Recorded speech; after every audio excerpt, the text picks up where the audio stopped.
Hey, Hello, what's up? everyone. It's one of those again. Because it's Friday night and I feel Feel like slop. right out of the bucket. Slop stream All right, commence. that's basically what it is. Mm-hmm. People are bringing buckets. Mm-hmm. How you doing, everybody? Yeah. And tell you what, this is very, there you go, crack that open. Very special slop stream because the reluctance, it's twofold this time around. Fucking Street Fighter 6 is happening right now. Oh, we could be doing that. It's literally happening right now, but instead we're slopping. Instead we're going through the trough because when I put a schedule up, I commit to it. When I start an LP, I finish it. When I say I'm going to do a thing, Complete products. I do it to the best of my ability, regardless of whether or not an extremely, rare and awesome opportunity is happening simultaneously. Because that's how I roll. Cheers, everyone. Cheers to you. There you go. Punch Mom coming back right in time for the show. Oh yeah, there you go. Hello. Anyways, whatever. She'll catch it. Yeah, for sure. Yeah. No. SF6 is pretty cool. Yeah, you're having fun with it. So far, so good. Obviously, there's tons of bugs and like the world running around. The game's crashing. You can only like buy items and have them on your body once, and the moment you also there's all kinds of wild ass like character creator issues. I've seen some weird things online. Yeah, I gave myself a beard that was like long, and then like it started freaking the fuck out. Nice. And then you can't edit your character once Oh, you can't create edit them. it. Oh No, my God. well, turns out there is a way. You got to delete your fucking save. So, whatever, that. But your profile is still registered online. But yeah, so I deleted my save and started again because it was just literally, it was just every 2 seconds it was bugging the fuck out. Did you like how it looked? There's a lot of options in the character creator. I gotta some weird say, shapes out there. yeah, it's a very detailed character creator. I gotta say that's pretty impressive so far.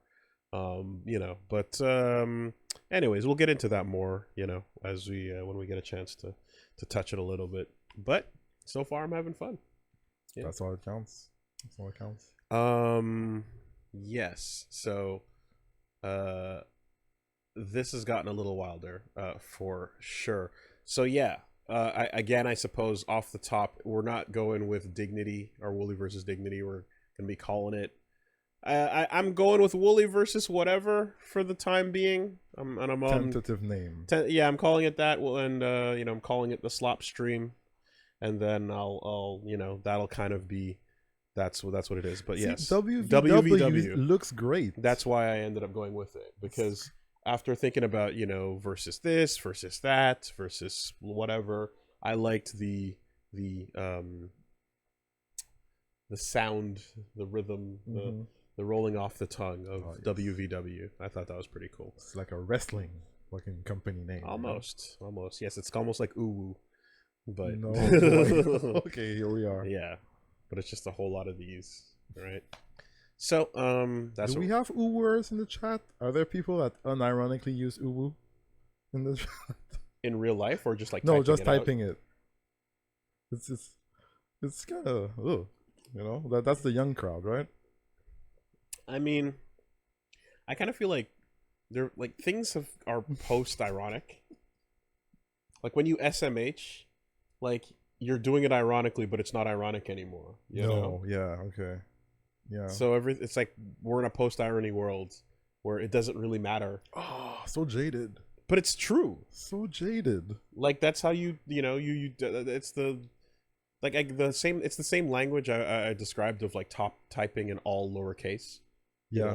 Tweeting in all lowercase. I changed my ways. And you have to go back to delete the auto caps, and like to make things look dumber. Like it's every time you put I space, it automatically capitalizes it. But if you want it to look dumber, you have to go back and put the effort in. Like it's not. So it's post irony. But whatever. That's there's a tone to it, and when you master that, shit gets funnier. Because it's too much fucking anyway, whatever. That's a whole other subject matter. But no, I wanted to talk about how yeah, so we got like ridiculous amounts of submissions. It's pretty wild, to the point where like I mean, we're gonna go through what we left off with last time, but I Yeah. feel as if we don't need to ask for submissions every time. Do you think it would be time to at some point lock the file? No, it's not about locking the file. It's more about like we can just come and do one of these without necessarily going like, Every hey, time, like here's a asking. submission. Yeah, You we can know? ask periodically. Because like there's no shortage, you know, like there's yeah, and of course, like, you know, thanks to the vet and crew, not everything is gonna come through, but there's definitely enough to like go through an entire fucking sesh and then like not be caught up. Yeah, So that's for sure. yeah, so the pile is endless. It is in fact infinite.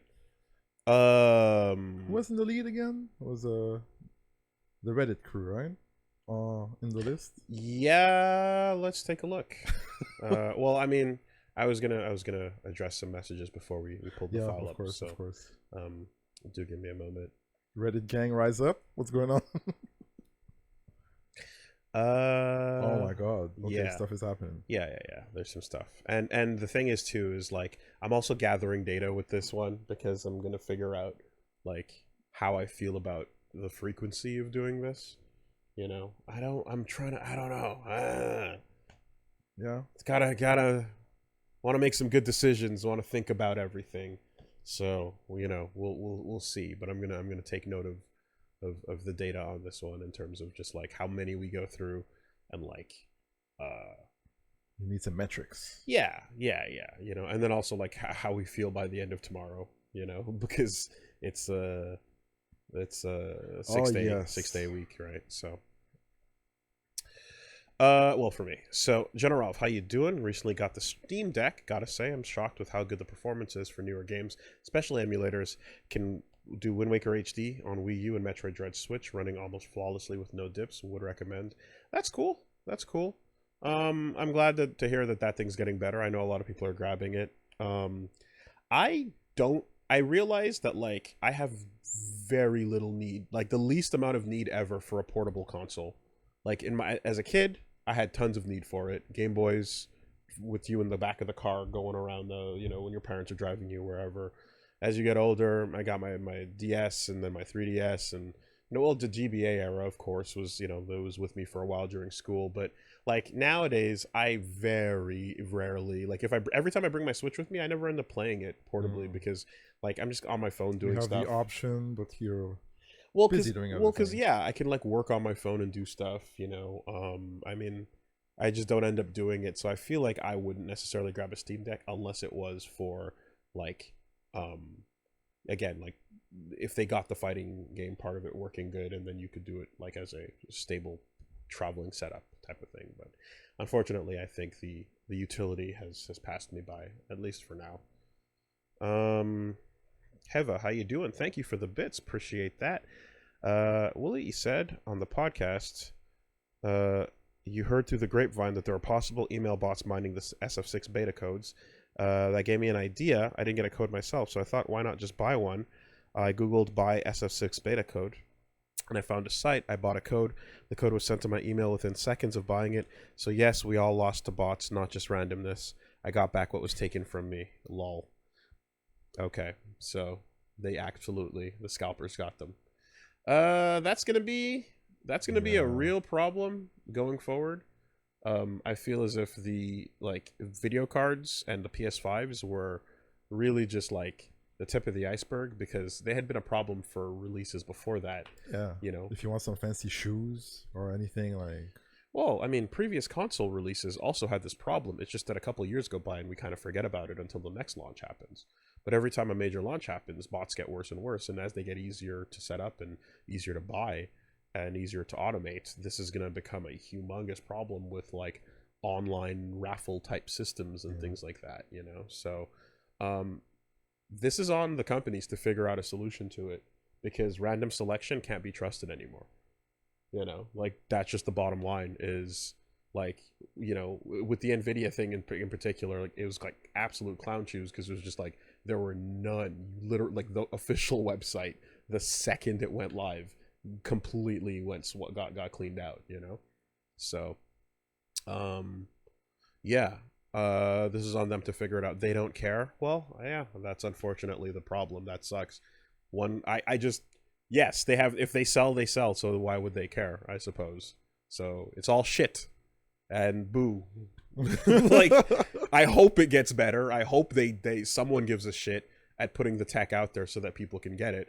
Because I would assume that if they don't care, well, fine. But if they don't care to the point where every single time someone company puts something out, like a vast majority of people are complaining about it. A company doesn't want everyone complaining about their thing, certainly, right? Like, it's one thing to be like, yeah, we got the money, we're happy, we don't give a fuck. But if everyone is super upset at everything you release for an extended period of time, that's eventually going to affect your bottom dollar. Like, that is going to make a difference in the end. So not caring only has a threshold before they do lose money on that, you know?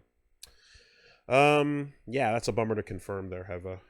Thank you for the support. Appreciate that. Hope you're enjoying the game. Lion Kun, what is up? Yo.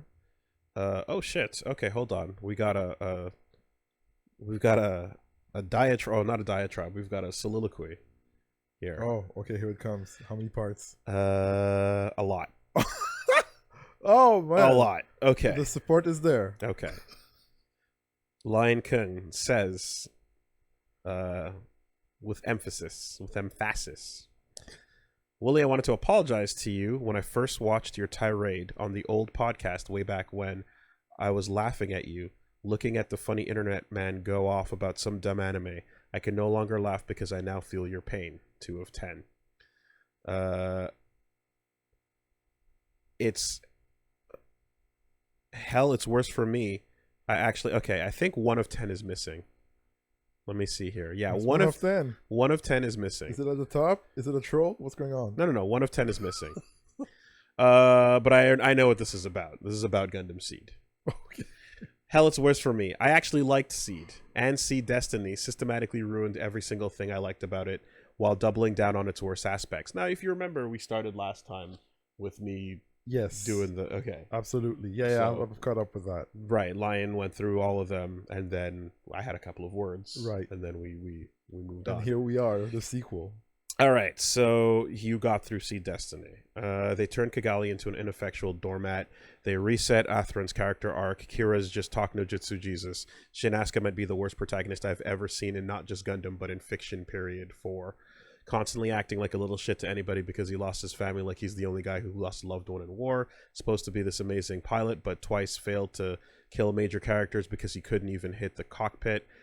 5, he has no convictions of his own, is manipulated by everyone around him. He is defeated like in the penultimate episode and cut out of the final conflict, and he only gets character development literally in the credits of that final episode. Oh yeah, just sitting on the rock crying or whatever. And don't get me started on Stella. I hope, and people said Flay was bad. At least Flay had meaningful relationship with Kira. Stella has no character. She barely talks except for when she whines about how she doesn't want to die. 7. Shin meets her twice and is willing to throw all his principles out for her. Her only purpose is to look cute and innocent, so you know you'd feel bad when the former Isame her, because that's who she is, except executed far worse than Zeta. Well, yes, exactly. You know what they're going for with fucking Shin. Seed Destiny is easily the worst Gundam series I have watched and one of the worst anime, period. It is an anime that taught me that you can survive nukes to the face and still and that might be the best way to get a hot chick to fall for you is to kill her sister. 9. If I have one take to make on Seed Destiny back on the old podcast, you were too fucking nice. P.S. I did watch Stargazer and that was a quite excellent aside from the 5 seconds that Stella had a cameo, which were 5 seconds too long. 10. There you go. All right. Bravo. Vindication. Bravo. Like, I mean, I'm glad that you were ripped to the bottom of hell with that, because the amount of enthusiasm you were walking in here with post Seed was painful and confusing. But like, fine, if you don't hate the bad parts of Seed as much as I did, then yeah. But Destiny needs to break you. It needs to ruin you, absolutely. You know, and like, it's not even any like you can sit and compare it to Zeta and feel like how awful it is, but you don't even have to do that. It really does just stand on its own in terribleness, you know. And then just sit and realize that it's also immensely popular and became like a marketing fucking force in Japan, because the cool hair and the pretty boy and pretty girl characters and the pop things and the aesthetic did everything it needed to do, and just made it shiny, fancy, cool, new, like Gundam for the new generation, even though the content has never been worse. You know, kind of incredible. Like, yeah, wild shit. There you go. All right, did it. Thank you, Lion-kun, for being here, for the support. Angry Merchant, how you doing? Time for a meme flavored stream. Hope you enjoy what we've all sent. Well, we'll see. Better be good. We'll see what makes it. It better be good. Soul good guy. Let's go, Woolie. Thank you very much. Appreciate that. Live Lynn. Happy content day. Hope you'll have a fun ooh woo. Oh boy. Moose's Goose. Don't know if you have one, but do either of you have a certain kind of food that you like to cook? I think you guys have already said that your favorite food type somewhere, but is that different from what you like to cook? I mean, I can make up an answer because there's some things that I feel like I'm good at doing, but I don't enjoy the process. I really like making spaghetti sauces and chilies. I like frying steak on a grill. Yeah, it makes me feel cool. Frying steak on a grill, frying steak on a grill makes you feel cool. You know, that's pretty good. That's what, yeah. Meat and fire. Meat and fire is great. Yeah, I like the hardiness of making like a nice sauce. You know. I have my blowtorch as well for when we couldn't get the proper grill going, limitations of the building. So wait, is it people are saying frying? What's going on? What's wrong with the frying? What's happening? What did you say? I said making chili and spaghetti sauces. Okay. What was the question? Like to cook? It's cooking, right? It's fine. Grilling is not cooking? Grilling is cooking. I don't get it. Grilling is not cooking. Why is grilling not cooking? You're preparing food. Oh, grilling versus frying. Interesting. Grilling is a type of cooking. Oh boy, we're getting into deep semantics right now, Woolie. You'll have to fight your way out of this one. I'm not fighting shit. This is stupid. You're preparing food. That's dumb. I'm yeah. Like, no. Grilling is cooking. That we need a vote, I think. All right. No, there's no vote. There's no vote. This is objective. Is grilling cooking? Is throwing something in fire cooking? Hold on, Reggie. Hold on, wait. Grilling is yes. No, there's yeah. That's fine? Yes. What did you see that was I don't know, people were like I saw somebody say that grilling a steak is not cooking. Okay. All right. Well, that's crazy. We're just gonna. All right. That's fine. We're just gonna move on. We're moving right past that. That's ridiculous. All right. Oh boy. Okay, here we go. Thank you, Solidus. They're talking about you saying frying a steak on a grill. You don't say fry a steak on a grill. You grill on a grill. Oh yeah. Okay. No. Sure. That's fine. I mean, I don't know. Like, my mom talks like that. That's fine. That's just fine. Whatever. I'm just saying things my parents say. That's you still get the food in the end.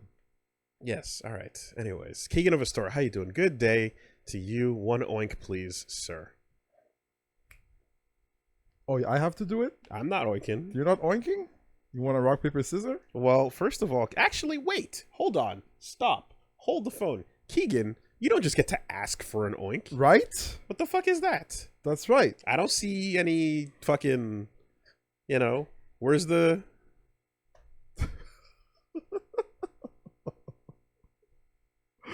Let's see some greased palms here, buddy. You ain't just gonna fucking oink for nothing. Dodge that one. And I'm not putting a number on it because you know what? I'll decide when I feel like it's worthy of an oink. Let's go. Because then people would like show up, right? Reggie, you have to take control of the dynamic immediately and decide whether you want to be the fucking. I just asked if you wanted some of this. No, I'm just saying. I'm saying like you got to control the narrative, and you got to see if you want to be the dom or the sub in the situation. You know me. I like to do it all. So when someone comes up demanding something, it's like, hold on a fucking minute.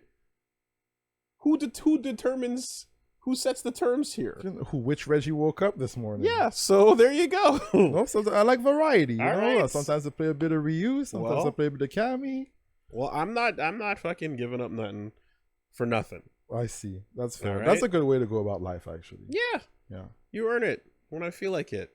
That's what's up. Ray Reborn, rather. How you doing? Not gonna lie. So it's an accidental sub since the money's a little tight right now, but screw it. For the content, have lots of fun, guys. Oh, well, dude, if the money's tight, then you don't need to do that. That's, you don't, like, yeah, don't. Accidental? I mean, it happens. Sometimes you don't look at your bills. I know it happens to me. There are some subs that I'm like, what? What is this? Well, fair enough. Cheers. Thank you. Iridium, how you doing? Fornax magazine, what? So is it more or less dignified to do this more regularly? I don't know, but either way, we're not going with versus dignity anymore. So update the nomenclature. We'll be changing terminology. Waker people, love your stuff. Keep it up. Thank you very much. Cheers. Nexus Mage, Romulux 420. When am I going to see your kite katas that you've been developing? Much love. Great work, boys. I've not had a chance. How you moves? We had one day where it was like opportune to do it because I've been extremely busy, and the one day the wind was bad, so kiting just has to happen. You don't get to control kiting, man. It's a high maintenance sport. You just, I mean, it's well, I wouldn't say high maintenance. I'd say it's improvisational, you know? It's one of those things that you just, again, you have it with you. And if nature decides today's the day, then that's when you can go do it. But the wind is the master of the situation. So you can plan a kiting day, but you're not necessarily going to get one. And that's happened a couple times, unfortunately. Oregon Originals, I'm gonna guess. How you doing? Thank you very much for that support. Kyle Jeffries with the 20 gift subs. Holy shit. Yo, thank you so much for the support. Thank you very much. And Lobster Priest with the 10 gift subs. Okay.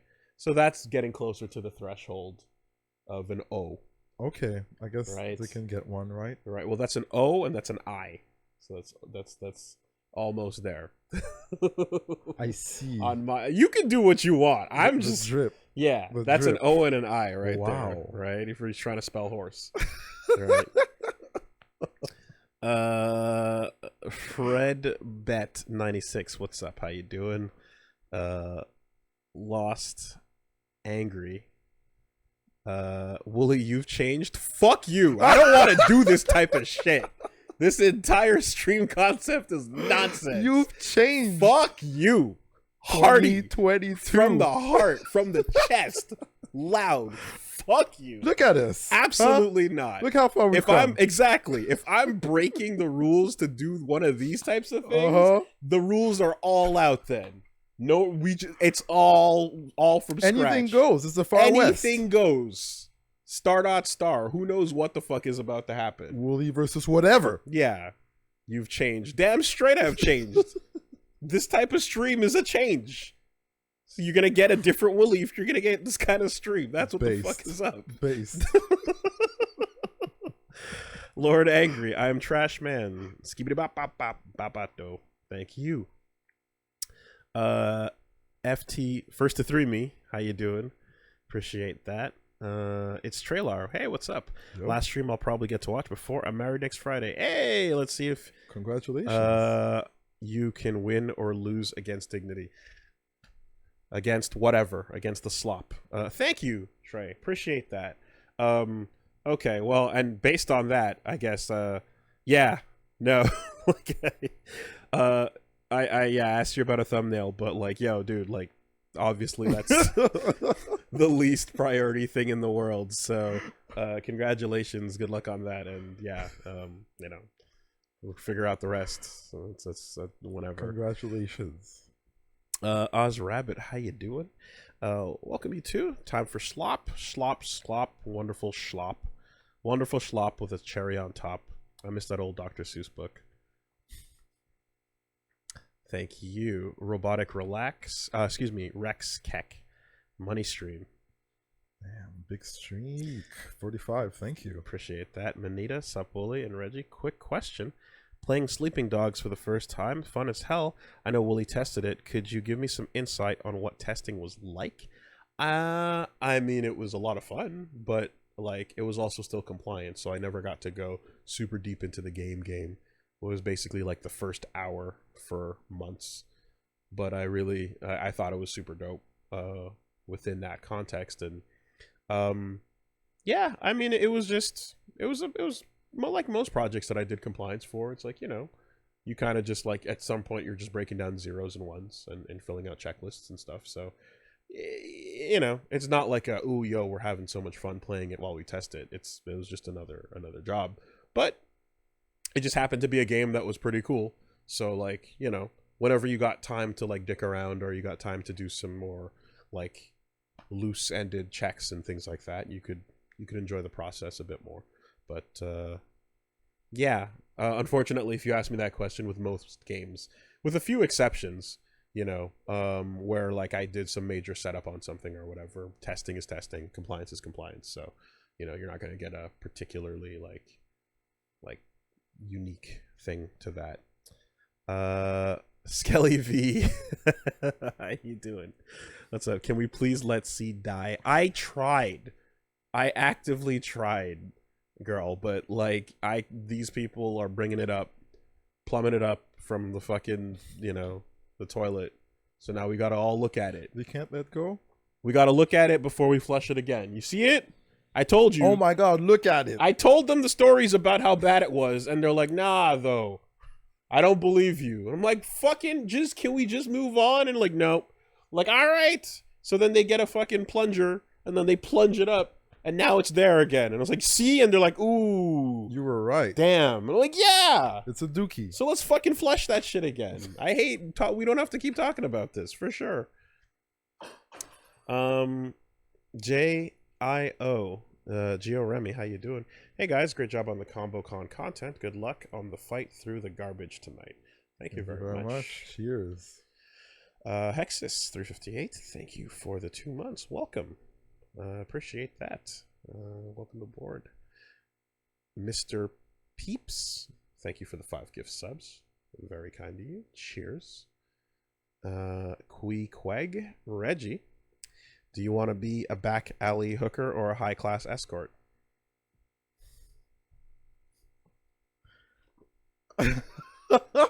Interesting question. I would say the high class escort, but there might come a day where, like, you know, I might need the thrill of a back alley. Back pages? You know? Yeah, you know. How many roses, Reggie? How many roses? Oh damn, that's the rating. Whoa, you know quite a bit. Well, yeah, like high class is the life, you know, like a bed, food, maybe some traveling, maybe meeting some fine people. But a companion. Yeah. Yeah, there you go. But there's always the thrill of the back alley rump howl, you know. Anyway. Yeah, that's my answer. Side character 101. How you doing? Thank you very much for the generous donation. Can I get 1 oink for the chat? All right. That is between the 5 from before with the N, and that's the K. You can get an oink. All right. Okay, I got this. I got this. Oink. You just already that's two noises. Oh, that's not an oink that I did after. So easy, dude. I'm fucking disgusted. I'm so disgusted. Wild. I'm an entertainer. It's not my fault. It just I had a whole I was gonna take that one nice and free too, but all right, if you fucking you can get the next one. You can get the next one. You know, it's kind of like in high school when you have to do oral presentation. Yeah, no, you know, but it's also people just it's showtime. Bringing that fucking get that 100% mark. Like they like it's just they're watching fucking Pat orbit out and oinking over there, and then they want to bring that shit over here. Because trying to because they know you're bringing the fucking dirt from over yonder, and you're trailing it in here. You're trying to spread it around and create. It's not that I want to do this. It's just that like I can clearly outpick this guy. Like I don't want to. Okay. But if they're like, "Hey, can you do it?" That's how you look at it. All right, man. Iridium, how you doing? Alas, thank you, by the way.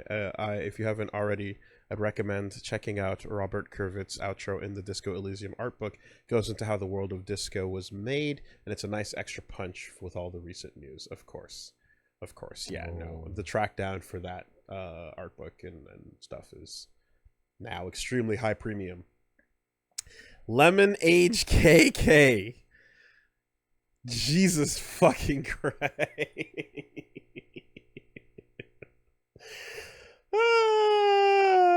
What? With the fucking 100 says, oink for your slop, piggy. That's yours. That's all you, baby. That's all you, baby.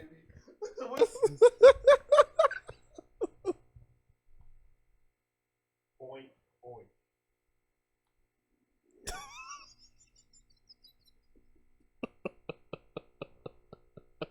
What the fuck was that? I didn't mute it. Oh, you're supposed to sync up, man. God damn it, dude. You're supposed to fucking sync up with the... Now they owe me. Come on. Now they owe me. Dude, come on. That wasn't clear. I thought you were just like, oh, what's going on with this button here? I'm usually on point, but damn, how loud was it? You did it. Debasing yourself like that. How could you? Well, it came through. Shameful. It came through an alternate microphone. So quite frankly, that's what it is. Listen, you think they deserve anything? That's fair. I'm about to show up with my stilettos next time. Fair. You think they deserve anything? Yo. Okay. That's fair. I got one word for you. 2 syllables. Fin Dom. What's good? What you know about that? All right then. Okay. What are we doing here? Learn the ropes. Keep up. Okay, all right. Don't give it all up. What is? It's not even 8 yet. Lobster Priest, how you doing? Thank you for the 10 gift subs. That's very, very kind of you. Thank you for the support. A Lobster Priest is a horrifying concept, but all right. Glad I was able to make it for the slop. Yeah. What's up? Thank you for the 24 months. And Hava as well with the 20 gift subs coming back in. Yeah. So that was right around the time when we started talking shit. I see. Yeah. Thanks, Hava. Yeah. You know, you can't fucking... I see. You know? Can't give them any... They don't know their place yet. Oh. They're fighting to try and grab what little they can. Like, and please, you don't give anything. They have not yet learned their place. Damn. They will learn. That's how you operate over here. Damn. This is a different stream. Different rules. I run it a different way. All right. I said I would do it for you, so... All right, sir. MTLer, how you doing? Oh, fuck. MTLer's here? MERB review of Reggie's escort services. 6 on 10. Not BFE. As listed. No, I'm gonna boyfriend experience. Offered back alley services, did not deliver, had to clean up self. Would not recommend. Get fucking smoked. Wow. Wow. Damn. Would not. This is where I make the posts on my board that I say, this customer is not reliable. This job. Do not trust his words. Mm-mm. Started making fart noises with his Tesla outside my home. Waking up my neighbors. True story. I got in shit for that. It's stupid. 2 a.m. Hey, look, my Tesla can make fart noises. Lady opening the window. Hey, you can't park there. It's late. Get out. I'm sorry. I'm really sorry. How loud is the fart? Tesla farts are really loud, apparently. Fucking loud. It's stupid. Damn. Okay. Wow. The rebuttal to the review. No. I don't take this slander. Man, I'm a good service person. Yo, you're in some wild fucking. You're whatever category of pages you're on is. Those are some.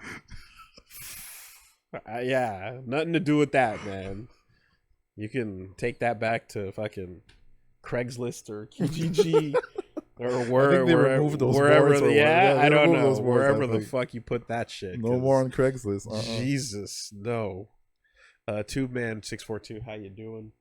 Good evening, gentlemen. I'm here for Oinks and Garbage. Also, check out Proteus on Steam. Proteus. Okay. Proteus. I'll keep that highlighted. Thank you. Much appreciated on the very generous support. Thank you. Here for Oinks, plural, over the course of. I'll let you manage them. All right. I'll let you manage them. You just be quick on the button. I'll be there. All right? Never again will I let one slip. There you go. Speed test. All right, there you go. Not bad. Jesus Christ. I actually never asked you to start doing that, but I noticed you just like started catching it anyway, which I admitted was like, yeah, cough button. It's good. Wood Devil, thank you very much. Period.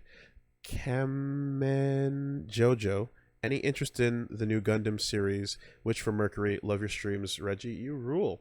Oh, thank you. Yeah, I'm interested. It's just it's not the top of my list, as most Gundam tends not to be. I answered this a couple days ago, but if I get a chance, maybe. But like, there's some other stuff I really want to get around to first. There's some much more pressing things that I really, really want to watch that, so Gundam, I feel like it's unfortunate. Like the time might have passed me. I don't know. I find it more and more a distant thing. I had a time when I was in, and I'm kind of just catching it from a distance these days. So we'll see. Asuna, what is up? Sorry, Reggie. The poll has spoken. 79% of the audience voted Pat as the big pig. You're going to have to step it up if you plan to outpig him. Go get those truffles. Damn. 79%? A poll was made? When the fuck was that made? You're right, they don't deserve me. Also, what were the circumstances? I guess they ran a poll. Was it a poll here? Was it a Twitter poll? Probably in the chat just now, was right? It just like now? 20 minutes ago. Okay, I see. Wow, Iridium voted for me. Iridium, you're a real one. This is the most like in your favor situation it could be. So that's pretty unfortunate. But that also just goes to show you again, they don't deserve me. People trying to bring their fucking outside energy into a different situation, trying to steer the narrative here. Damn. You need to. That's what I'm trying to tell you. I feel so basic. Know your worth. Know your worth. Lesson learned. My own people. Been trying to tell you, dude. All of that fucking I can, and then and then for what? I've been hurt. 79%. That's ridiculous. Not loyal. Do you know what I was ready to do for them? These hoes ain't loyal, Reggie. Not at all. I told you. I fucking told you. Holy. Learn your worth. I've been hurt, folks. I haven't hurt before, but this one, this cuts deep. Megan Blitz, how you know doing? What? You're the experienced one. I should listen to you more. What am I doing? What a waste. Control the narrative. Yo, I'm gonna drip it. Mosaic everywhere. Hello, Woolie and Reggie. I've returned with a sub to say good luck with not cringing to death. Stoked for the SF6 stream soon. Yeah, that's coming. Absolutely. Thank you. And Just to Watch says, yo, you finished Edge Runners? Not yet. It's been pretty busy, and then, well, Street Fighter 6 is now, so I'll get around to that as soon as I can, but shit's hectic. Yeah, time is short. I wish I could Dr. Manhattan myself. I really do. All right. On to it. It's time. Yeah. Oh, people are getting excited. I had a fucking, yeah, I'm already kind of woozy because, like, I was... Woozy? Because Did you sleep? The beta started at 3 a.m. Okay. Oh my god. Started at 3 a.m. Okay? You understand? All right. Everything's been said. That's cool. That's cool.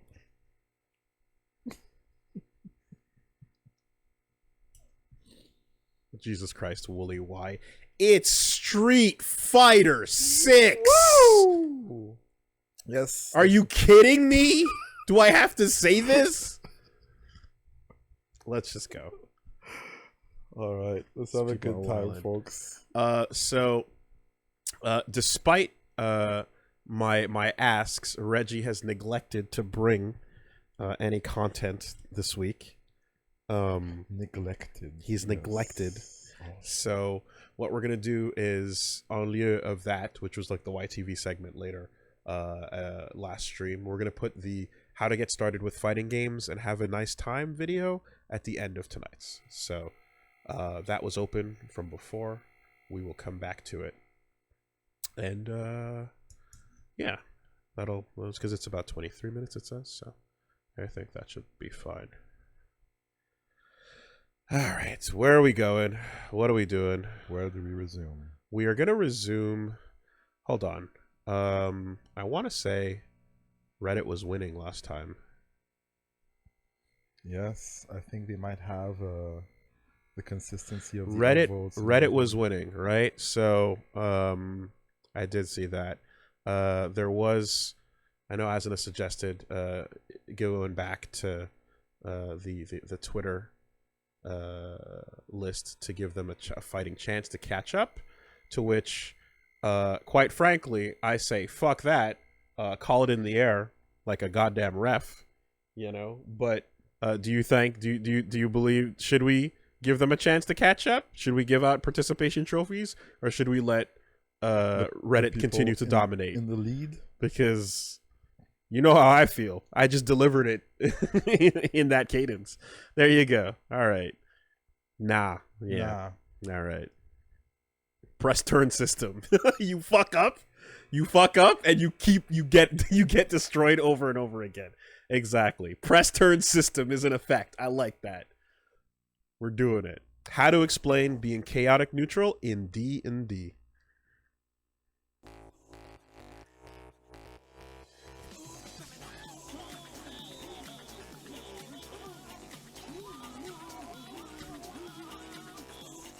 Oh my.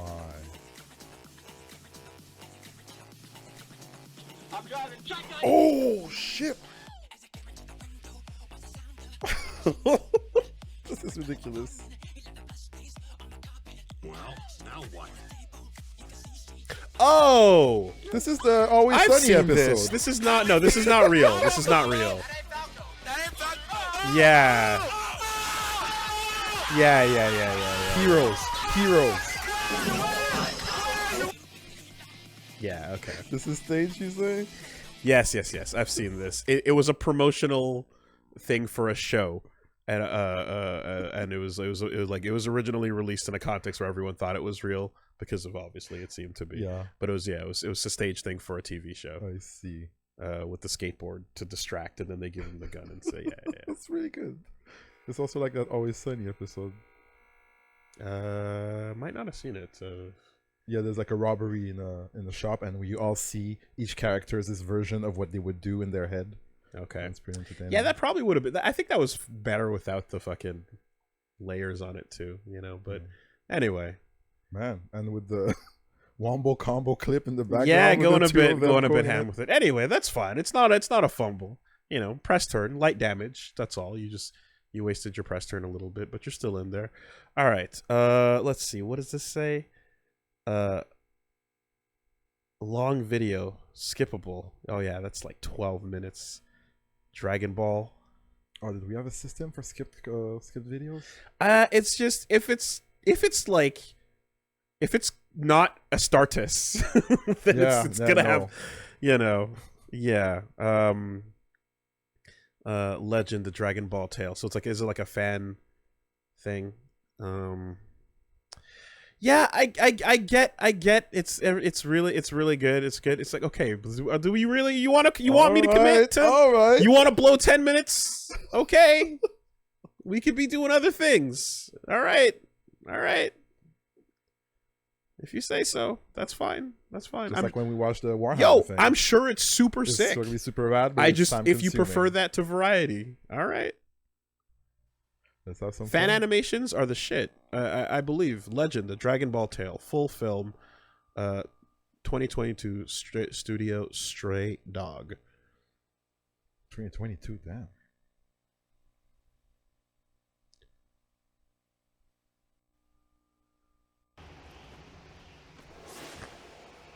Planet Vegeta, Hydra Galaxy.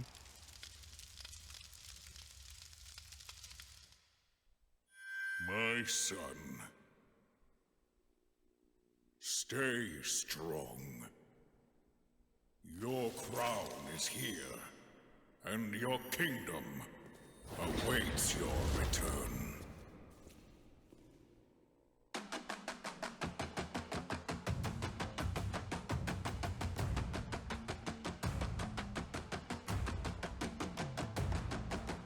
Okay. You think they're gonna fight?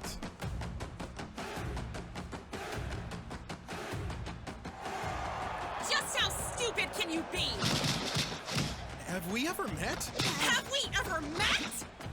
If you don't mind, can you just tell me what I forgot so I can remember? Unbelievable! And did you forget the promise you made me as well? You promised to marry me, Goku! Well, his life's over. Is that all you can say for yourself? Yo, I got a train. I'm sure he was hungry too, you know. It could slip off your mind. Goku!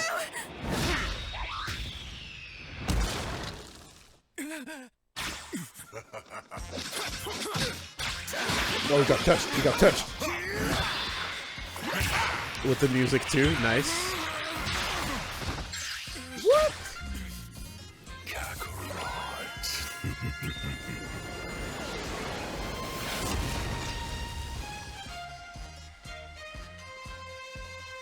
Incredibly convenient timing.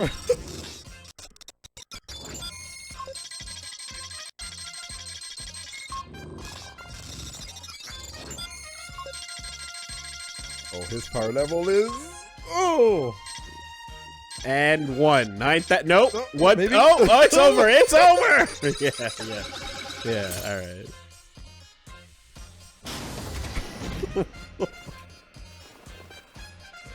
The green light, the gold you fashion. It's not every day that a king leaves his throne. But for you, I make a royal exception. Interesting outfit. New king of the Saiyans. Saiyan Legend Broly. Cool design.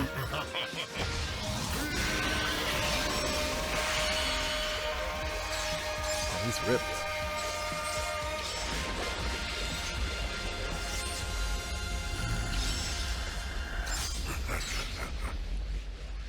Although All my life I've trained for this one moment. For the pride of the Saiyans! For my family.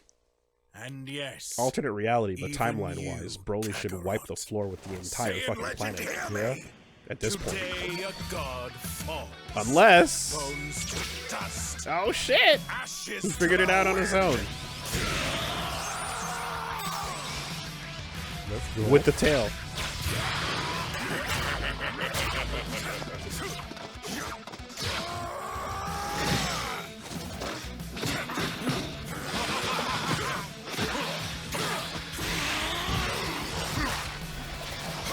So does Goku just get like no play? Is this just the Vegeta show? 'Cause I'm okay with everyone loves Vegeta. Fuck yeah. No, absolutely.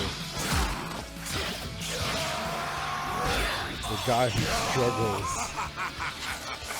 Remember recently we were talking about how his Super Saiyan moment from the show is like one of the things that doesn't happen in the manga that's actually better. Where like he lets go in order to find his way to getting Super Saiyan for the first time. Yo, ground bounce. OTGs?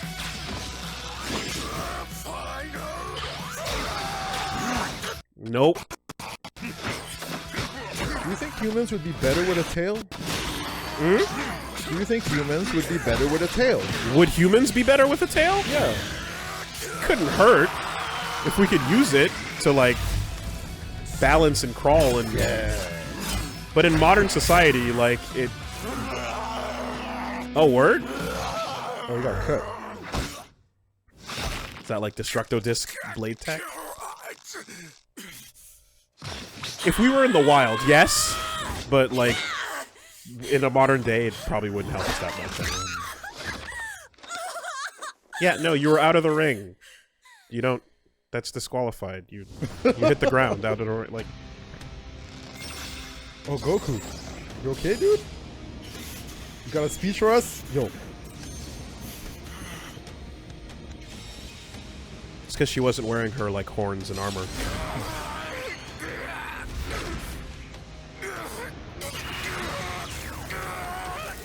Oh, man. What kind of fan? Oh, yeah, okay. What? What is going on? This is the most deviant art shit, dude. Okay, yeah. Bestial because the tail's in there, so more Saiyan-like, and yeah, alright.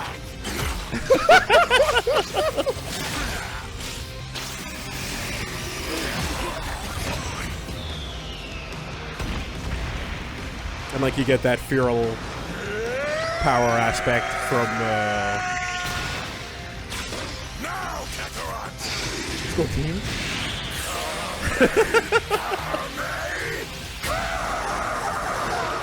like crawling on all fours is a very powered up Naruto kind of vibe.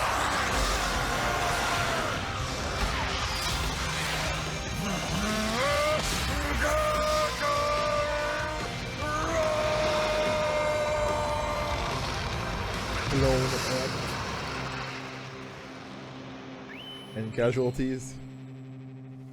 There are never any casualties, right? Everyone's fine right Everyone's behind I them. cool. remember. It's Chi-Chi, right? Kakarot. Stop calling me that.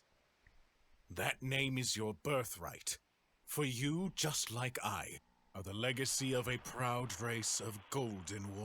Damn, me in grade 7 is freaking We the are fuck the out. keepers of the crown of light.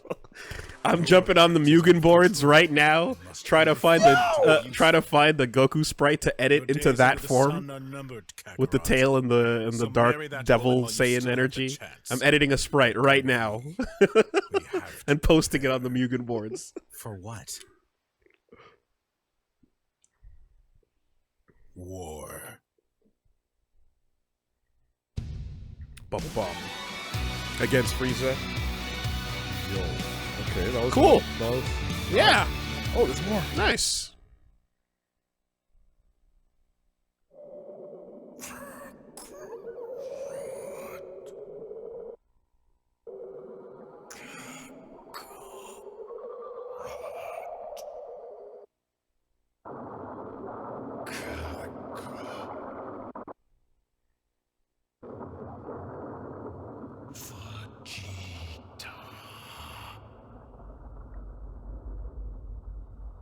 See, the problem though is that like Broly's so much better now that he's more than just that.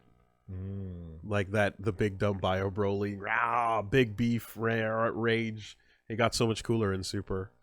But Made in Canada. that was awesome. That was incredible. Cool. Hey, Tell us well about done. it. I'm Nasser Pasha, and I'm the creator of Legend of Good Dragon job. Ball Tale. There's a lot I'd like to say, Super but I'll sick. save most of it for another time. I hope that like got First, I'd like you to say a thank you to each of you diploma for or taking the time degree to or watch this like film. if that was a student Your submission attention or is some kind of greatly thing. Awards. over As well, I'd like over to the give top. a huge Hell yeah. and Unless you sincere got one thank of you your to my teachers. entire Blow that team shit who up. helped me bring this film to Nicely life. done. Their work Nicely is done. supremely skillful. That is, and that's this year, July 6, 2022. Excellent. Very cool. Yeah, man, that was pretty good. That was All pretty right. good. I hope you got a good grade unless you got one of your teachers that's like, yeah, whenever you're I doing see- the thing, when I but s- it's not your thing. yeah. So that too was that exactly. That was grade 8 Disgusting. or grade 7. But no, whenever I see that type of stuff, it just makes me think of the animation final submission class projects, you know, that pop up on YouTube from time to time like that. Okay. I had a similar experience in grade school too when I did I drew a dog. He's an animation teacher already. Well, there you go. Oh, he's making it. Okay. right. he's- Replace my goddamn teacher that shat on my Dragon Yes, Ball art. Make the kids dream. There you go. Let Thank them you. have their dreams. Yeah, in Fucking grade school, hell. I drew a dog with all cubist style, like Picasso, with squares and triangles and colors, and I was so proud of it. And my teacher was just like, it's not that great, 70%. And it's just like, Wow. I don't know, man. Be careful what you tell a kid, when they're trying to tap into arts and stuff like that. One line might destroy them, I remember when I was preparing my portfolio for art school, and I one of the things I did was like a pencil and charcoal drawing that I was really proud of, and it was just kind of like a mystical image of like clouds and like an hourglass and then like a crystal ball and then like distorted wings behind it and then like a hand reaching out and electricity. It was just abstract, not like Yeah. whatever, but I was mainly just trying to like do an exercise in like the way an object looks when it's distorted behind like glass and things like that. That's so cool. And yeah, I got a really good grade on it and I was really happy with it. And I was like, okay, so we had our little like high school art show thing and we put our pieces up and I was like, yeah, it got good reviews. And then when I went to go pick it up, it was gone. And I was like, Someone stole your work? where the fuck did my piece go? Oh my god. Because it was supposed to stay out on display in the cabinet for a while or whatever. So it was up there for maybe like a couple weeks, and then I went to go collect my shit and it was just gone. And I'm like, what the fuck happened? That's crazy. And then I asked the teacher and she didn't know. And then like I was asking the office, and at some point it was like, okay, who would know? And it's like, well, the janitor would know. Right, so let's ask the janitor team, because Look see at if the Phoenix guy, right over there. because like he's got the keys to open up the glass display where it's locked behind. And the dude was like, straight up, he was like, "Oh yeah, no, I have it. I took that, man."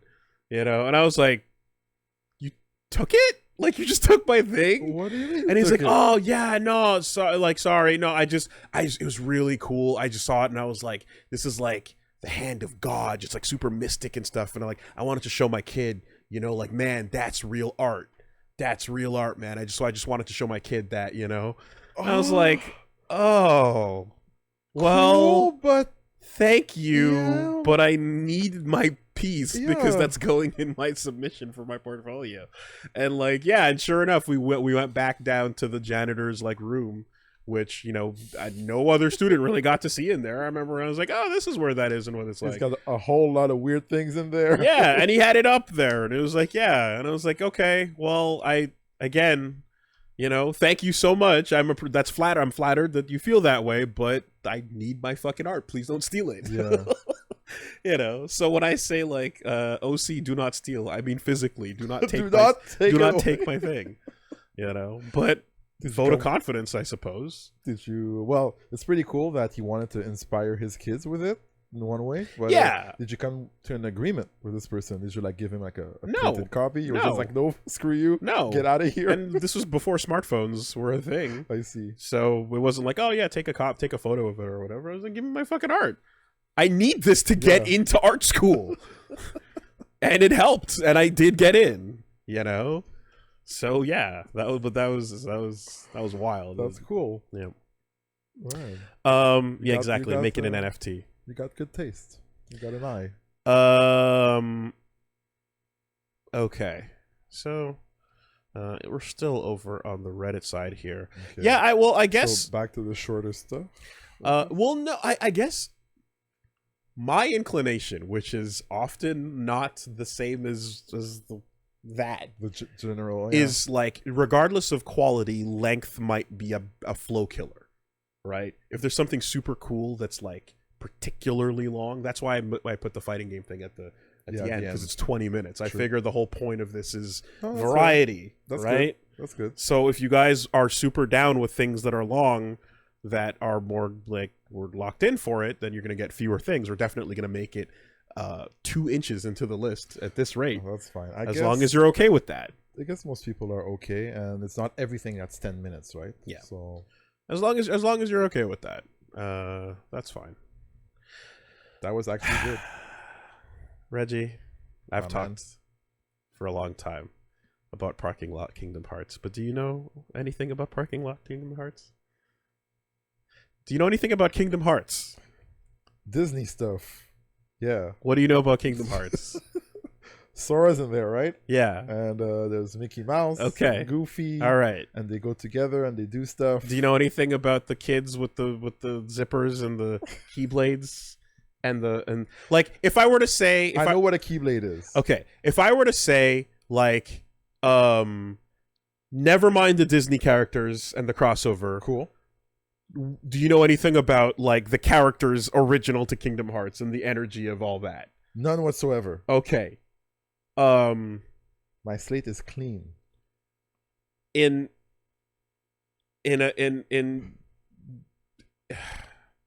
short summary, don't break me down. Okay, I'm in there. Bury me. Yes. I'm so Yes. sick of you. Okay, I'm down. I'm That down. energy. Okay, All right, I'm down. Jared Leto. Yes, okay. Full We eyeliner. don't say the name. We don't say the name. We just take the artwork. That energy. Okay. All right. Hit me. Friendship, heartless. All of that. Sora. Roxas. Oh, What'd yes. you do with Kyrie? She's part of the darkness now. She doesn't need the light. You're a nobody. Yes! Oh my god, yes! That slide into We're your the. friends now.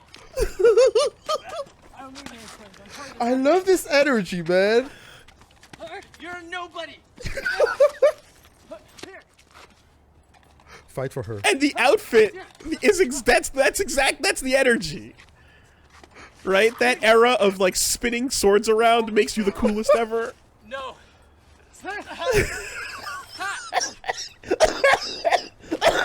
Yo, those pants.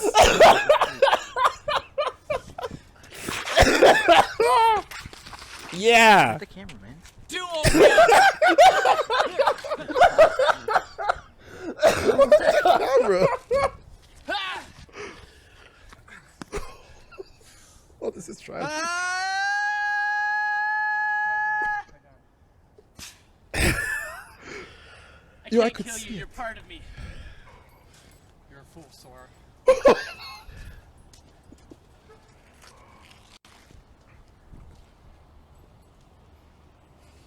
Don't break me down. Dude, that had soul. This was delicious cringe. Oh, it's still so good. It's been so long, and it's still so good. Dude, I love this. Dude, in the parking lot outside, it's wet. No one's around. The cars are like the faculty's still there, but everyone's probably gone home. It's like Sunday at like 4 Oh, p.m. man. You know, you ate your Dunkaroos. And just going out, you guys, you want to make the video today? well, and it's just, and the thing to remember is like you know that GIF of like Attack of the Clones when Obi-Wan and Anakin are just spinning their lightsabers around. Do you know what I'm talking about? It's like there's a moment in that lightsaber fight where my throat is fucking. It's that Jared Leto, man. It's too powerful. You have to control yourself. You have to pace yourself. God. Okay. I really hope I can. This should pop up right away. Obi-Wan, Anakin, rave. Yes, thank you. Right here. Yeah. Just real, just to the point. This, man. Okay?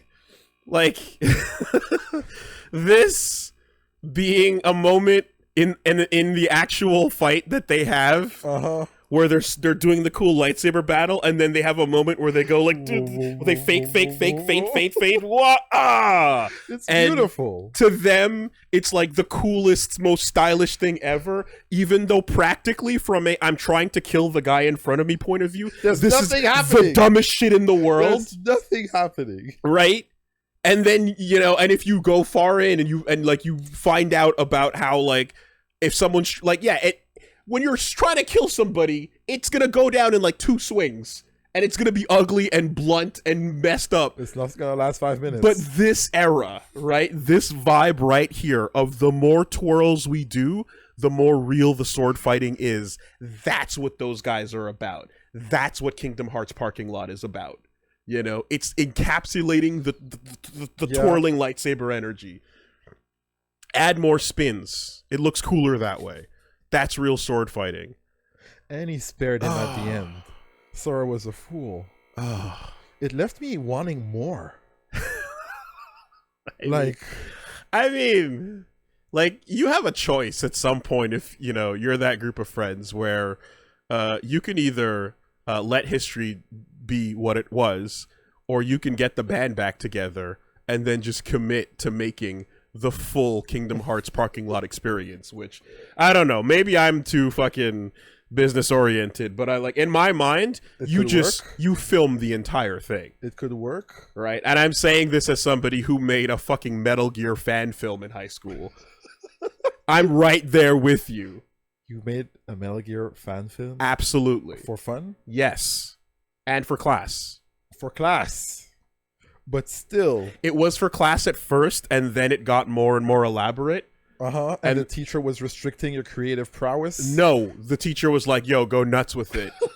And at the end, it was decent enough that we got a screening of it in the auditorium with tickets and everything. But it was one of those, and then led to the curriculum getting a film program the next year. I remember that story. Okay, yeah, it was pretty sick. I forget it was. But the point is I still fucking sat there and edited codec conversations between friends with the green filter on and shit. I learned like early 3D and CG, and I you know, used an Ed 209 to be a Metal Gear. It's a whole thing. You get the band back together and you just commit to the entire fucking franchise. That is a $1 billion idea right there. It's if they didn't already. Blair Witch. You know? Damn. All right. Good job, guys. That was good. Good Keep job. the streak going. Yeah. Okay, yeah. So now, okay, we're hitting stuff that there's a lot of stuff like that I see on a regular basis on internet. Like internet does. This I've seen, and this is incredible. Yeah, you spend a lot of time swimming out there. Well, people send me things all day, dude. That's true. That's literally like my feed all day is just. So people tend to be really emotional on Rust, so this should be it. Good pistol out for good speed boost. Really good side cancel. Okay, really good side cancel again. Nice weapon swap. This could be it. That's right. All the most people play Shipment on hardcore, and it's a smaller map than Rust, so she gets some really good times. Really good side cancel with the Uzi. Really good RPG slot. Really good trial to target. This could be it. So combining the ladder strat with the hardcore S&D should lead to some pretty good times. Lobby. Oh, BLM. TikTok took down my last world record speed run, so I'm back with another attempt using the same BLM hardcore S&D meta. Good times. Lobby. Don't matter. Yes, go. 1.9. Oh my god, he beat. I decided to switch from the BLM strat, which is 3 syllables, to I'm can't black. beat it which is again, only 2. right? She'll get some pretty good times. Oh, let's get ready. I'm black. In order to get the most toxic players, we switch from hardcore S&D to core S&D, still using the same OP on black strat. Hopefully we can break sub 1 with this. Let's get ready. I'm black.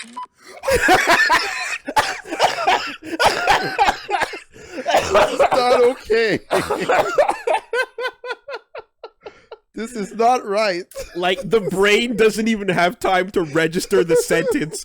It's just, it's like you hit the knee with the hammer, and then it just, like, Oh, that end nerve is tight, you know. 0.49 is a muscle reflex. It's not, your brain didn't take the words in. You don't know what happened. Absolutely not. It was straight up a nerve. Just boop. What did you say? I didn't say that. Yeah. It's just... Absolute champion. Amazing. Yeah. You know, and I mean, to be honest, like, rest assured, any N-word content out there on the internet has made its way to my desk. I see. You're a connoisseur. Day of, yes. Well then, all right. What do we got? One day they might take it away from us. Who the fuck is they, Reggie? I don't know. You know, there's already a TOS thing about, like, oh, like, not, you know, context doesn't matter. And that, like, you're technically nobody's supposed to say it on Twitch. You know that, right? So every time I do it regardless, it's because my other hand is gripping my balls. You realize that, right? That there's a rule that says don't do it, and I don't give a fuck. Dangling all over the place. Okay. I see. I hope, just please understand. Like, there already is a rule in place. Who gives a shit? See me in the streets, what? Yeah. All right. You just gonna quote the Boondocks and fucking soften it up? What are you doing?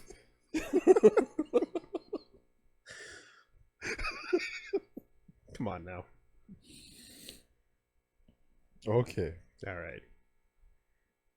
You got more shit posting coming? Hold up.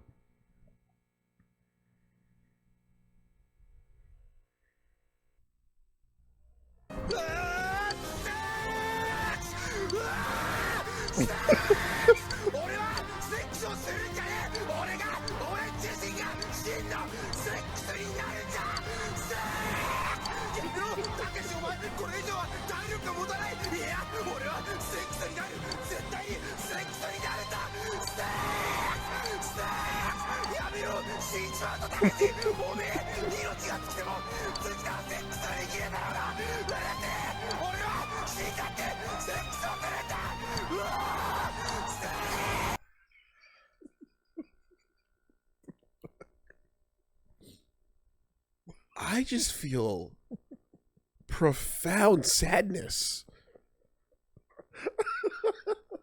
Profound sadness deep inside.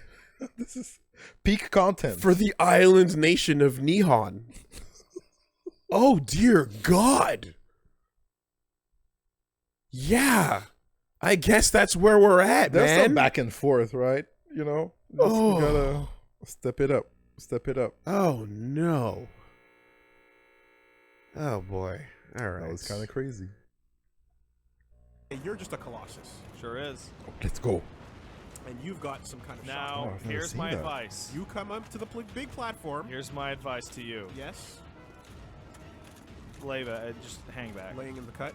No, just hang back. Just chill out. Okay. You don't need to do anything. What? Just take a look. Tarkus! Tarkus! Tarkus! Tarkus! Nowhere! Wait, come on! Really? never sing it.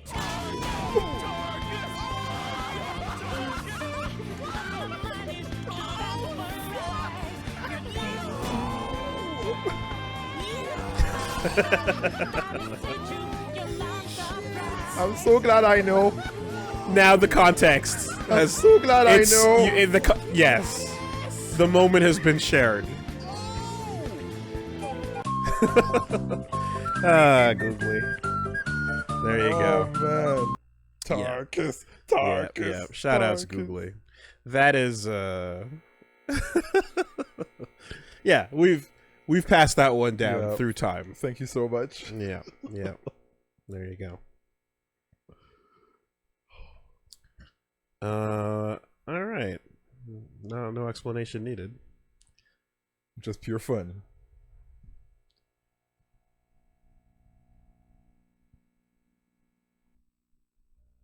I see VTuber. Next, apa nih? Risa, what is the zone? Kamu tahu the zone nggak? The zone? Kamu mau stay say so atau enggak? Kalau mau stay say so, aku nggak jelasin. Oke, jadi begini. Ya. Aku emang udah tidak say so, jadi udah jelaskan aja cepat.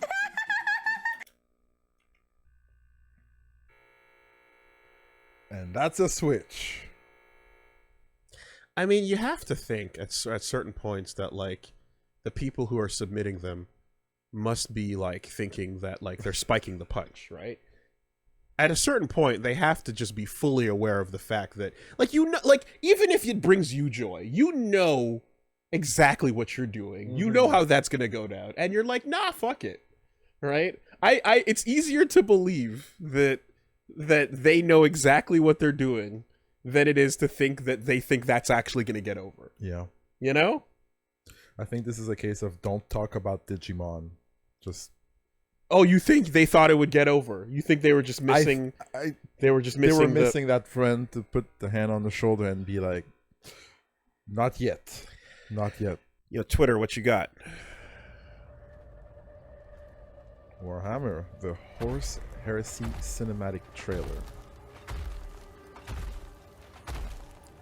Yo, last Warhammer thing you saw. I never wanted to unleash my legions.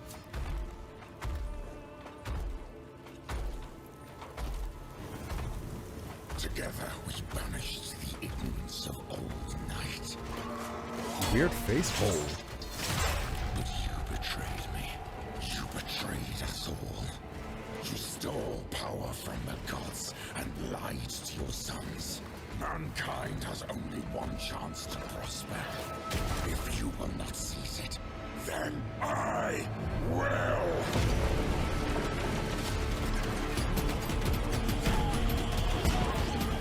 That was a cool face hole. Shoes on the head.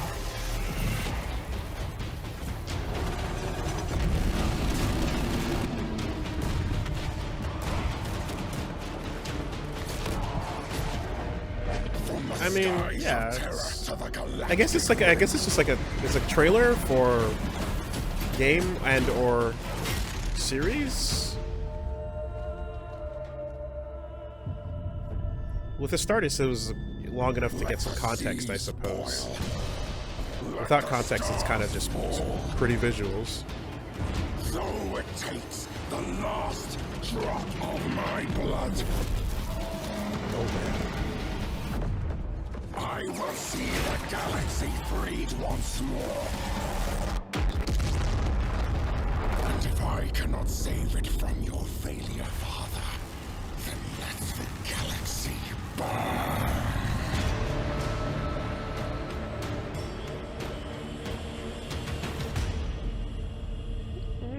I mean, it looks cool. It's pretty things, no context, but you know, no context. It looks cool. You know, explosions, lasers, and robots.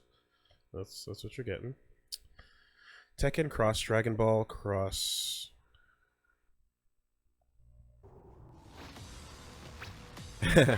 All right. A mod. Yeah, okay. All right. Ah, I see. Yo, once your game is on PC, man, it's done. Anything can happen. It's fucking done.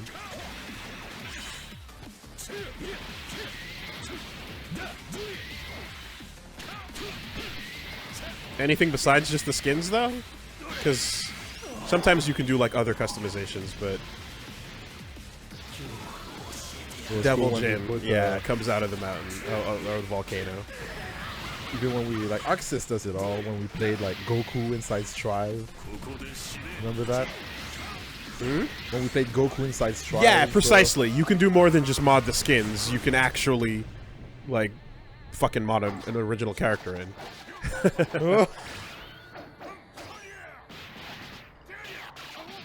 That is... Oh, that's cool. That is not the right fit. Heihachi is not a small, like, yeah, okay. Heihachi Beam. Heihachi Roshi. Oh, they're cute. Yes, yeah. Alright, Sure, alright. sure. I get it. Put Woolie in Dragon Ball, how about that? Then I'll be impressed. I mean, I'm already in Guilty Gear. That's fair. What do we... Oh. So, Genshin Impact. What's the MiHoYo stuff? Before Genshin Impact was Honkai Impact. Any notes on this? Last 2 minutes is credits. Alright, so this is about 5 minutes.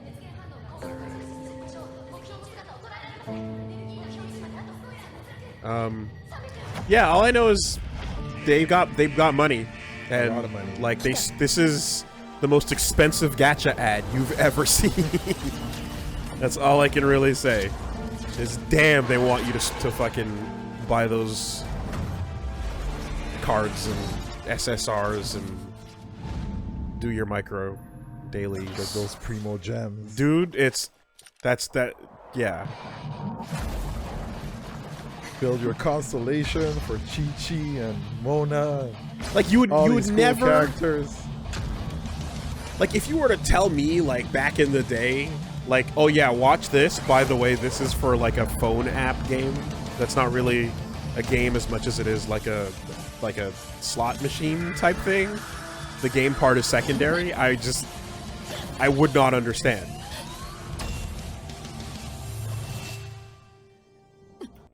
I'm okay, man. You're out. I'm good. Guys, I'm good. I don't care about Genshin Impact or Honkai Impact or any of that stuff. It's another Switch. I'm sorry. I just don't care. And I won't be spending my money on it. Thank you. Third down turnover. Okay, but you know what? Here. No. Consolation prize. Consolation prize, right? You're not going to get me to give a fuck about some random whatever thing like that. But there was a trailer for their new project, which like was just doing cool aesthetic things. Yeah. And it was just like what was it called? The one that was all stylish with the colors and the stuff. You guys know what I'm talking about. Yeah, Zenless Zone Zero, exactly. Consolation prize. I'll show you this, right? There was a trailer I saw for this other thing they're working on, and it was like, oh, well, at least from just like a aesthetic and style perspective, like there's some cool stuff happening here because their animation is getting better and stuff. So here, I'll check out. I'll pop on a little bit of this so you can see, because they have done some pretty stylish looking things that are, I guess, like playing with the graphics, text, fun, design. You know, you're like, okay, let me just, yeah, I'm down to like. Brand new. Cool style. Yeah, that's cool. Money goes up. Yeah. You need the cat ears. Get your cat boys, cat girls in. So I was like, oh shit, this is really cool. This presentation's dope. Animation looks good. These characters are, you know, like, yeah. That's cool.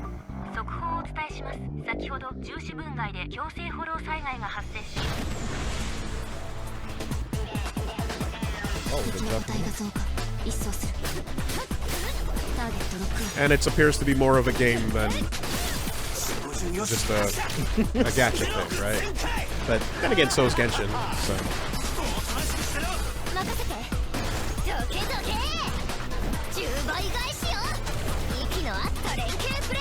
Okay. Yeah.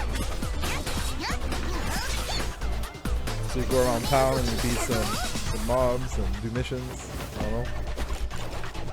And you know, you like to check out these character designs. Pick your favorite. Pay for it. Spend God knows how many hours.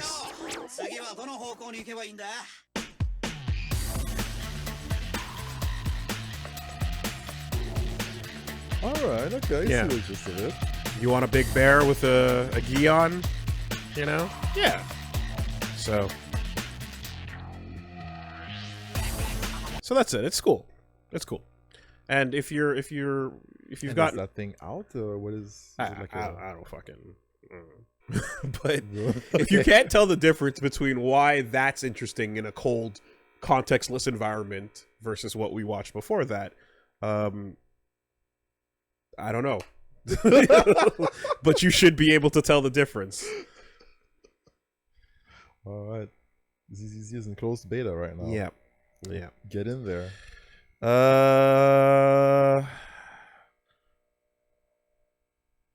How we doing? Negativity can be like an addiction.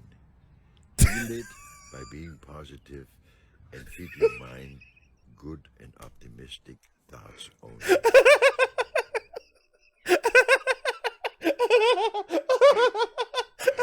Come on. Negativity can be like an addiction. Heal it by being positive and keep your mind good and optimistic. It is kind of how it is when you think about it. It's kind of like, where did that come from? Get ready. God, hold on. For the next battle. Shit. How do I find it? Gosh.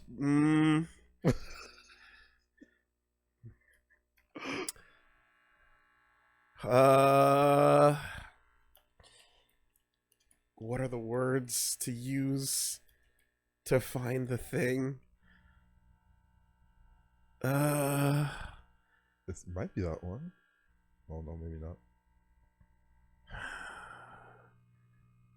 No.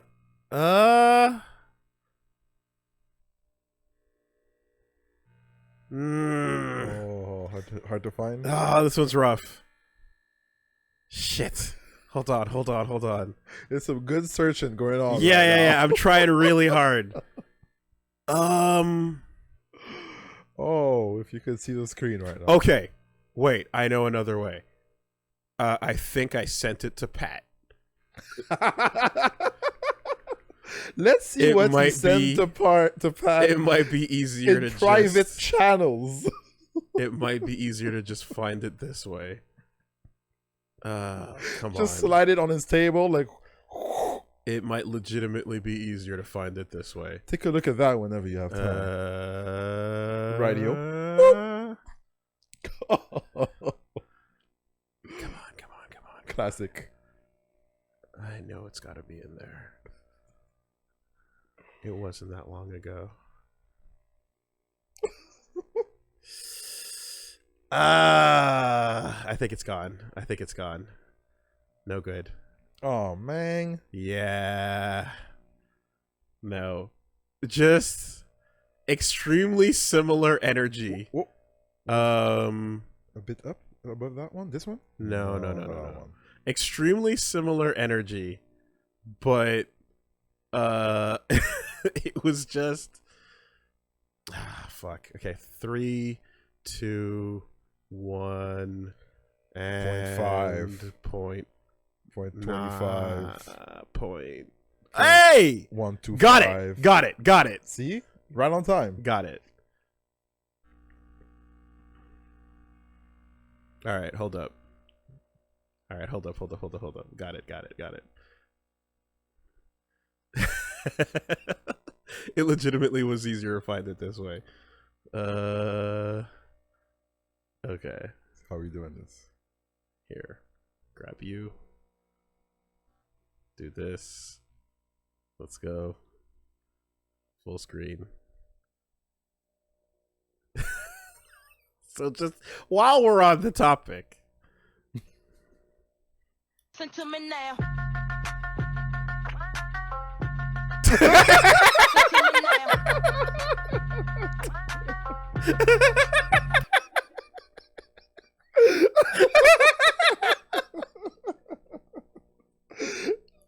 Now forever I would have to ask,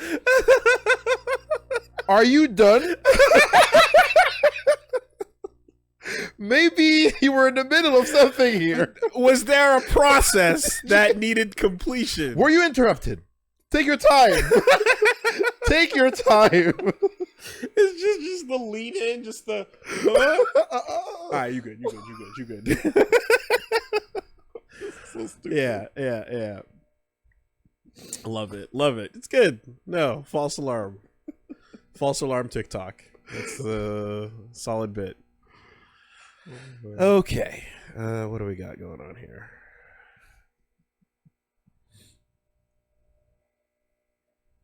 Wait, which ArcSys game Doctor said is this 6 again? months. The clock says 90 seconds. Okay, we're doing First this. showdown. Yeah. Begin. No, I'm sorry. That is no. Once again, if I can reference or think of a immediately superior version of that, I hope typing "you ain't from Michigan" into YouTube will. Yup. Come on. Here we go. Oh, no, not the original meme. No. Oh, where's the fighting game version? Shit. There's such an infinitely better version of that same joke, but it's gonna be buried in the ArcSys Michigan? ArcSys Michigan. Thanks, chat. You're the best. You're the best. Thank you. Here we go. All right. Just, yeah, no. It just, if it's an inferior version of a better executed concept elsewhere, then... You ain't from Michigan if you ain't done this before. God forgive us all. Telling what? Get fucked.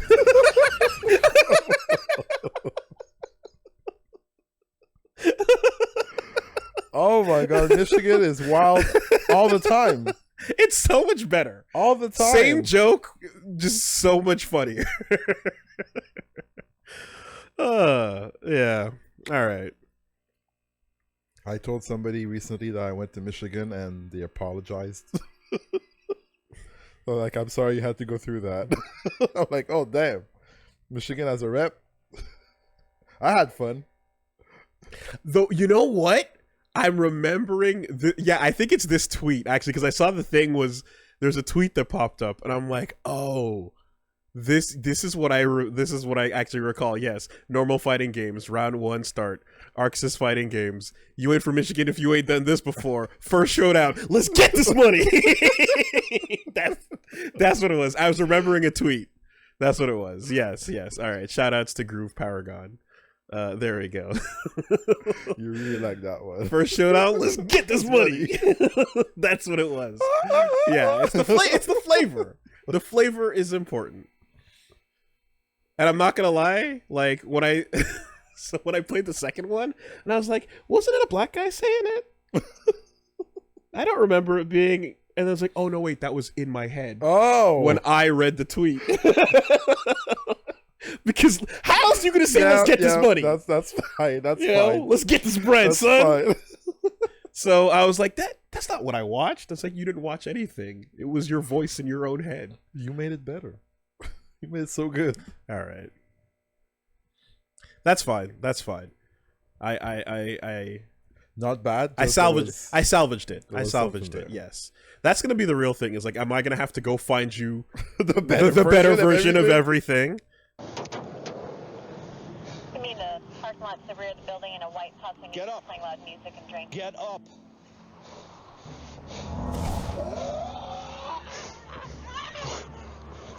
before you can discard those three and closer. Get back in front of the car. I need you people to help me. I stopped you a few weeks ago. I went to jail for that. Okay. I don't beg for anything. You see those tourists out there? You see them, they love me. And I try to make honest dollars, so I try to make it the best Vegas. way I know how, and I don't want problems. That's the strip right there. Break these cuffs. You can't break these cuffs. Please make it. Please make it. Oh, damn it. Every time I think he can make it. Oh, you've seen this? Okay. I've seen it. Okay. Okay. Every time I think he can break them, man. No, bath salts are scary, man. Don't fuck around. Also, Oblivion, I guess. Sure. I think the first time I saw this clip was just on its own, and then after it was in the background, Love in This Club. Okay. I can break these cuffs. You can't break those cuffs. And then just to the beat. It was really bad and stupid. I mean, there was, kid trying to go Super Saiyan. Yes. Right? Oh, yes. Like, those are the ones where, there was just a slight edit of, the particles starting to float, and you're like, oh. Yeah, and just a little bit of music and a little bit of particles, and he doesn't quite get there, but you're like, ooh. Yeah. Okay. Big respect for that kid. Right. All right. Okay, yes, no. Open. Receptive pose. I don't get Oblivion jokes, but receptive pose. Open to whatever the fuck y'all are trying to reference. Just like, I don't know, man. Oh, yeah, of course. Well, look, I'm not gonna write a fucking Guilty Gear lore video without coming across the previous incarnations. Certainly. Right, wife. Life good.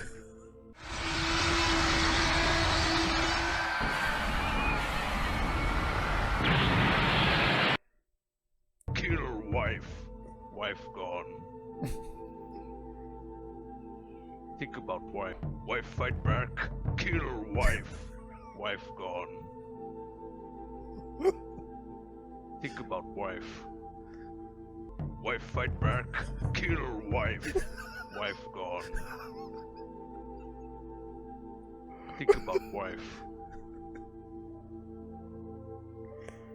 Regret wife. Kill. See, that I get. I get that reference. That's good. How much time did you spend on your shit? Too much. Oh my god. Clearly. You needed 42 seconds, dude. That's all I needed. Oh That's my all God. I needed. Just... Here we go. Let's see it. Oh, we busted out the classics.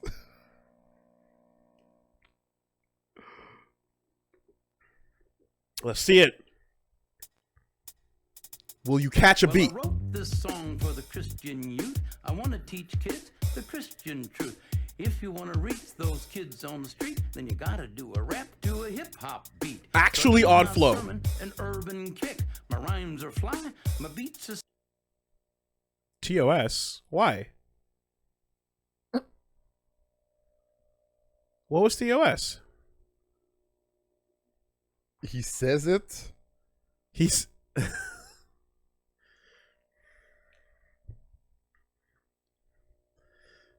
Hold on. Really? Okay. Vetters? Did you vet an N-word? Can I get a Here, let me just turn that down for a second. All right, how about we don't? Nope. No. They can't hear it. I muted the Okay, I was so scared. I muted the video for the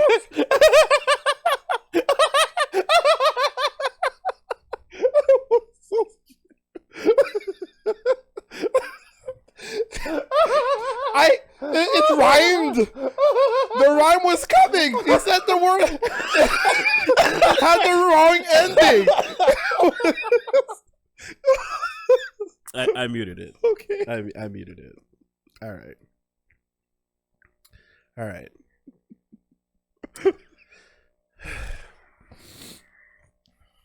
Vetters, did you catch that? What's the story? What do we got? Oh my god. See, I was just saying like 2 seconds ago about how I'll say it. But it has to come out of the right filter. I think so. The reason why I'm willing to do that is because I suspect that despite the TOS, they're gonna look and they'll be like, "All right, it's fine." We're not gonna go down that path. Exactly. I assume that they don't want this smoke, but that is smoke that they're entirely willing to take. Oh yeah. All right. Folks, please behave. Folks.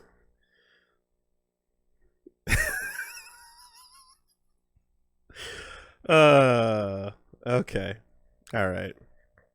Am I y'all gonna have to start tagging off who vets what so we can know? Yes. You might have Who signed off? Who signed off? Who signed off on this? Back in the QA days, you had to sign off on every bug regression. Couldn't every hide. Bug. Couldn't entry. hide. Yo, your name was in it. They would hunt you. Who signed off? No one owned up to the titties last time. No one owned up to the titties. Own up. Own up. Mods are like, we don't want to be tracked. What is this? Be real. Let me know. They don't want the shame of being the ones to approve another Fate video. DM me like, if you must. If we're gonna have to start signing off on this shit, I'm out. Own up to it. Real quiet. Gonna add a new column. A new vetted by. You know what? Hold on a minute. Doesn't Google Forms? It would be too complicated to go into the history. Are you sure? I would assume so. Show edit history. Oh, we got a name. Exposed. Oh my god. Oh my god. We got a name. Oh my god. Hold on. Who sent the titties? Who put the titties in? We're going back. Uh-oh. We're going back to the titties. Uh-oh. Ta-da. Ooh. Okay. Well then. That's between us and them. But we've got receipts.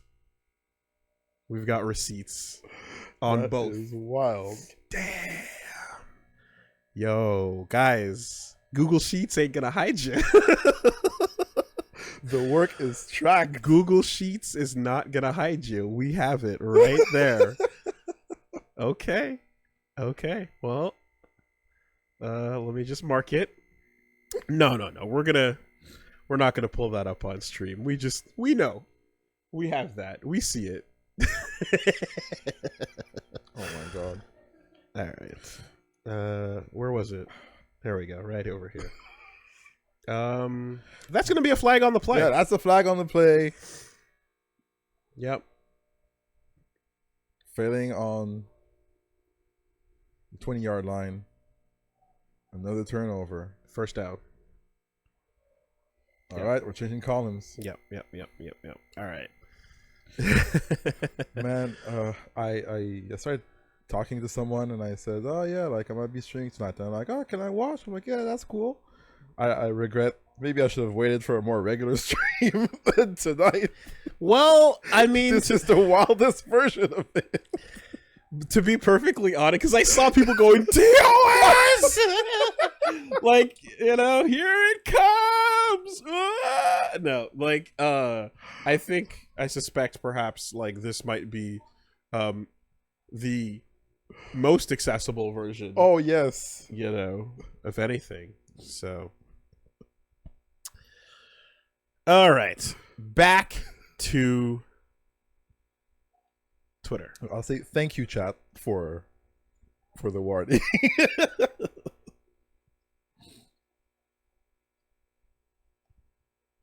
All right, what do we got? Y'all, if you're anyway. They're doing the Yunky Splinky again. They're trying to force the Yunky Splinky. But That's cringe shook. You're cringe.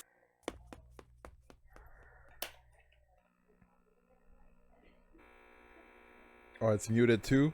Oh, that's too bad. I guess we have to not watch it again. And again and again and again. Reddit. Black herbal toothpaste. Oh, god damn it. Yeah. What is that? Yeah. Oh no, your balloon. I've already taken damage, guys. I don't need to.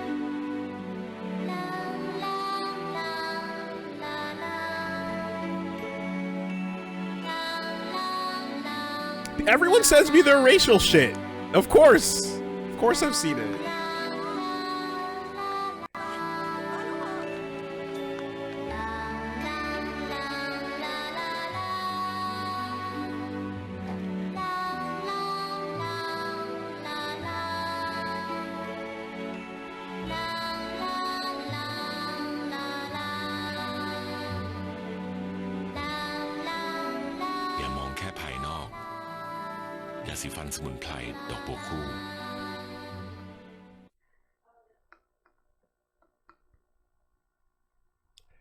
Appearances can be deceiving.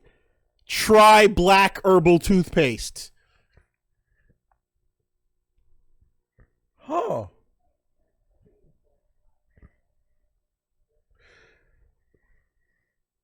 This is a good ad. This is a good ad, right? Because is that the world we live in? Is that is it? Do we just? I don't know anymore. Do we just break it down into simple blue and red? Do I need to change the colors behind us? What? Dude, like there is a genre that is weird Asian race ads. And I take it that you probably haven't seen them. I guess not.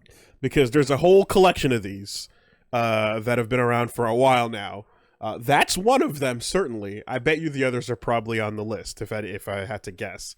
But if you want to break this down, I suppose it's, hey, look at this sad, poor black guy that is being shunned for Even being though black. super nice. And then he's sad, and he's exactly like our black herbal toothpaste, which people are probably not buying because they're like, why would I want to buy a black toothpaste? Yeah. Therefore, appearances can be deceiving. Yeah. The black thing is actually good, though. The black thing is all right. It's, don't judge it before you buy it. Don't judge the book by its cover, because I know you think, yeah, it's black toothpaste, you don't want to buy that, but look here, see? Therefore, you should feel that way about our product, the toothpaste. Yeah. Okay, yeah. It's kind of fighting. No, Reggie, no. That's fucked up and weird, there's man. Zero positive it's at all. super Right? weird. Okay, just wanted to be sure. The message at the end of the day. I thought there was a bit of positivity, but I wasn't sure, you know? It's super fucking weird. Also, the climbing kind of put a doubt in my head. You know, it was kind of weird. But I had to ask. I just wanted to be sure. I mean, look, man. Sometimes there's like the first layer, and then there's the second layer. But you can always bet that there's gonna be a product to reveal at the end that's just gonna be like, what the fuck? Because what they all have in common is darkness and or dirt and or black thing and then white product, white thing, rinsing clean, Yeah. and then you just use black and white and white people or black and Asian people to denote the difference between dark product thing and light clean product thing. So it's always fucked up. And you go, wow. So no, that doesn't double negative the commercial I back see. around. Okay. You know, That's fair. Not quite civil rights advertising. I could have been. Could have fooled me. Maybe. I was really confused.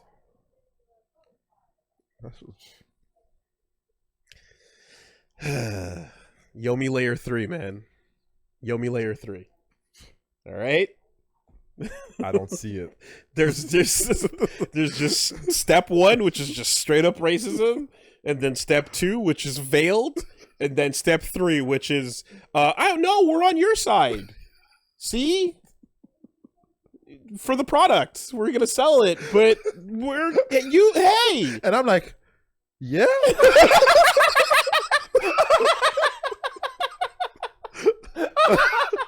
Oh.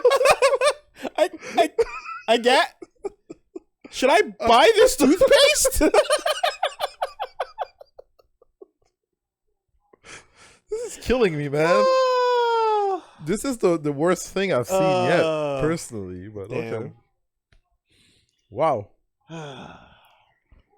It's our entire lives, folks. It's our entire lives. From moment zero. Yeah. All right. What do we got? I mean, yeah, fuck it. Yeah, we're good. No, just yeah, no, I'll show you. It's a series. Oh boy, okay. We're going deep into good commercials. There's really, I mean, there's one. There's one. There's one that you need to see. There's a couple, but there's really just one you need to see. My education. Reducation. The Reducation continues. Remember, every day, every stream. I'm learning something. Every stream is a Reducation. Man.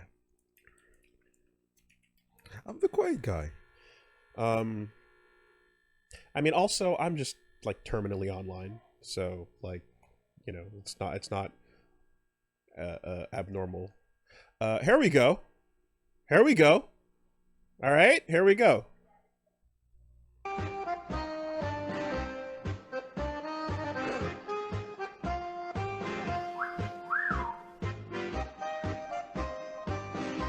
Come here, you.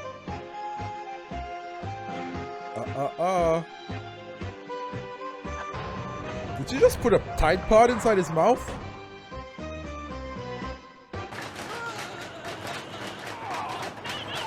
Okay, yeah, I see where this is going.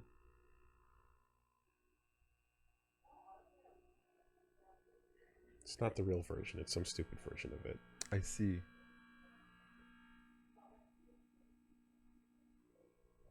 Okay, well, maybe that'll just cut past that point. What is that? Unless that... No, oh, okay. I didn't remember that middle bit, but anyway, sorry, no. Oh, you did get the full version. You got a This I don't remember seeing. one. I thought the music just kept playing. Yeah, anyway. There you go. Oh, wow. So clean. You washed it off, Reggie. Here's your Tide Pod back. That's what you wanted all along. You almost made the mistake of wearing a dirty article of clothing. But thankfully you've washed it. And now you got the result that you truly desired the whole time. Advertising works. What an improvement. That's great. That's great.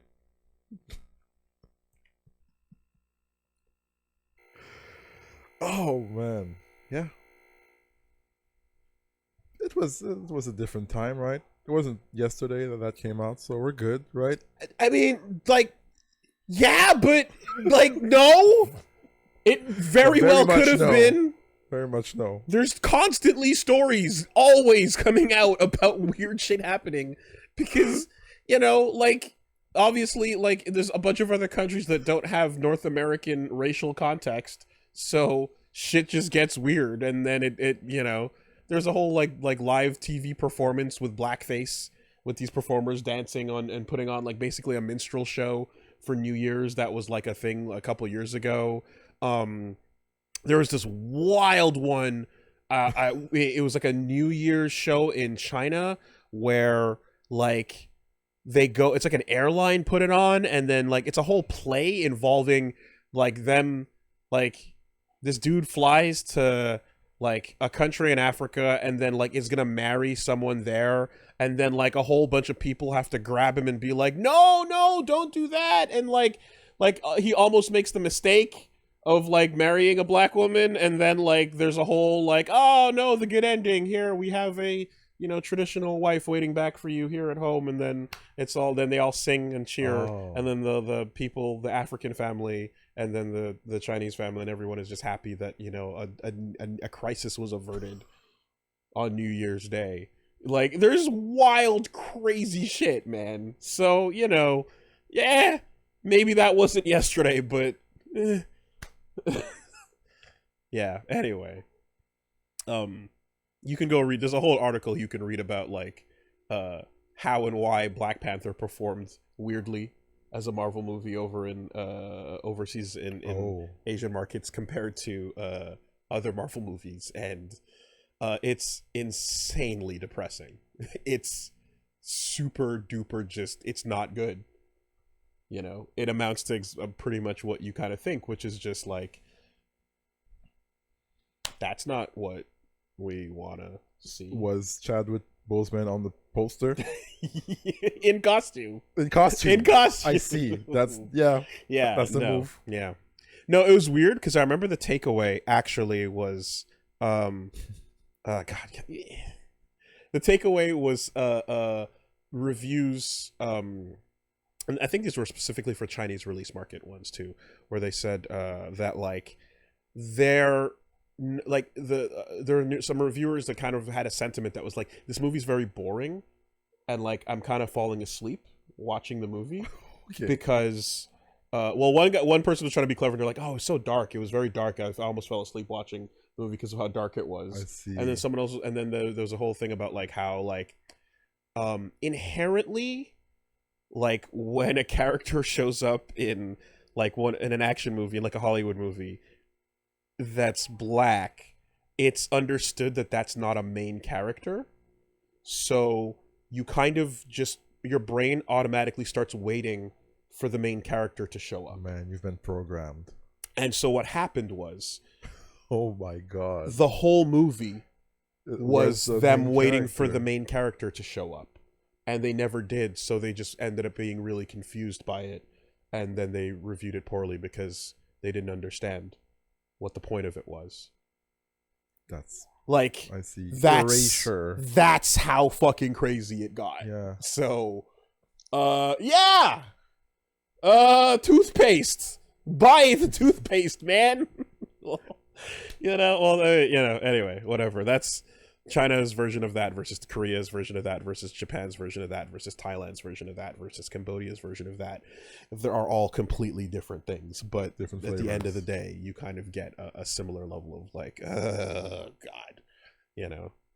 and yes, what I remember too being taught was that like the context is not necessarily, again, there's no like North American history per se, but it's more so like we do see black people in the form of like immigrants that come from there are various countries, like various African countries that like migrate and work there, and like that's the exposure they get pretty much, so it's very limited, and that's kind of how that goes. So hey, that's what's up, folks. It's a Woolie, it wouldn't be a Woolie stream if some of that shit didn't come up the moment the topic is on hand, because anyways, people love that shit. Reducation. All right, thank you. Cool. It is what it is. You gotta find the humor. Otherwise it'll crush you. People are taking the fun away from shit it. Ever. People are taking the fun away from it. It's super, super soul crushing and depressing. So you gotta find the fun in it. What else are you gonna do? Right? Oh, Edward! Oh! On your toes! On your toes!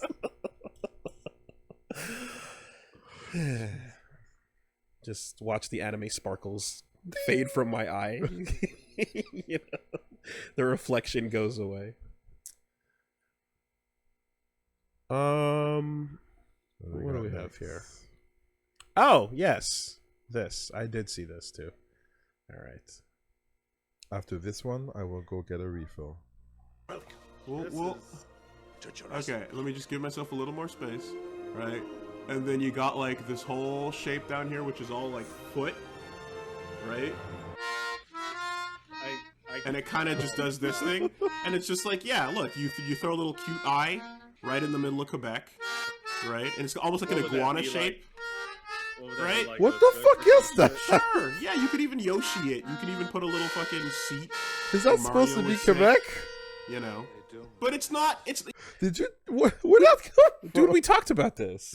It's weird. We talked about the whole, like we did this on stream. We did it on stream, but I went through the top a bit bigger. Yeah, well, because I know I was fucking MS Paint doodling and didn't draw the part that goes up into the like go up towards the Arctic. But like you can conceptualize dragon wings going up there, you know, and then everyone acted like, no, you can't fucking see it, and then like 15 people came along with better like better dinosaur drawings. Yeah, with better dragon drawings. Oh, there you go.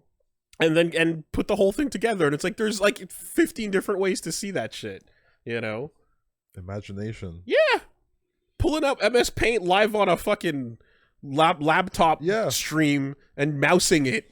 Okay, you're gonna get what the fuck you get. But an artist who has time to sit and Wacom it is gonna do a way more amazing job, to which they did. And everyone who pretended they couldn't understand was a fool. Fair enough. Fair enough.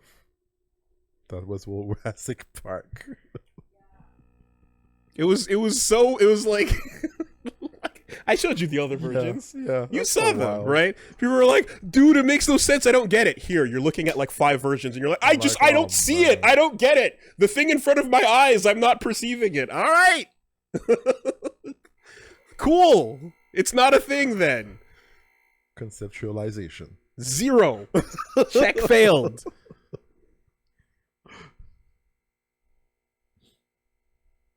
Oh no. What? I see what's coming. Yeah. You want to get that refill? Yeah, I do. Go ahead, get that refill. Got some folks say hi to? Sure.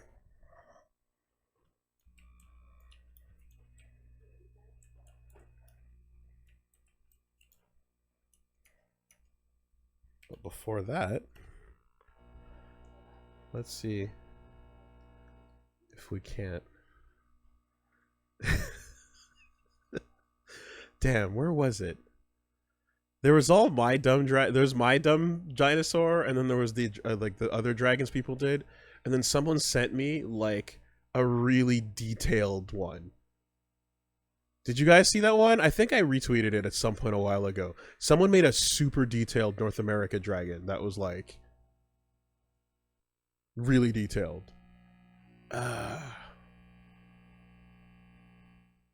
Where was it? Yeah, no. Unfortunately, I'm just getting. Oh, God damn it. No, because I'm trying to find the good one. Because I'm like, there's the dumb one that I fucking. There's the dumb one that I did, and then there's the other ones that were like better than that. But like, I did get sent one that was like perfect, really detailed, just nice, just right, and it's lost to the annals of time. Looking like Trogdor. I mean, like that's not it. None of these are it. No, there's like this thing, which you know, like this is not satisfying enough. Well, this is close. But it's like a fat dragon with like a butt. Where like you look at 2 wings sticking out, and then like there's like a 3D vector to it. So you put like, you know, the tail as like all the descending point down to Central America. Right. You know, so like that was it was like a better version of this essentially, but kind of just a little chubby cute dragon, and Labrador was always the little fire coming out of its mouth, you know. So it was cute.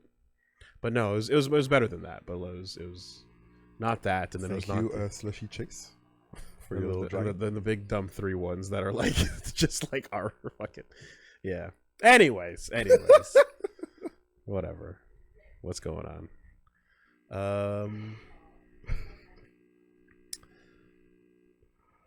Ligma Lominsa felt like Mass Effect never mentioned how big of a deal the fact that humanity went from not knowing aliens existed to war with the Turians in the span of 25 years prior to the start of the first game. That's not even a generation. Yeah, well, no, the impression I was given based on the codex that we read about and the introduction to like the first Contact War and stuff was about how that sudden aspect was why it was so fucked up and why it went so poorly, because like no one was ready for what was going down. So I think it explained that it was like, oh shit, what? It was a big holy shit moment. I think it did I think they did a decent job explaining that that was a big deal, but maybe I just auto-completed that in my brain. All right. Oh, I should have asked you if you wanted something. Oh, I'm okay. I brought a second thing. Oh, okay. I don't know if this is any good, but it's a blueberry cider. Blueberry cider, okay. Which could be horrible, but I'm willing to test it Beaupré has out. a good track record, right? The raspberry was good. Raspberry beers are pretty good. Yeah, but like blueberry, bitter raspberry, blueberries, it's a weird flavor. Like it needs to be applied in Sometimes very it's bitter. Yeah, like blueberry. Okay, like there's blueberries on their own. Like I know, like Punch Mom likes them. I'm not a fan as much. They're okay, but I like them on an Eggo. Smell it. Yeah. Yeah. I like blueberries on an Eggo waffle. I like blueberries in a Pop-Tart. The chemical the blueberries. synthetic version you of like it. the chemical blueberries. And I like them in like a smoothie, you know? Yeah.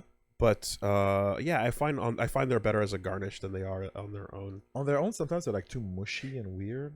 And there's like a tang to them. That is a bit but I strong. like freshly picked blueberries. Like if you go to Saguenay-Lac-Saint-Jean and you get like those blueberries that the monks get and they put in chocolate. Someone just said you need to try the chocolate blueberries from Lac Saint Jean. Are you serious? Yep. That's sick. That's sick because I did it. Like les frères Trappistes, I think. Yeah, literally. Yeah, right there. Yeah. They have the Trappist brothers who Okay. used to like. Do they do it with white chocolate? No. Brown. Okay. I guess milk chocolate. Yeah. This is all right. Disappointing. You'd rather have a regular one. Not lactating. Lac Saint-Jean. I can finish it, but it's not my preference. Le Saguenay-Lac-Saint-Jean. Saint John Lake. Yeah. Saguenay is just hold that. Giant rat that makes the rules. Hey, Woolie. Recently went up to a family trip in Nashville. We went to this cool barcade called Up Down, and they had a Ninja Baseball Batman cabinet. Holy fuck. I remember you played that on the L channel, and that was super rare. Also really fun. It is! It's a fun beat 'em up. Yeah, Ninja Baseball Batman. Has nothing to do with Batman. You're a baseball, like, mascot, and you're, like, doing, like, I think it's like a 2 or 4 player beat 'em up. Pretty obscure. Terror King, dignity was a lie. We lost it a long time ago. Now we revel in this filth. True. An anonymous cheerer, thank you for the bits. Oh, much cute. love, much appreciated. Glad you're enjoying the stream. Thank you so much. Entransta, 2 months. Welcome aboard. Yes, the new babies. Glad you're enjoying the show. And Tyson Dragonsire, thank you for the 5 gift subs. Hell yeah. Appreciate that love. Okay, so you're ready to go. We're all ready to go. Okay. I brought 2 glasses over there if required. Later Wonderful. on. Wonderful. Let's see. What was up next? Ah, yes. Woolie Galactica Phantom. Oh my god, I never compilation. seen this. Oh yeah, I deserve that. What? Who did this? I got Galactica. That's just bullying. Sheldon Senpai. It's just not. No! Don't jump! Horrible! Don't jump! Just wait and roll! Fucking hell! Are we gonna do this for 4 minutes and a half? We can't change. Fine, I'll hold that. Oh my god, I can't believe what's going on. No! That one wasn't a super! It was when they made it a normal move! Fuck you, Woolie! How about that? Oh my god, they can stop. He's laughing the same way he is right now. This is fucking stupid. You can go right into the wreckers after that. Oh my god. Fuck you! Don't jump my back! Who would do this? What kind of sick person would do a compilation like that? I guess it just happened that often. Made that move. Oh my, what is this? Right away!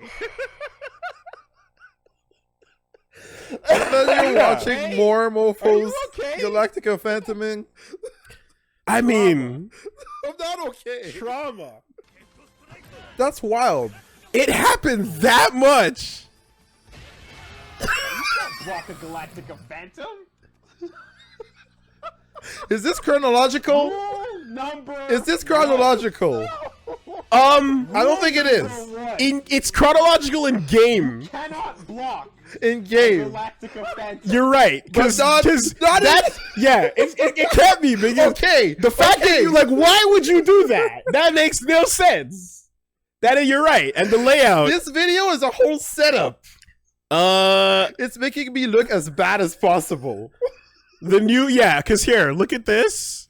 This is new layout, but it's an older game, so the games are it's going in game chronological Game order, but not in Reggie learning order. Oh my god. Yes, because I guess this might have been the first time you learned about that in KOF 14, which was I guess a while ago. God damn it, there's so many of them. Okay, well, to be fair, Reggie, a lot of the folks here, You don't block Galactica Phantoms, bro! there's a lot of people that are not here regularly that have not tuned in to get into fighting games. So to them, this is new content. This is absolutely new content. Right? Yeah. This is new to you, if you haven't seen it. Right? There you go, they don't know. So, Is it true that fully charged Galactica Phantom is not unblockable anymore? Not blockable. Both versions? Both versions. Okay. Is that the only thing you care about? Because let's be real. Can we be real for a second? Before we even play the This is goddamn stupid. match. Hold the fucking This is like the third time he's brought it up in some context, like this week.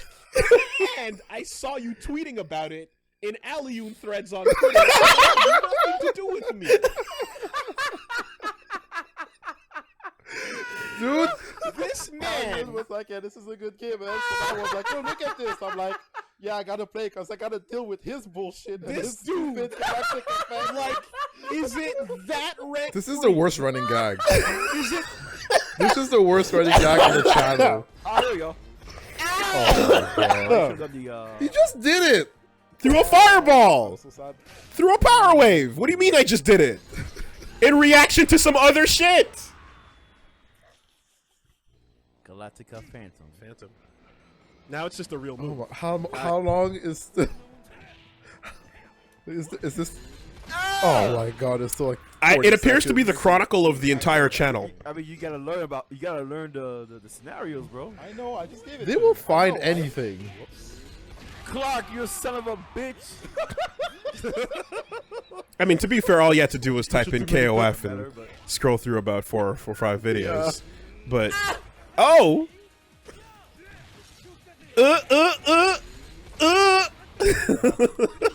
Oh my god, there's too many. Yo! Disrespectful. What? Who did this video? Sheldon. Sorry, Jimmy, but it's my turn on the brain cell. Yeah, that was the line. That's what I said. Sorry, but Mom says it's my turn on the brain cell. Yeah, all right. That's what people are doing out there? Damn, that's crazy. Alright, I see how it is. Let's see. You took a trophy home, Reggie. Shut the fuck up. As you said it, the frame before you said it, it came in my mind. What are you complaining about? But I was not gonna say anything. What are you complaining about? I was gonna hold it to myself. You just had a combo con victory. Clean. In both games. Yeah. In Strive and in Marvel. Grand Finals. What are you complaining about? I didn't get a trophy. That's Strive, casuals. But, you know. That's friendlies. That's friendlies, yes. When it counts, yes, I'm there. Exactly. And I don't boast about it. I didn't boast shit. That's fine. That's fine. I'm just saying, you know. I didn't make I didn't make that compilation, I'm dude. being very nice. Is getting up and throwing a chair and screaming in my ear being very nice, is it? I'm sorry. What school of manners did you go to?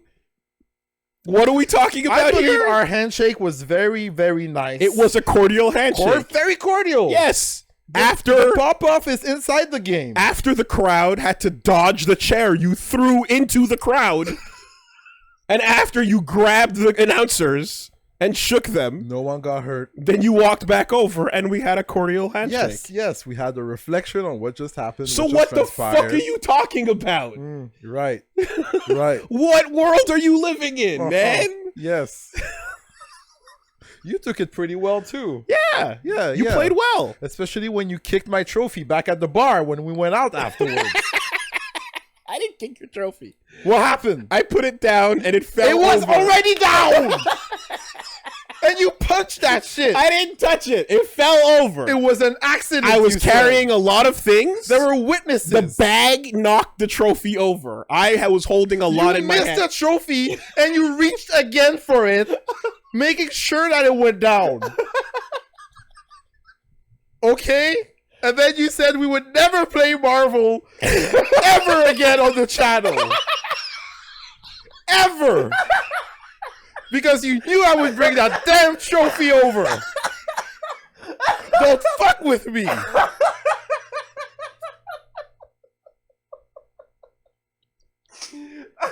I don't know what you're talking about, man. We gotta talk about off-stream conversation. You can have your galactic expansions. Yeah.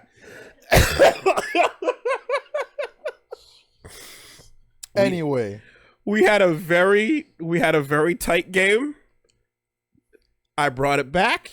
I wasn't able to cinch it home. I needed a seat switch. Yeah, it almost worked. And but you know what?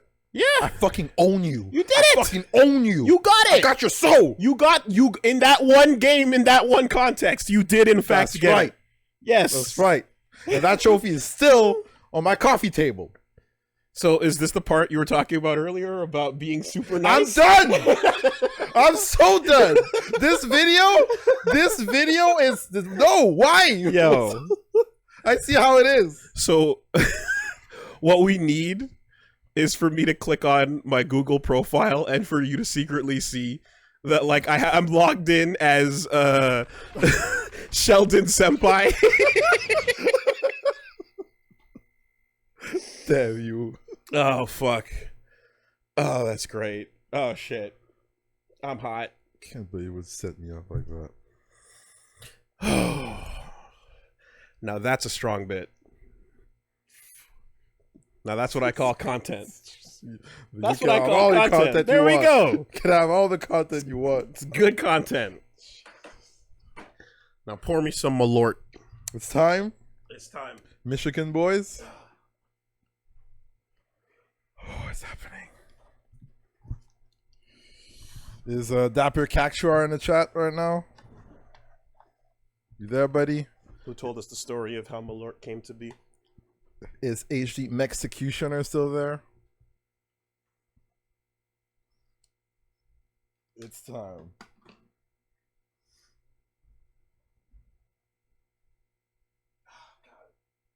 Sweat.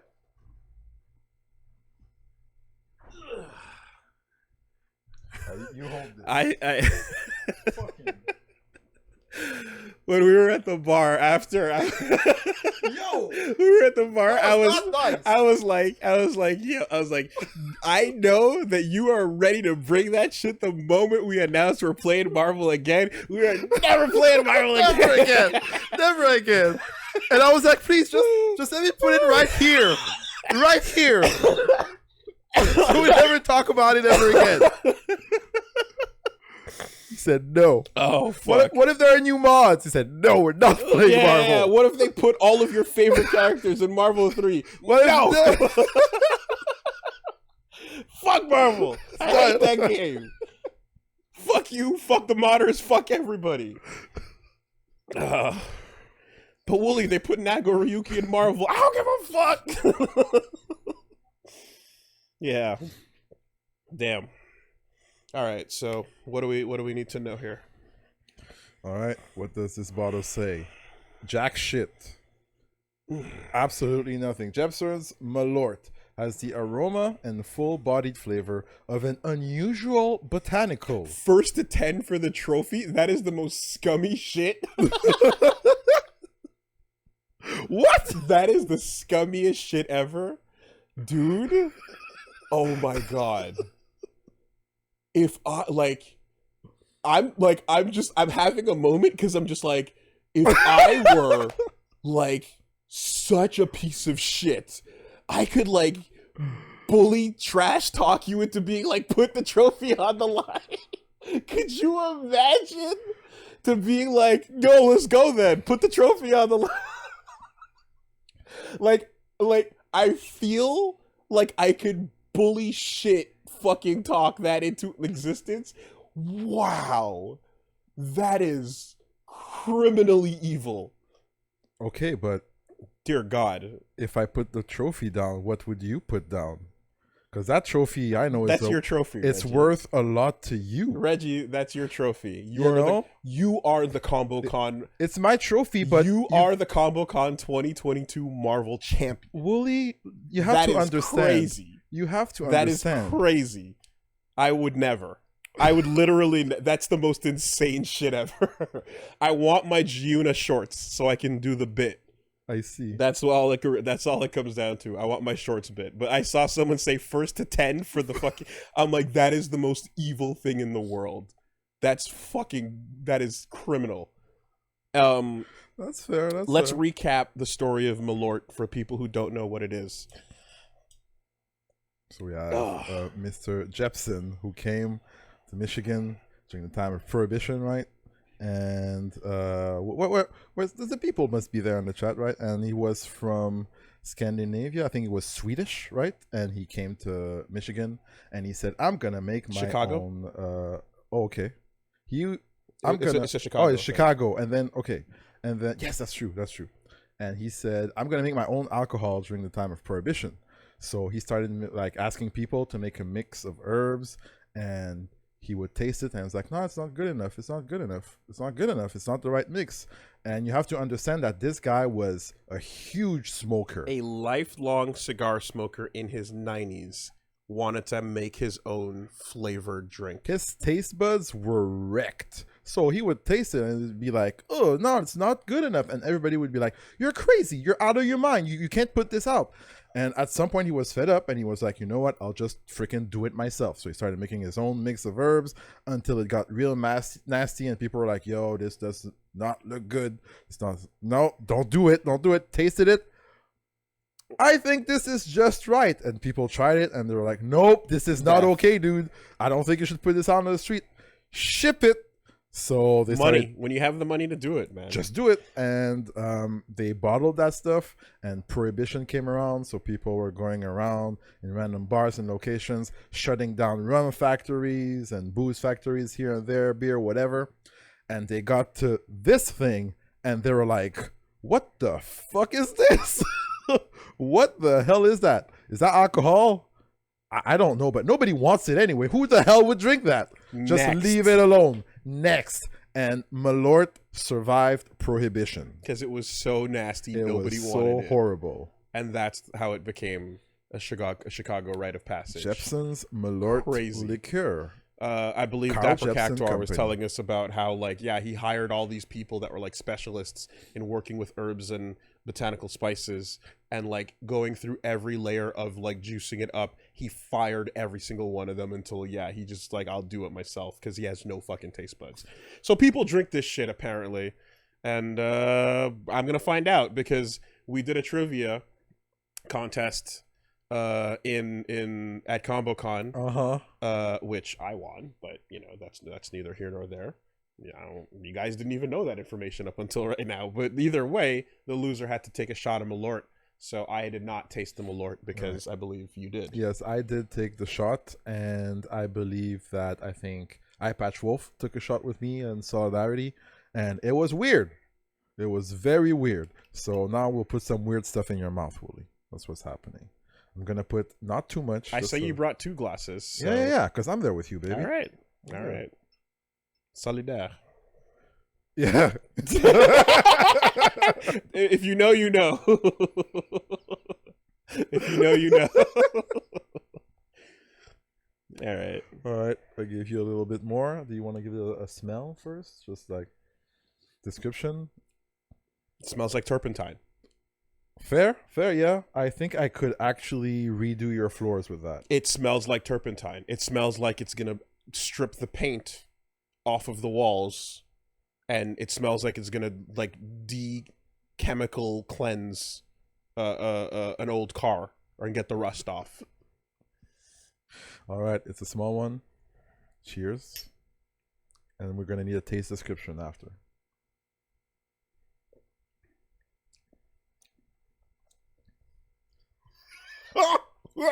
It tastes like turpentine. It tastes like a chemical that can strip the paint off the walls. It tastes like you could use this to de-rust your old car. It wasn't that bad the first time I had it. Jesus Christ, man. And now, do you have the grapefruit in the background on your tongue? Yes. The slightest hint of a grapefruit as an aftertaste after all the fucking chemical turpentine goes down. What's the percentage on that? What is that? It's not even 40, I think. It's 35. 70 proof. 70 proof? 70 proof. Wow, not even that big a deal. Nope. Okay. All right. You want another one? I'm good, man. Like, the grapefruit rind, like, is, like, I know grapefruit is like a, some people are like, that's way too strong, I don't like grapefruit. And I'm like, I get that. I like grapefruits. You know, my mom used to give me those for breakfast. So I'm used to that kind of kick aftertaste. But holy shit, up front, that's just chemicals, man. Like, I'd be worried, you know, if I didn't know. Unusual botanical. Yeah, if I didn't know what that bottle was and I tasted that, I'd be concerned about what just went in my body. Is the bottle labeled? What did you give me? That is not pleasant. And some things I feel like you can mix into a cocktail to hide it. Impossible. No, not this one. Impossible. When you're drinking Malort, you know it's Malort. Like, I can't even begin to imagine what kind of cocktail you'd have to make. Like 9 parts orange juice, you know, like grenadine syrup and like some other really intense shit. And then like 1 part Malort. Maybe a bit of Malort, gin. Okay. Tonic. Like it's no, I don't even know. Like I don't even know the word Malort. You know. All right. Well, I did it. There you go. Emperor Dread, what's up? Please do a revival of Pop Off Report News featuring Reggie's chair throwing antics at ComboCon. # Team Reggie.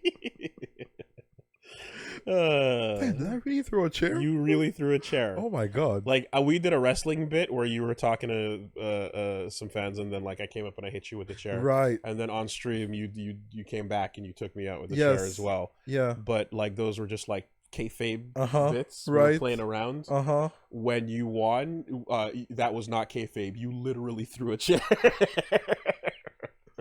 That's awesome. We weren't playing wrestling at that point. A chair got airborne.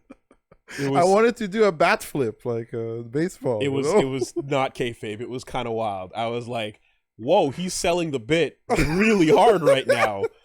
He's going in.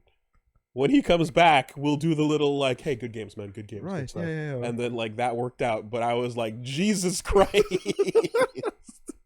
Everybody was on edge there. A chair got launched, and as the Boondocks teaches us, that makes people upset. Niggas get mad when a chair gets thrown. That's what's real. You know what it is. Yeah. Well, it was great. Not every day that I'm gonna win a tournament in the United States of America, you know? FinMac 5. Bro, I haven't laughed this hard in a fucking minute. Thanks for the laughs, lads. No problem. Oh yeah, good segment. Good segment. Well done. I like that. That makes me happy. That's good. It's good. Little.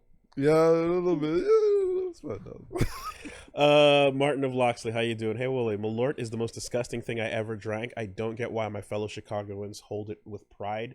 Because what the fuck does Chicago have?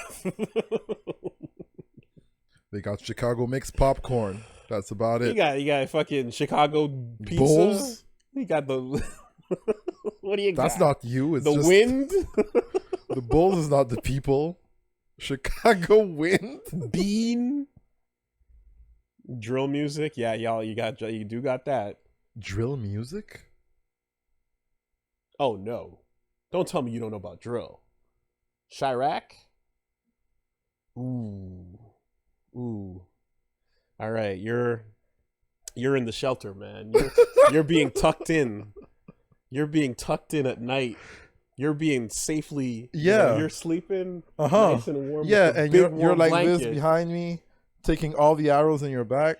I mean, it ain't. There's not like you. There's no need for a fancy fucking setup. Actually, drill music. No, like, no. It's straight up. It's just like Wild R. Yankovic, you know.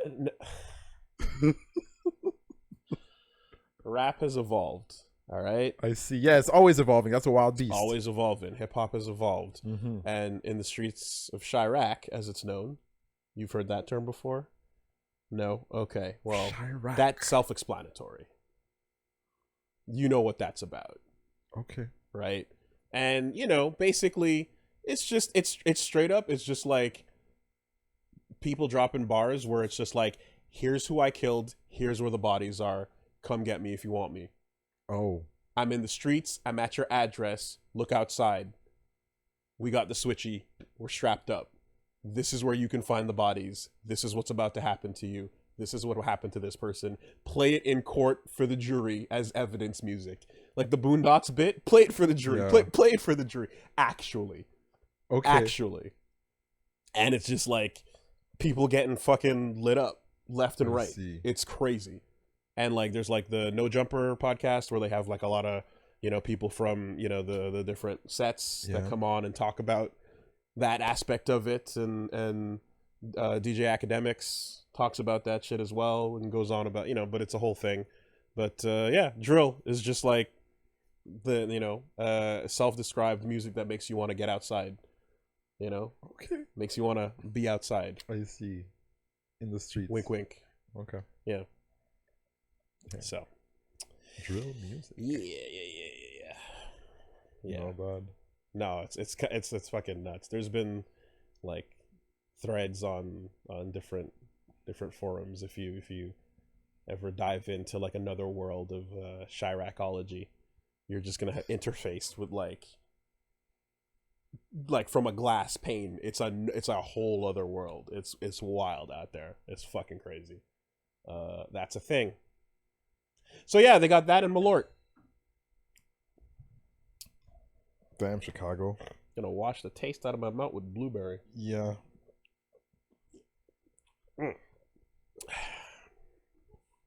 Oh, dude, I'm gonna have this for many years. You're gonna hold on to that bottle. Not microwave safe. Ladder match for the trophy when. Oh my god. Man, I really wanted to throw some punches. Maybe next time. Hey mom, I'm streaming. I'll call you later. Bye. Tell her about these antics. Tell her about what the fuck is going on over here. This bullshit. Damn. It's like, oh, you don't have time for me? I see how it is. To be fair, usually I'm free on a Friday night. Usually. So. Drac Davar, thank you for the 5 gift subs. Much appreciated. Cheers. Not microwave safe. Thank you for the 1,000 bits. Hell yeah. My sides are in orbit from the trophy bit. Holy shit. Thank you. And Tommy Big Nose. I appreciate the 5 gift subs. Thank you very much. Thank you. Damn. All right. We got a little Where side were thing. we? Oh yes. Okay. The Galactica Phantom set us off. Oh boy, that was a while ago. The Galactica Phantom set us off. Okay. Man. Damn. All right. We just put this thing on the floor. I mean, look, man. You can hold on to that, and just when the time is right, bust it out. Yeah, You when know? the time is right. I have 9 dried ghost peppers sitting in a cabinet over there. Why would you say such a thing? Because the 10th one I ate on stream on Hot Pepper Gaming. You've seen that video. Yes, I have. That's a package of 10. I see. And when they're dried, they preserve The capsaicin and everything. and they don't have liquid exactly, so you can like basically preserve them over the course of a very long time. So like I have that shit there just in case a motherfucker would. If someone wants to step up, I have the ultimate end of the conversation. What conversation? Like, Can you handle it? No, just like in someone. Yeah, someone wants to step up with something, and I'm dead ass certain, beyond a shadow of a fucking doubt, with nothing to lose. I got 9 ghost peppers with a name on it. If somebody wants to challenge me for something, a bottle of Malort can come in similar use. You know. I see. It's yeah, like, that could be a nice battle. Yeah, you believe in that? You believe in yourself? All right. Bam. Malort on the table. Bam. Ghost peppers on the table. What now? You know, like, ever since, like, the pandemic, I feel like maybe my spice tolerance has lowered because, like, I've been eating, like, less hot peppers. You know, I would go out for pho, put, like, 2-3 chilies in there, like the red little chili. Like chili flakes. Yeah, no, not the flakes, just the fresh okay. chilies. You bit them up, you take out all the seeds, you put it everywhere, you start sweating. It's really good. But I don't know if I would be able to chew a ghost pepper with you right now. You couldn't lose your tolerance. Also, if you have doubts, you definitely can, because it's gonna ruin the next week of your life when you consume it. Is that how it was? You eat it. It goes in your body, and then you know exactly where it is in your body until it exits your body. Yes. You taste it twice. I've had rectum fire. You taste it twice. Yes. It's but a smooth kiss. But in between the tastings, yeah, you know where it is. When you go to sleep, you can feel which side of your stomach it's on. You got to rotate so that it doesn't stay on the same side for too long. Yeah. Because it's burning through the lining. Now, how much do you chew it? I chewed it pretty thoroughly. I mean, the video was like chew until we saw you. Full mastication. Chew, and then swallow. And then ready to go and suffer. Yeah. As much as possible. Yeah, I know you're a champ. And I didn't do the smart thing, which is drink some Pepto-Bismol beforehand. Oh. So that you get a little coat to help you. Like Homer with the wax in his mouth. Yes, that was genius. So that's the move you got to do to help you out. You know, but it doesn't matter because once it goes past the stomach, it still has to hit the small and large intestine where you will continue to taste it. Delicious. Until it's out. So. Do you have Pepto-Bismol? I do. But no. Like, it's not. Just asking. Yeah. This is not a, it's not about it will ruin, the following days. You're not going to show up to stream. On Tuesday. You're not, Street Fighter 6 is going to be ruined. This is not one of those things. right? No matter what the fucking yeah, cotton. Yeah, no, it's literally the hottest pepper on the planet that was not grown in a lab. The only things hotter are the ones that have been grown artificially. It's elephant repellent. Yeah. You rub it on fences to make the elephants go away. I did it for hot pepper gaming because that was what they do, and I signed a waiver. To say that if something happens, it's on me. Okay. Like, yeah. I don't know how else to say. This is not a joke. This is some real ass shit. I just went as hard as I could because, you know, I like spicy food, and also, all the other guys were pussy ass bitches that weren't gonna do it real. So that's what it was. I decided to bring some content, you know, and nobody can say I didn't go all in. That's good. That's it. All right. Well, you know, whenever you want to break out the Pepto-Bismol. No, there's no reason to put you in potential hospital danger. I see. That's for fair. the bit. That's fair. You know what I hear? You want to eat a ghost pepper? Maybe not before Street Fighter 6. For no reason, just to do it. I mean, I heard a whole lot of talking. I think you like. I heard a whole lot of talking, and I was just like, you know, this guy's talking a whole lot of smack. I kind of want to step up to the plate, but you know, it's fine. Not tonight. All right, I need to. There needs to be some sort of. You need to plan your week. No. I need to have a button here. Here, I'm going to turn the light off behind us. Okay, this is an indicator that we are now out of the bit. Okay, there is no bit now. Reggie, this is a seriously fucked up. It's okay. It can seriously fuck you up. Woolie, I just want to tell you, just admit that you're backing down. From me eating another one? Yeah. Why would I eat another one? I thought you were talking about you eating one. I was talking about you versus me. Doing what? Eating it. Just eating one? Yeah. For nothing? I already did it. Why would I do it again? I have already done it. See how tough you. Oh, okay. So it's like a one-time achievement thing. Why? What do I have to prove? I see. You have your belt already. I turned the light off because I was trying to establish that bit aside, is over.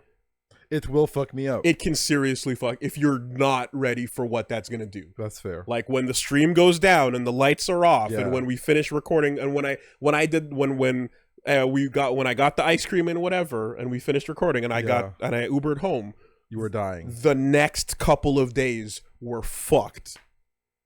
It's like for real, you know. So, that's cool. That's legit what I'm saying. Fair enough. That being said, like, lights back on, bit resume. Yeah, no, I've already done it, That's so cool. no one's gonna pretend I didn't. All right.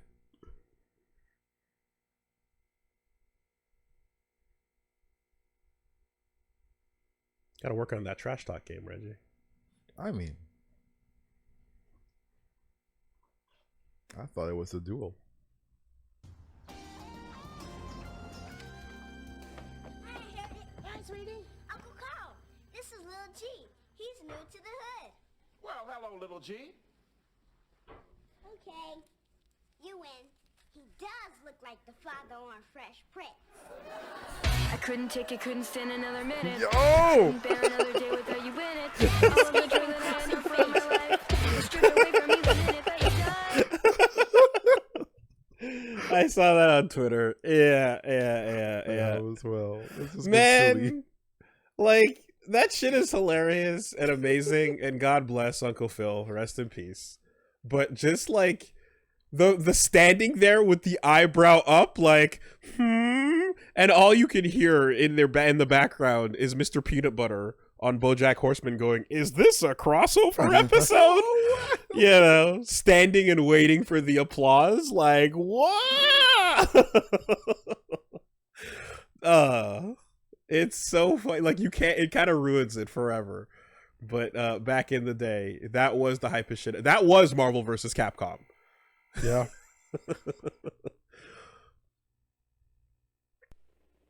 We interrupt our program to bring you this important message. I love you. Now, back to our show. Aww. That's cute. All right. Aww. Sure. That's a good shit post. That's positive. That's like low tier god affirming what was it called? Whatever. Positive low tier god. Okay. Remember the video? Yeah, okay. Yes. Love yourself now. Words are hard. GD's story is almost Kingdom Hearts level of craziness. Yeah, so I was like, because I was interested in like what kind of character Jacko was, right? And then Let's go. Guilty Gear story. I got a but then playlist. that girl is also that girl, but different. This girl's sisters with that one. They're the daughter of this character, who wants to use that other girl to destroy the world. But that girl also has another plan, and then another girl is made from that girl. Yeah. Correct. And then there's some crazy dude Mm-hmm. who you thought it was the other half of that girl. Nope. But No. actually That guy. someone else. Other half of that guy. Almost. Yeah. It's a lot. Oh yeah. Almost got it. And then like the one dude likes that one girl, and then they have a colleague, and the colleague marries another girl, but then that girl turns out to be the dude's technically daughter, and then the colleague has a son. Yes. So technically, Sort of. that son is like trained by the dude. I was like, Sort of. Yeah. huh. Correct.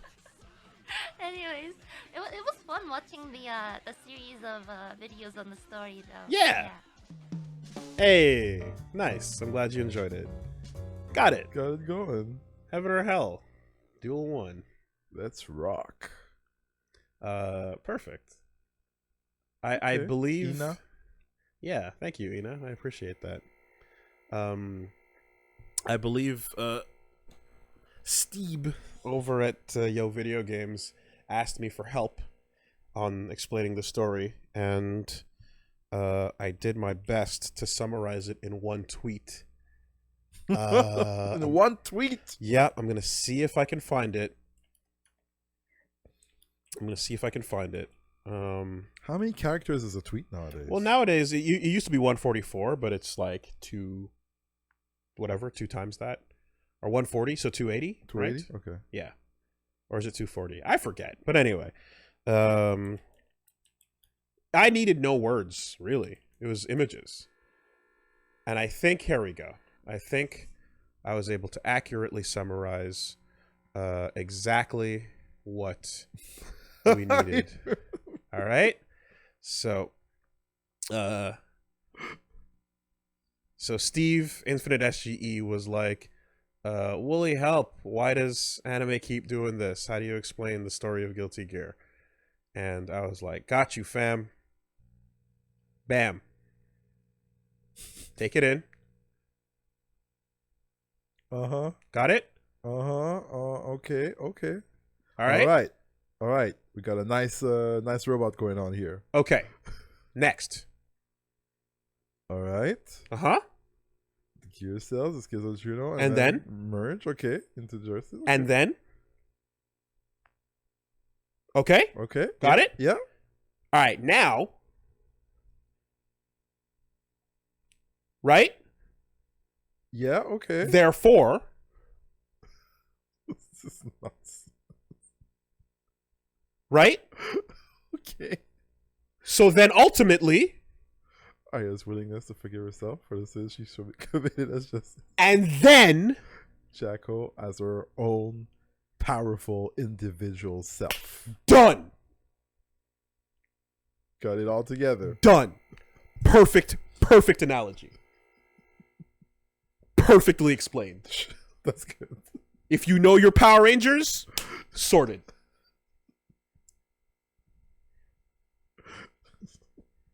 All right? You can sell that. You sold it very well. Yeah. And then somebody in there, if I can hear, somebody actually asked, they're like, hold on.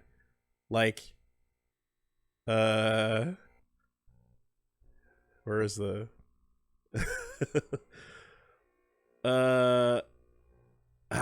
Someone asked like specifically about the placement of each of those aspects on the specific Zords, and it's like, yes, those are the correct places for those to be for the combinations that are possible with them.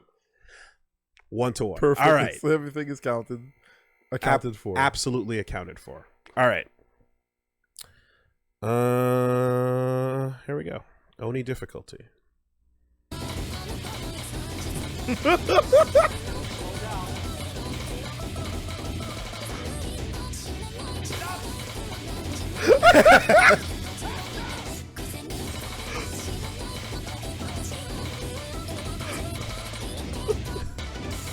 Oh, he won the Marvel tournament.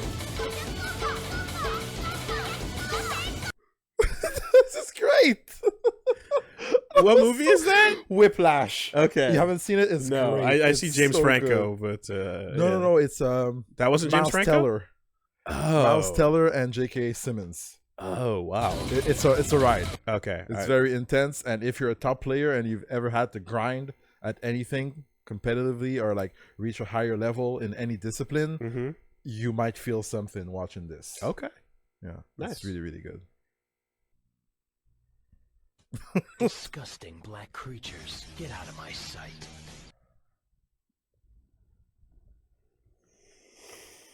Yeah, I wasn't ready for this. I I wasn't ready to open my arms and accept it. That went just way too quick. That was okay. Sure. You saw the Mario one? The Mario one? Yes. The Mario cartoon? The Vini sauce? Yeah, Vine sauce one? Vine sauce. Yes. I've yeah, seen okay. that. All right. Yes. All right. Final Fantasy 14. Really? A trailer for really 8 minutes and a half long. Really? Lamau are the notes. Really? LOL Lamau. A Final Fantasy 14 trailer. Really? Yep, official.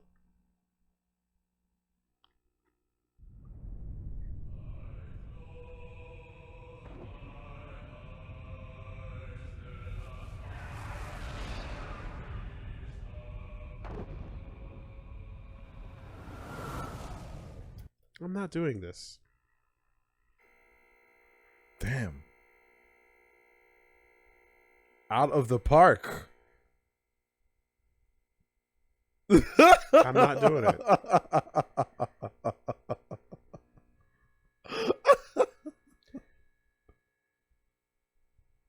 That 5 seconds of comets falling looked pretty cool.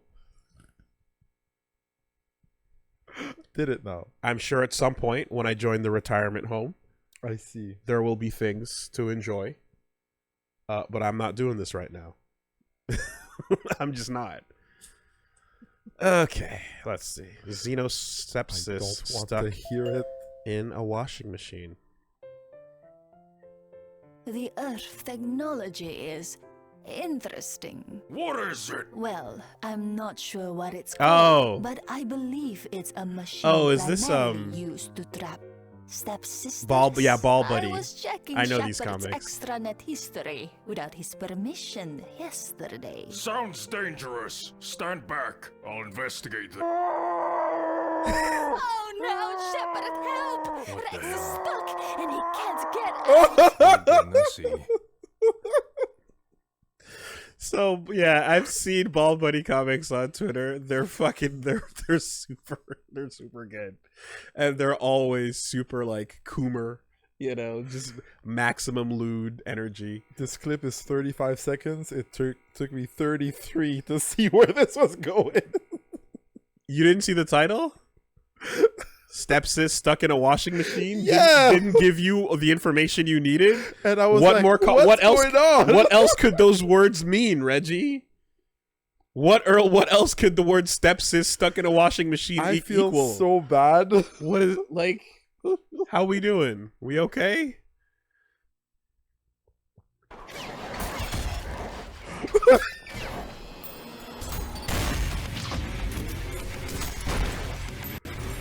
Damn, I gotta play part 2. Oh yeah, that's on the list. Yeah, it's just, again, in a schedule of full LPs, it's hard to figure out where to put a one-off or like a short thing. Since we don't do one-offs anymore. Mm-hmm.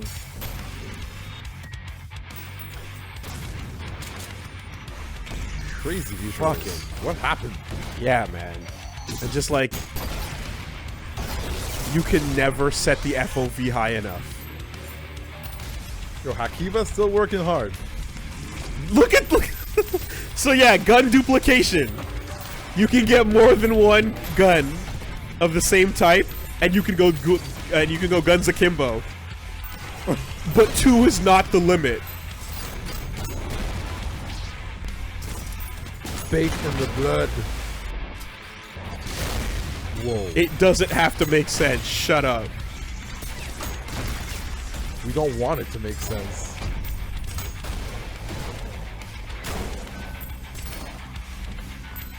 Man, I'm curious to see if you will have another project after.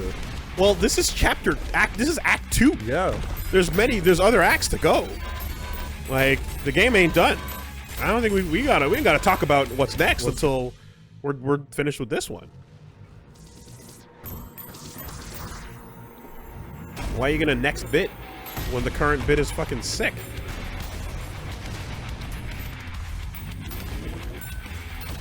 Let's go, Johnny.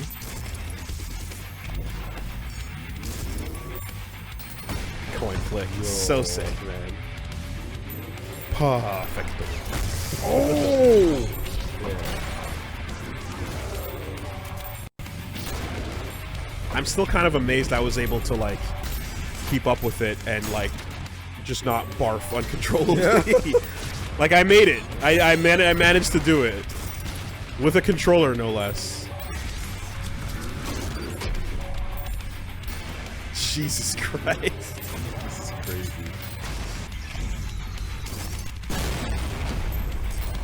Yeah. No, it's super cool. It's super cool. I mean, we're gonna come back to Ultra Kill. It's cool. Nothing else to say. It's fucking Ultra Kill. This is sick. You know. I don't know much about wrestling. 8 minutes. 8 minutes. Style select. Pro wrestling and fighting games. All right. 9 minutes. Vibe? It's a bit long. I'm sure it's good.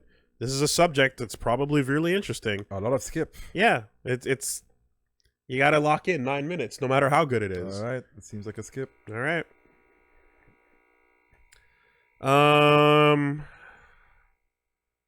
Is that a switch?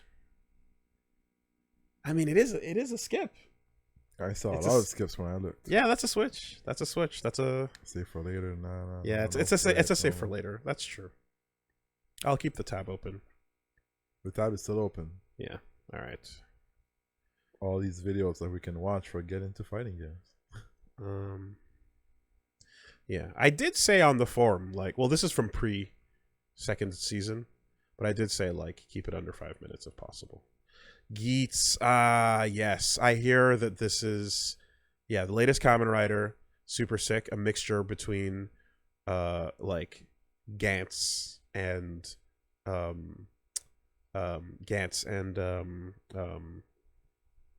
Squid Game meets Kamen Rider. So far, so good. ID コアとドライバーが届いたら、それは仮面ライダーへの招待状。デザイアグランプリ。Wait, hold on. Sorry. Nani? I literally got a text from Josh like a day or two ago. Kamen Rider Geets is Gantz plus Squid Game. 5 eps in, and it's better than the past couple seasons. Hope they don't fuck it up. So, okay. High hopes. Sounds pretty interesting. Eh? Sound? What happened? Je ne sais pas.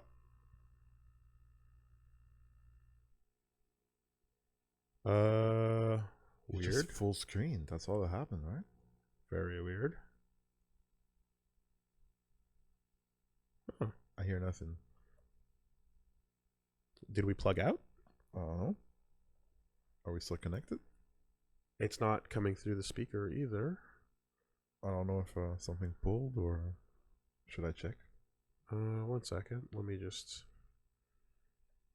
Yeah, like it's if it was at this level, it wouldn't be muted on the actual computer though. What the fuck was that? All right, let me do a couple tests on the different devices.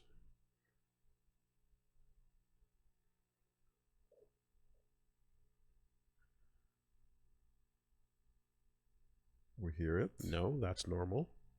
What about now? We're Okay. back. Literally for no reason at all. I didn't do anything. It just started and stopped. All right. Entry. Entry. Entry. Entry.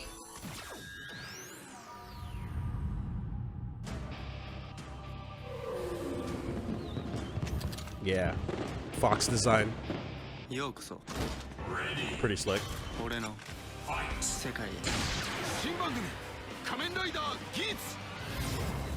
Nice helmet. I like it. おめでとうございます。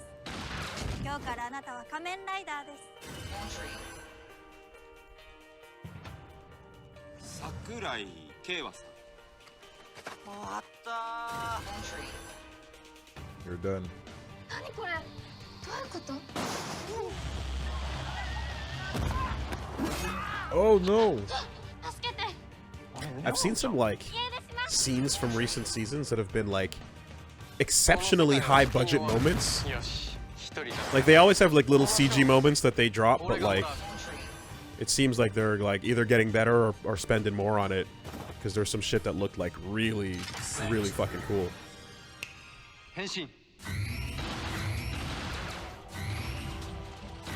Why did he say henshin in such a cute way? 運命の時を迎えます。 I thought it'd be like more badass, like Well, henshin. not everybody is fucking that. I see. There's tons of writers and everyone's got their own version.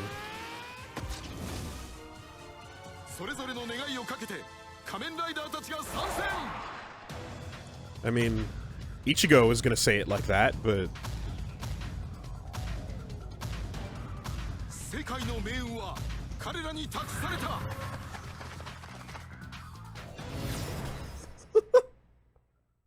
新番組仮面ライダーギーツ9月4日日曜日午前9時スタート。 Alright. Yeah. さあ始まるぞ。新しい世界が。 nice design. Cool. Yeah, no. There's all kinds of different personalities in over the years. Some of them are badasses that are like henshin, and others are just like henshin, softly. I see. You know, same Really thing. smooth. Yeah. The helmet I have up there, the white helmet on the corner, Abare Killer, is like a super sick, like I don't even give a fuck about the transformation, just kind of bakura change and just casually, just whatever. Just like, alright, yeah, go. I'm just gonna transform and I'm gonna kill you and I'm gonna go to hell and fight the demons in hell, and that's what I do when I put my suit on. What? It's not a big deal.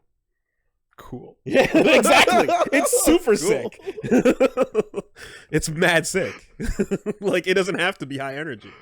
Yeah. Culturally insensitive Captain America. Well, it certainly beats being frozen in ice, but I will say a lot has changed since my time.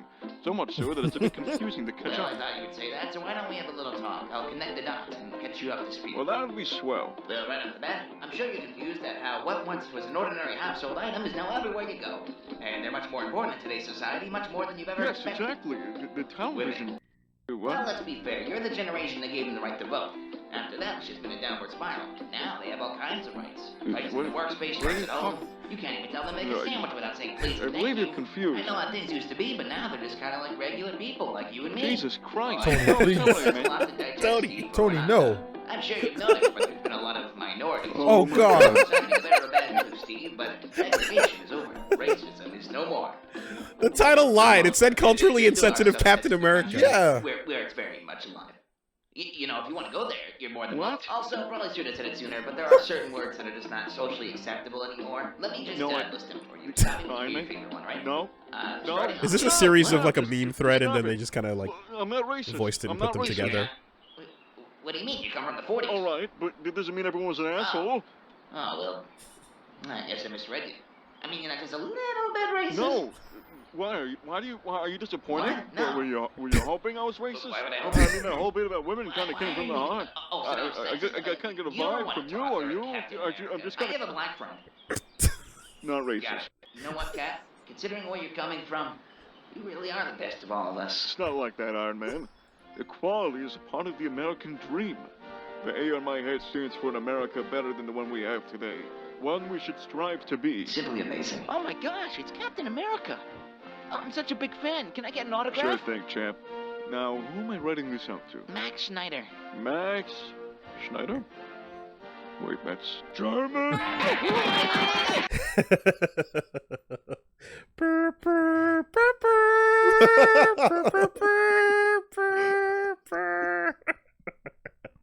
It's canon, by the way. This is all canon. That was great. I like the shit post.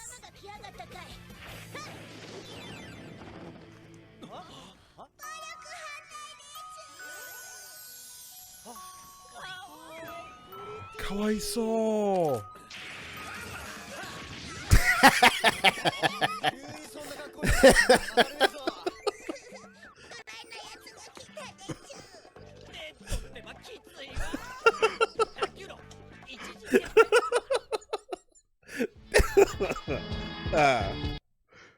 Should I? Oh wait, is that just outro? Yeah, I it's got just got. outro. Yeah, I was waiting for a hole in the head with smoke coming out of it for a second there, because that was a fucking headshot. You got yeah, you'd be dead. Yeah, I'm so dead. You I'm done. so dead. Wouldn't be the first time. There's been a couple of those recently, of just like Shameful, really. Oh fuck, I'm dead. Damn.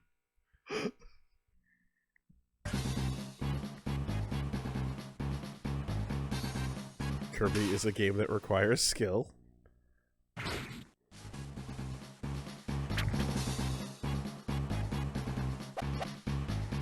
You're going down. Yeah, sure. Sure. Sure. You want to take a guess what the sounds are? Sounds like This may be fun. DMC. Correct. Devil May Cry 3.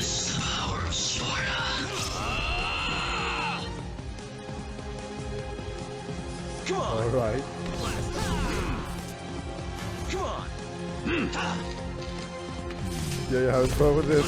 Don't get so cocky. Come on. What a fucking good theme song. Come on.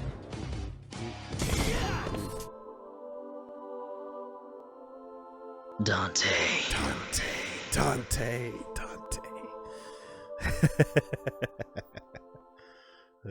Yeah, that's fine. It's like, yeah, what do you just throw some sound effects over the thing? That's good. That's good. Yeah, this. Yo on this boat, Snake. Not me. I'm based in red-pilled. You're a liberal. What the fuck is he even saying?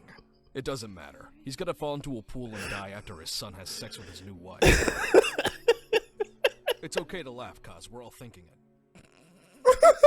What the? Reggie, I'm sorry, man. Like, sometimes we just gotta steamroll past the context, you know? Cool. Yeah, I understand. Like, yeah, that's cool. Yeah.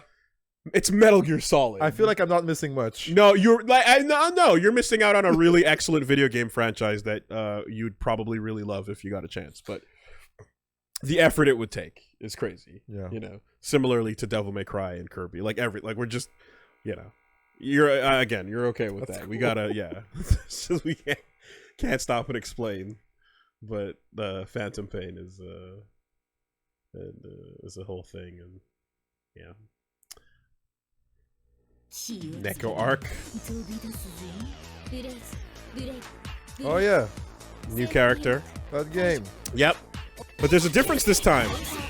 She has a normal sized hitbox in this game. Oh. So she can't just like dodge everything like a small character.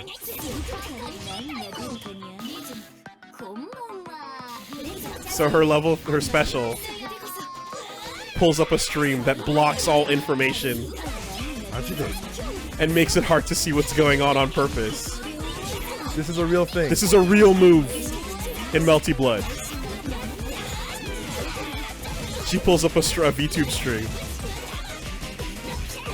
It's fucking crazy. It's amazing. Okay, this is some good memeing. Yeah.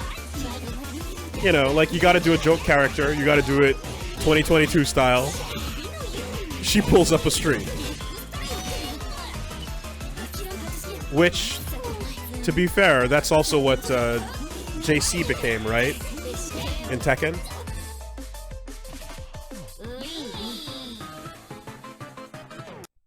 Like, she became a streamer and was like, don't forget to subscribe. True. But here, it's Josie actually... or... Julia Chang? Julia, okay, yeah. I heard JC at first. I said, well, that's her wrestler persona when she wears the mask. But Julia Chang. Okay. Julia. With the elbows, right? With the... Goes like this. Yeah, native yeah. stuff. And I think Ganryu tried to be one too. Did that work? Don't think so. Did he get a tier 3s? Not quite. I see. Fan animation. He's alive. This is... Is it just gonna be painful? Yeah. Yeah, it's just a reminder of the things we'll never have. It's just... There's no David production stepping in to save Berserk. There's no... Just for an it's instant, swaying inside the blade. He was the one who looked more like a terrifying monster to me.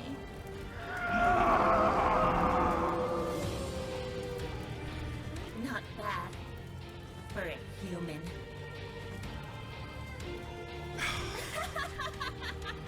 Are you suffering? It's, dude. I just want to enjoy it for what it is, but all it does is remind me of what's not. Mr. Tough Stuff, you were kind of fun.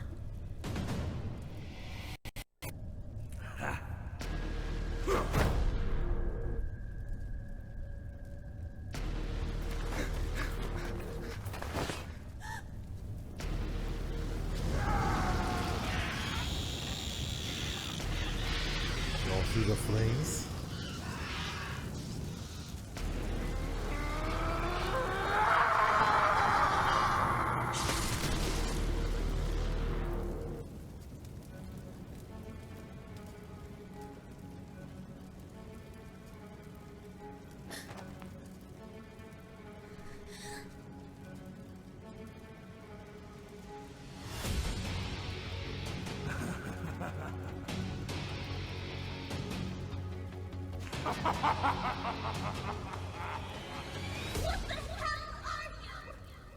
Fuck them kids. Yeah, so, you know, I legitimately, because, like, to be honest, we live in a world where, like, things do happen. You just have to wait a really long time. I do think that, like, I don't know, we could be on a timeline where, like, especially since, you know, now Berserk is pretty much, you know, it's as closed as a tale can be. Yeah. With the announcement of, like, the team that's going to pick back up to the finale. I imagine we are gonna be like, we can just, it's possible that, like, yeah, like 5 years from now there might be, like, another shot at it, because at some point there's a, like, license holder, you know, or an animation studio that might, like there's been multiple Berserk projects over the years, right? Yeah. There's been the original anime. There's been the 3D the 2D movies. There's been the 2016 fucking shit show. So at some point, someone is going to try again, and we just gotta hope that whoever does is extremely talented and is a very, faithful fan of the material that'll do it justice. But I think it might just happen in this lifetime, maybe. You just gotta wait a while for it.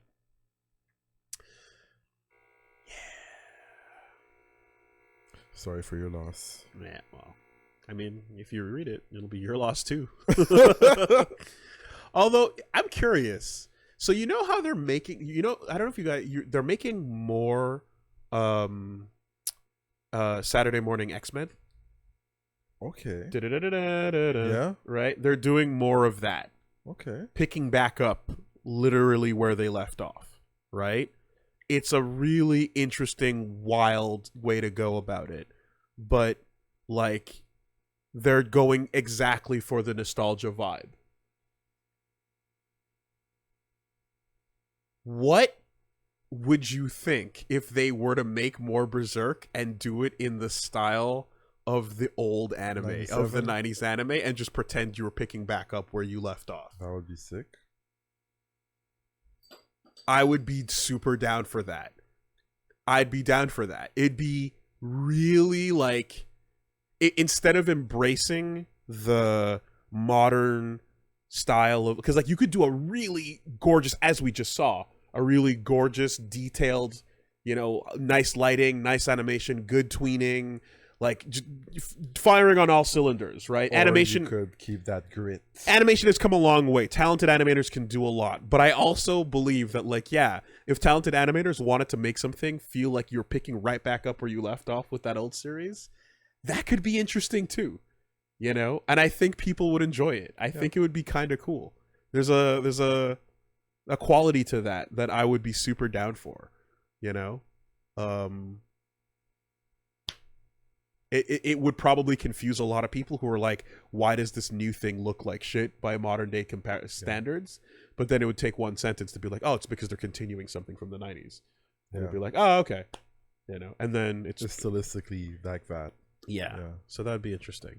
You're wrong, Woolie. I'm wrong. Okay. Well, that's fine. One guy. I guess I'm wrong. No. I saw a few people thought it was cool. It's fine. I would like it. I would think it would be an interesting way to go.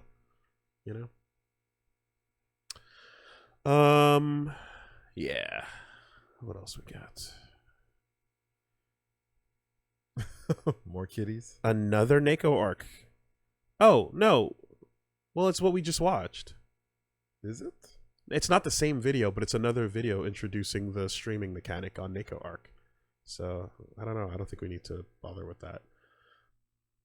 Unless it's different. Oh. What the heck is that? Wait. Okay, no, wait, never mind. Never mind, this is something else.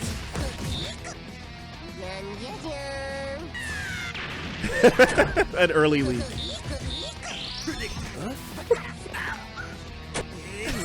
Oh, this is awful. This is so weird.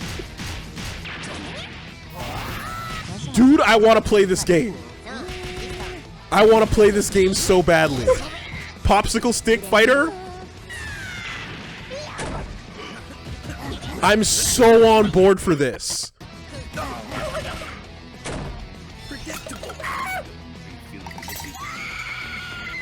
It would be cool to play. Dude, actually, yeah. you could make a game that actually plays like with it, like this.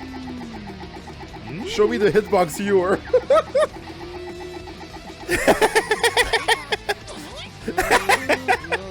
That's too good.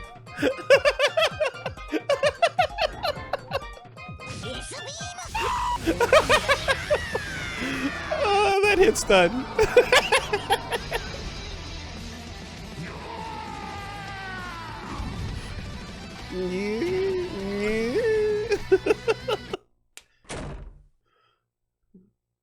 Oh my god, Mustached Villain. He does some good stuff. Mustached Villain. Yeah. You have a game concept. That is a game. That is a fighting game.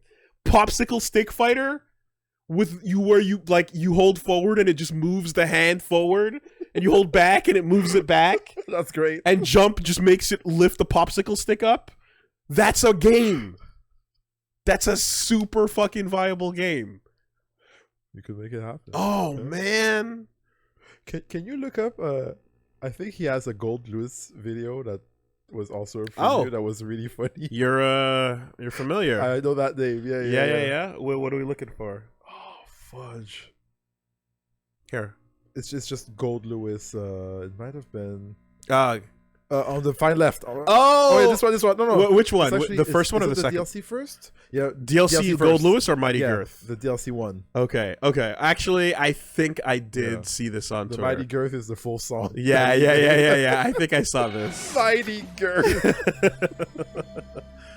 Let's go. Mustached villain. Nice.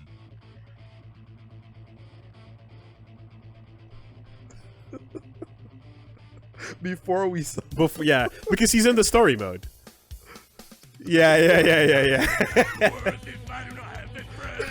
It looks so sick. I'll never let you go. Best friend. Cheeseburger, epic cool, never take us. Yeah, back when we thought it was Cheeseburger Sheriff, who turns out to be his brother, I think.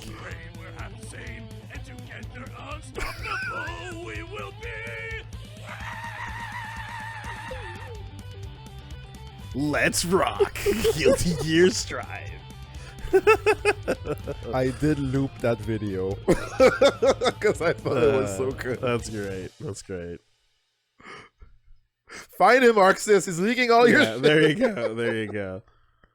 You just needed the sound effect of like the logo going, you know. Nice. Good shit. You buy a Goth GF at IHOP. Hello. Welcome to Goth IHOP. What can I get ya? You don't seem that goth to me. How come? You're happy. Well, I guess you don't understand me. Just like everyone else. But I'll start over. Welcome to Edgy Pancakes, or whatever. How can you inconvenience me today? That's better. So let me get one big titty goth GF. Sir, this is an IHOP. We don't sell people here. Bruh, you're thinking of Denny's. Oh yeah, you're right. So what do you guys even sell here It's then? like Robot Chicken. We sell hamburgers here. Boy, is IHOP really trying to gaslight me? Probably. Boy, you might be the international house of pancakes, but this violence gonna be domestic if I don't get pancakes. Do you really think death threats will work on a goth? Wanting to die is like our whole personality. I'll do it. Squeeze it. Bro, I've had their pancakes, and they're not worth a felony. Man, you're lucky I'm on multiple probations. I mean, the animation is like high effort. Yeah. Bro, you got any gluten-free options? Yeah. Your options are the door. Bro. Anyway, how much do these pancakes cost?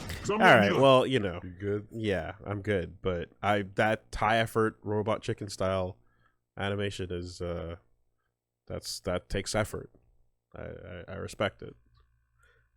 They mentioned Denny's. Can you type something for me in the search bar? You know about the like Goth IHOP and Tomboy Outback and all that stuff? No? Okay. All right. So again, Regication. Yeah.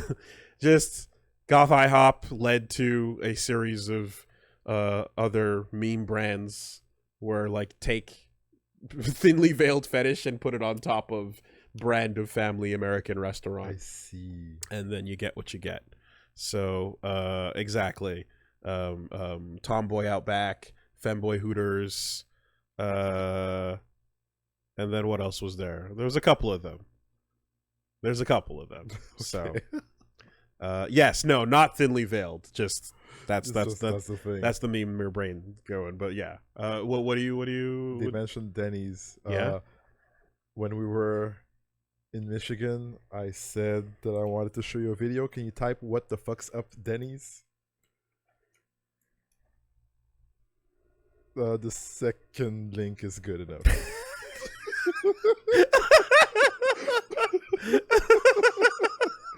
When we saw the show over there, I was like, I have a video for you.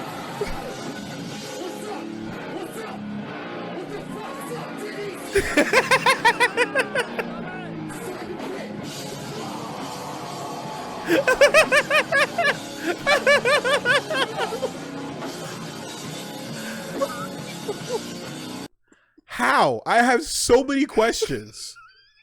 How did they get to perform in a Denny's? Does Denny's do live music? Is it an after hours thing with the employees? Can you rent the Denny's? Is it a venue that you can rent for money? Does the full concert answer that question? Is that a band that has performed in other... I have so many questions. Holy shit, America. What the fuck is up? Damn. One of my favorite videos. That's pretty strong. All right. Let's get some more in there.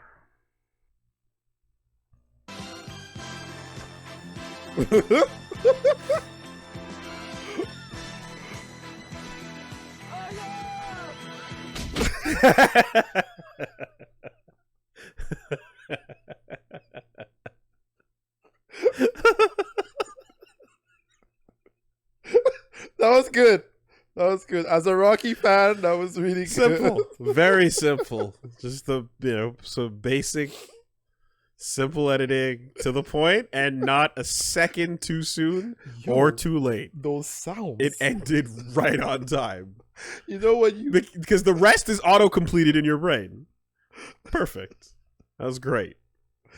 When the coach hears the sound in the gym and it's like, ooh, that's a good sound. Good sounds. Good sounds. Yep. Absolutely. Oh, man. We should really watch all the Rockies. That's yeah, I have to watch them with Punch Ball. Get around to it when we can. You know. So there's some hurdles to overcome. Beating Undead Asylum in Dark Souls before Guilty Gear Strive communicates with the server. Let's go! Ah, god damn it! You know what? Shit. Oh man, I told you, right? Oh, yeah. Okay. Yeah. You know what? I'm never gonna make the video. It's just we're far beyond it at this point. But I had all the material lined up because you can complete a round of Hokuto no Ken, Arxis, during the loading screen of JoJo's All-Star Battle. And then I was like, hold on. In the loading screen of JoJo's All-Star Battle, how many of those can you fit inside of a Bloodborne loading screen?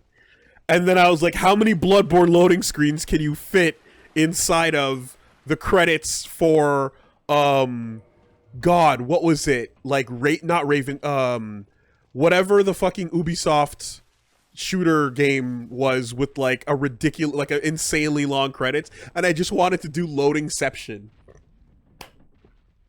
Ass Creed? It was Ass Creed credits? Yeah. Okay. Something like that. And I had them lined up, and I'm just I'm never gonna make it. But goddamn, was that an idea? For the shield. This dude. Dude. Totsugeki. Totsugeki, man.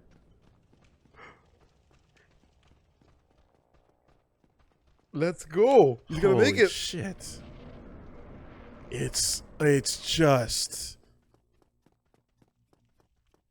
like the just first experiences are fucking everything. And you boot this game up for the first time and this is what you have to sit on. Oh, that's really long. It's bad. It was bad. Dude, it's really bad. Oh, we're not done yet. Like, they mildly improved it after launch, but if you're not running Totsugeki, like, it's insane. Drop down. Attack, yeah. Don't stay up there. He can reach. There you go. Now you get to see it from the other side. Oh my god. Look at that. So Two-handed. fast. Door locked. Door locked. Door locked. Communicating. Still communicating. He can make it. He can make it. Oh, shit. Oh, my God. Oh. Still pinging. Still pinging. That was a fake out. Wow. Wow. Oh my god. Firelink Shrine. Boom. Safe. Guilty Gear. Strive.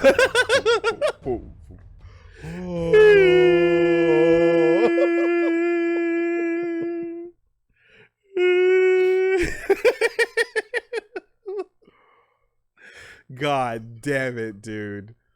That is unforgivably long. That is criminal loading. That's insane. Like, you can't put that out for people. Holy shit. Ah, I'm never gonna make it. I'm never gonna make that video, but fuck, man. Disorder.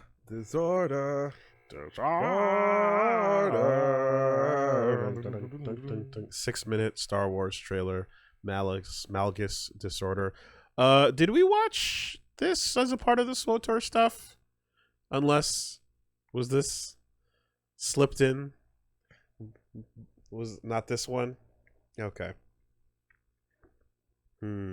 What was I feel like, are there notes for this? No. But I feel like there might have been a personal biased interest in this content from perhaps one of the vetting crew.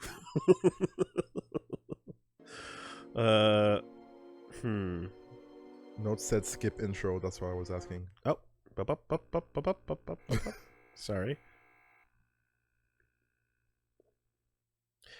Right, because that'll fucking get you.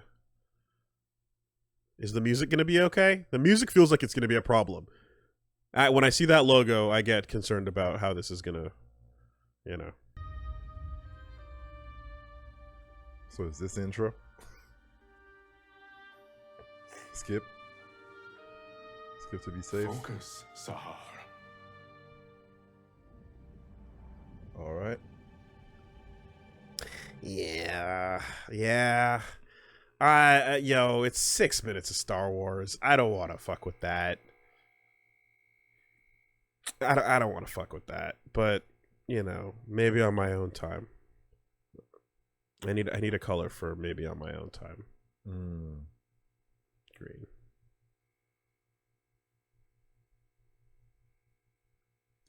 Maybe we saw too much.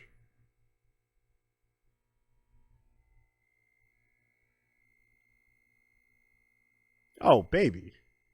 Oh, classics. Pick You the want to top learn? tier, and you know I'm the most prideful motherfucker there is. Let's go. If I pick the top tier, just pick a top tier. You want to win, yo? Pick a fucking top tier. I don't even like Balrog like that no more, man. Just pick him, yo. Pick a top tier. Switches all the time. You ever notice the top tier players? These days. These days you're just switching. God, look at the hair, man. Yo, Cammy Akuma? Yeah. That's good. You have to have that, you know, I mean, yeah, you want to mess around with other characters, but look at Japan. One character, forever. Yeah. One character. Well, not anymore. Back then. Look at all the people that Not in the patch era.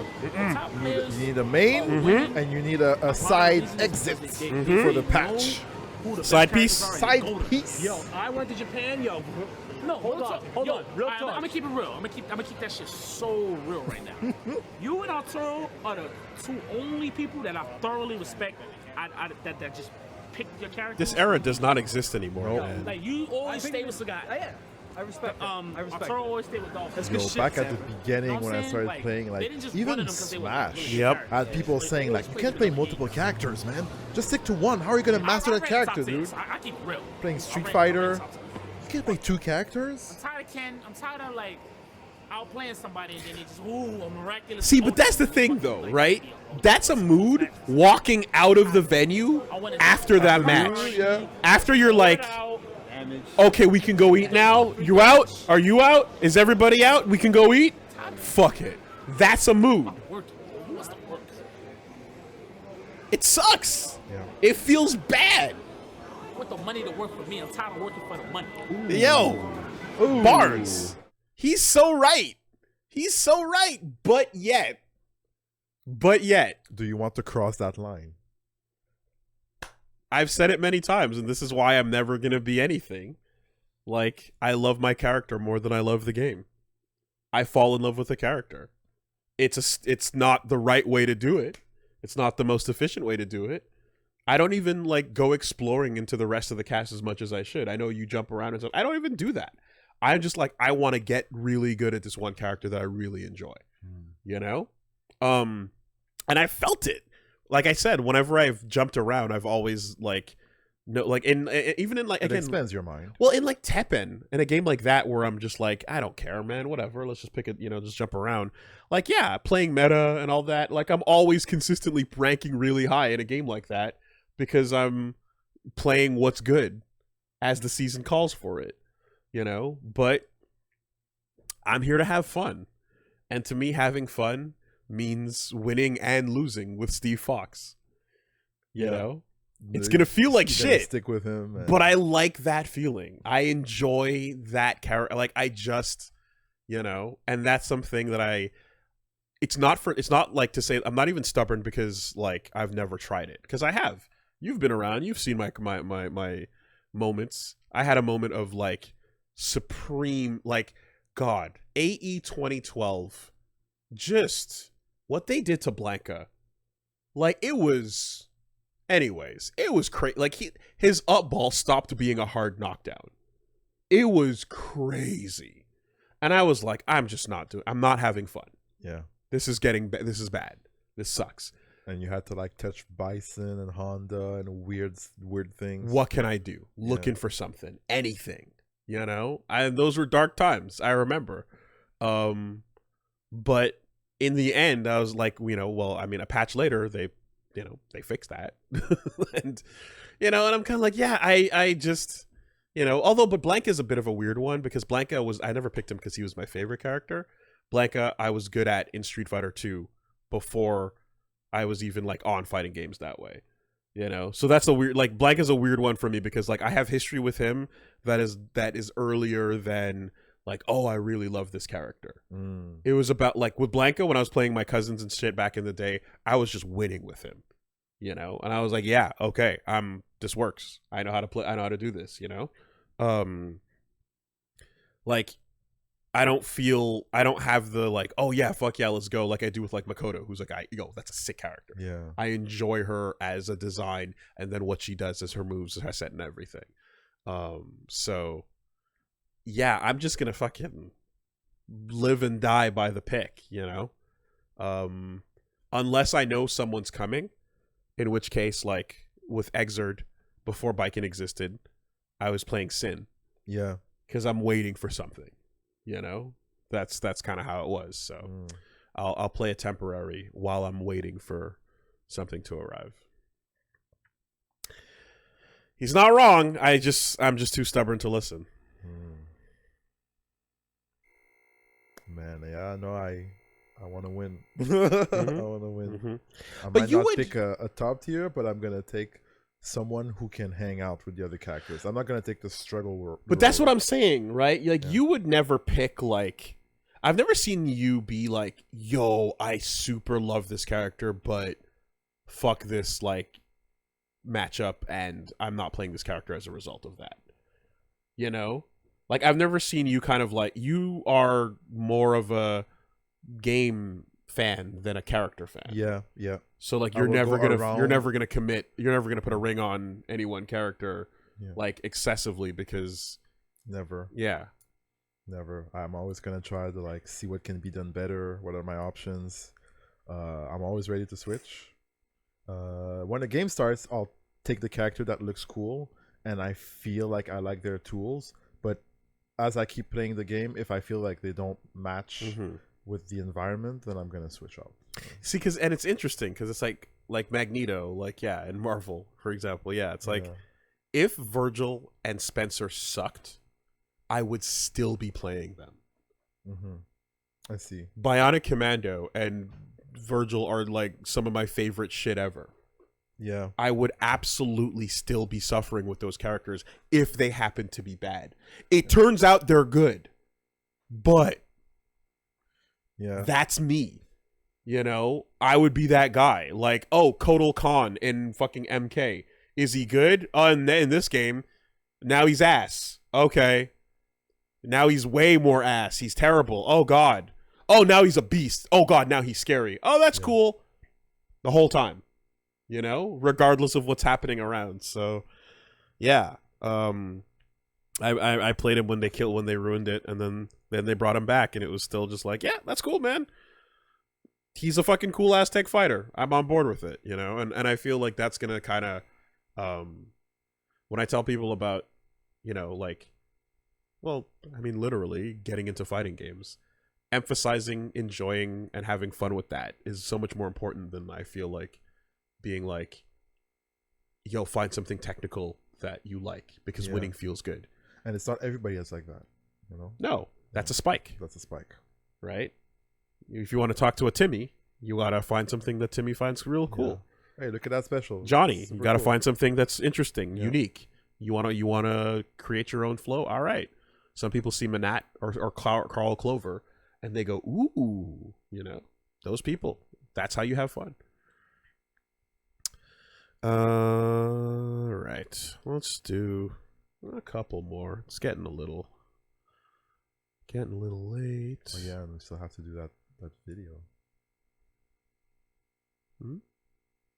The how to get started with fighting. Oh shit, that's true. You know what? That's a perfect transition. Let's just do that. Okay. I forgot about that. So good timing to mention it there. We can put the black lines. Let's mark it.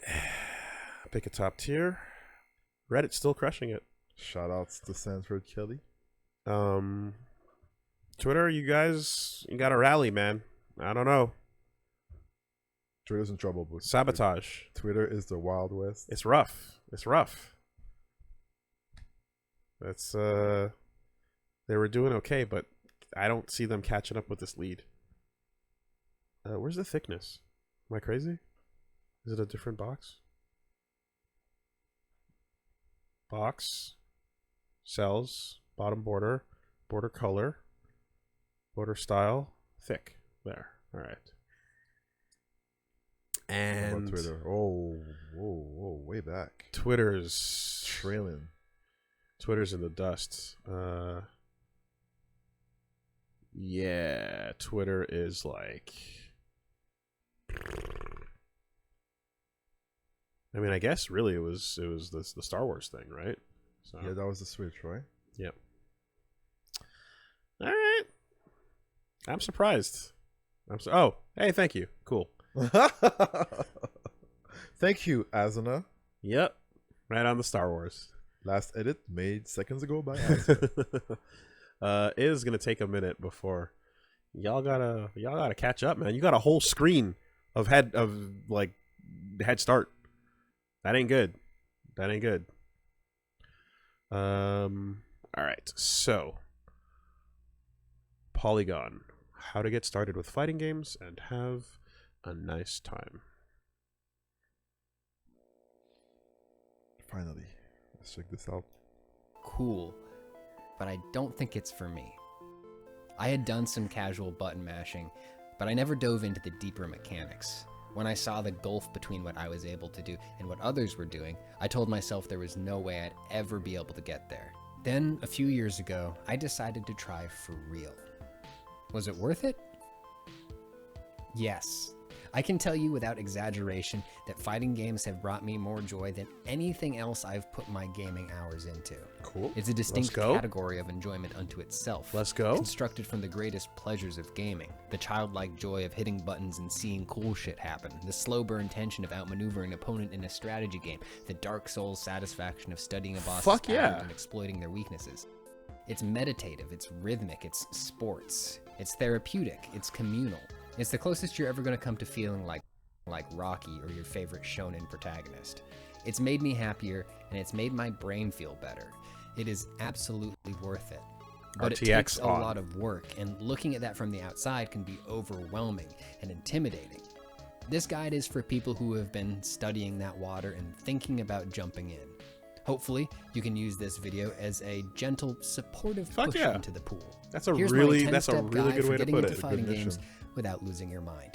The bad feelings Decide you want to do it. are overridden by how fucking This fun it one's is. kind of obvious, but it's also essential. Your desire to get into fighting games is going to be the thing that fuels you through the hard stuff. If you're fighting game curious, but you're not sure if you're ready to take the dive, there is some other stuff you can do to gradually expose yourself. For starters, watch some matches. He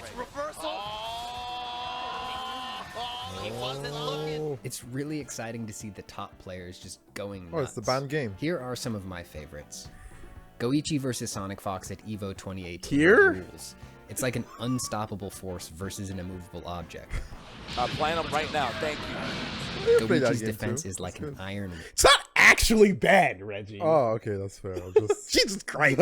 wall, but Sonic Fox's offense is just relentless. You know that Sonic Fox is going to do some work as soon as they get an opening, so every mix-up is just so tense. They're so fun to watch. Wow. Yeah.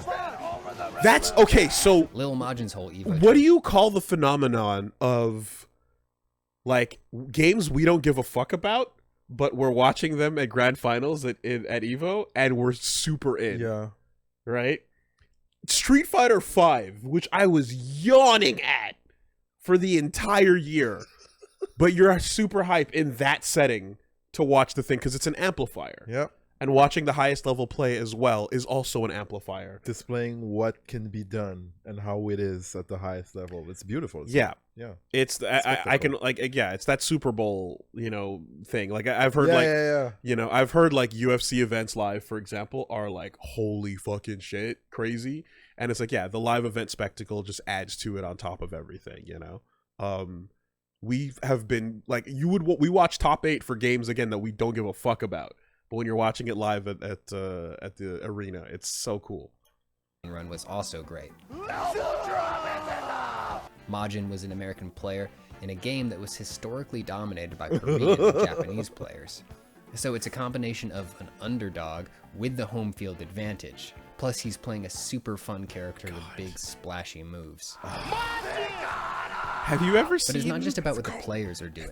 Hearing the audience and commentators get excited. I told you about the King chart, right? The King throw break chart? Yeah. Sorry, we're going to just take a little... Interrupt? I'm going to see if I can, because we're going to do this, but it just makes me think of it. I want to say Max tweeted it out the other day. It is just... King Charles? No. King Tekken throw break chart. No, not that. We need the visual. Here we go. Jesus. Oh yeah. Oh yeah, no. You didn't think you didn't think it was like that? Well, this is what it's like. Yeah, here we go. Bam. What the hell am I looking at? King's chains. Well, how to break. 1, 2, Okay. 1 break, 2 break, 1 plus 2, or 1 or 2 depending on which way he goes. So blue and yellow are 1 and 2 respectively. The mix is the mix. Red is 1 plus 2. And you can, and this is a simplified version of what starts each sequence and then where they can go with it. And if you're playing a King player that knows everything, you need to know after you eat the reversal arm slam, and after you eat the reverse arm slam, the only thing that can happen after that is a 1 break. Right? If you eat this, the stretch bomb, then it's a 1 plus 2. Or sorry, a 1 or a 2. You guess wrong, you have to guess again. You guess wrong, you guess again, and then you pick a route. But essentially, you're looking for every example of 2 of the same color forced, because there's only 1 follow-up that will happen, and you must break that. Yeah, I'm screwed. You have to learn King as well. Yeah. And if you don't, you're dead. And King is amazing without the throws. Yeah. King is a super good character that doesn't even need to grapple you. You're going to get schmixed. And if you don't know, you're dead. Anyways, so back into the pleasant way to get into fighting games and have a nice time. Way. Off for the big moments will help you figure out what's important and what to pay attention to. And he's so scared of getting hit because he's got that big Oh trigger. god! Into the critical arch. Shimmy. If you're in the mood to chill and watch some super thoughtful, accessible video essays about the underlying mechanics and philosophies of fighting games, pop on Gerald Lee, aka Core A Game. Yeah, Core A. My personal favorite is Why Button Mashing Doesn't Work. Also, follow some fighting game people on Twitter and Twitch and stuff. There's a lot of people doing really interesting streams and posting funny clips that are going to make you want to play. Whose idea was it to make if his we were, we pubes would his have gotten legs? a heads up about it a while ago. Deck you with the refrigerator. You thought it was That's like, okay. unplug that shit off the wall. Let's get money. There will be a We're lot in the of corner, in-jokes and Reggie. All good. terminology you don't understand, but you'll pick it up soon enough through context clues. And if you need a helping hand, check out the infill.net fighting game glossary. They have explanations of all the jargon. Super good. Step 2. Pick a game.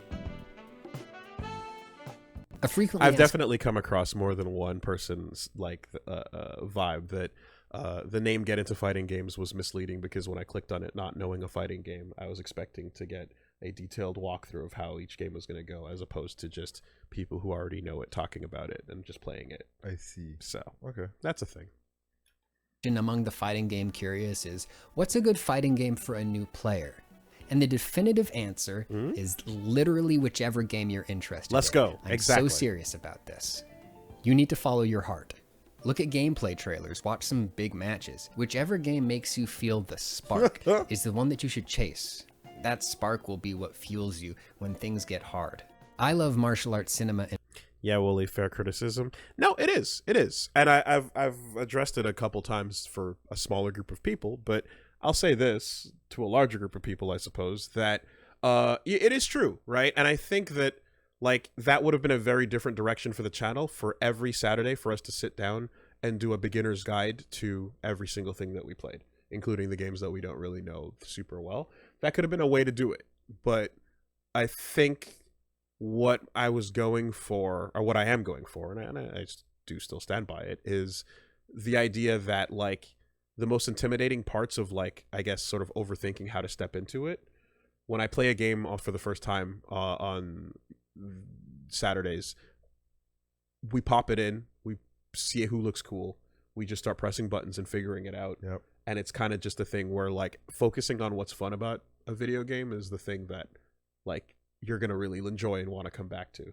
So I kind of just, my goal is to sort of demonstrate that you don't have to overthink looking up information outside of the game. You don't have to worry about too much of that stuff at the beginning. Yeah, you can find pleasure in the discovery. You can just sit and press some buttons and have fun with it. Now, a very important part of that, of course, is I have you sitting here and we can both just play it and have fun. If you have someone nearby locally that you can mess around with and you're both just like, you know, we don't know what's going on, we're just figuring it out, that's a really fun way to enjoy a fighting game as well. In fact, that's kind of, you know, what I like to show. When you're alone and you're using just the internet, it is a different experience, admittedly, and you have to kind of like, you know, deal with the online experience more. But overall, the thesis statement of sorts is don't overthink it, you know? That's kind of why I went about that way. Just do it. Don't be shy. Yeah. Don't be shy. Not to mention, like, I don't think many people would view just a thorough tutorialized breakdown of, okay, this is what the stick does, this is what punch does, this is what kick does in each game every single Saturday. I think the same people wouldn't necessarily have a fun time coming back to watch that. Whereas Friday Night Fisticuffs, we don't know what the fuck we're doing. We're just popping in stupid fighting games and dicking around and having fun with them.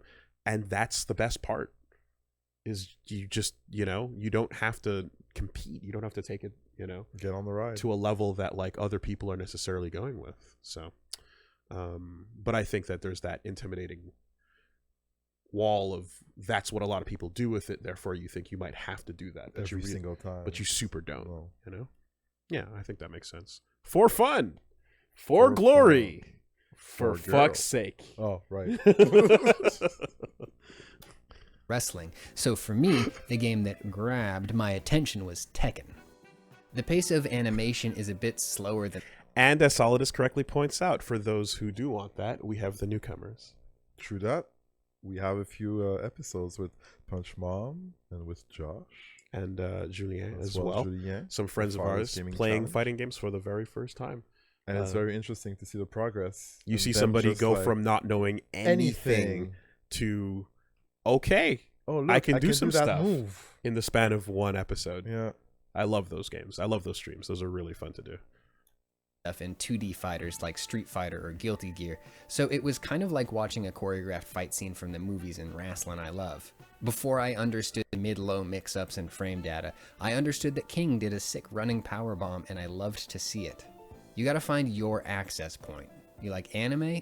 You like nasty gore? Ooh. You like ponies? Get it. But while you're following your heart, you do need to pay attention to one annoying wrinkle. Because of the old COVID, you're mostly going to be playing online, and not all games have great net play.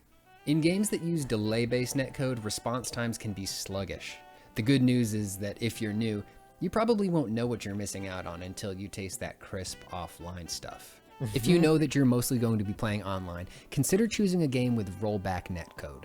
Rollback is an ingenious net play solution that pretty much eliminates the sluggishness inherent to online fighting games.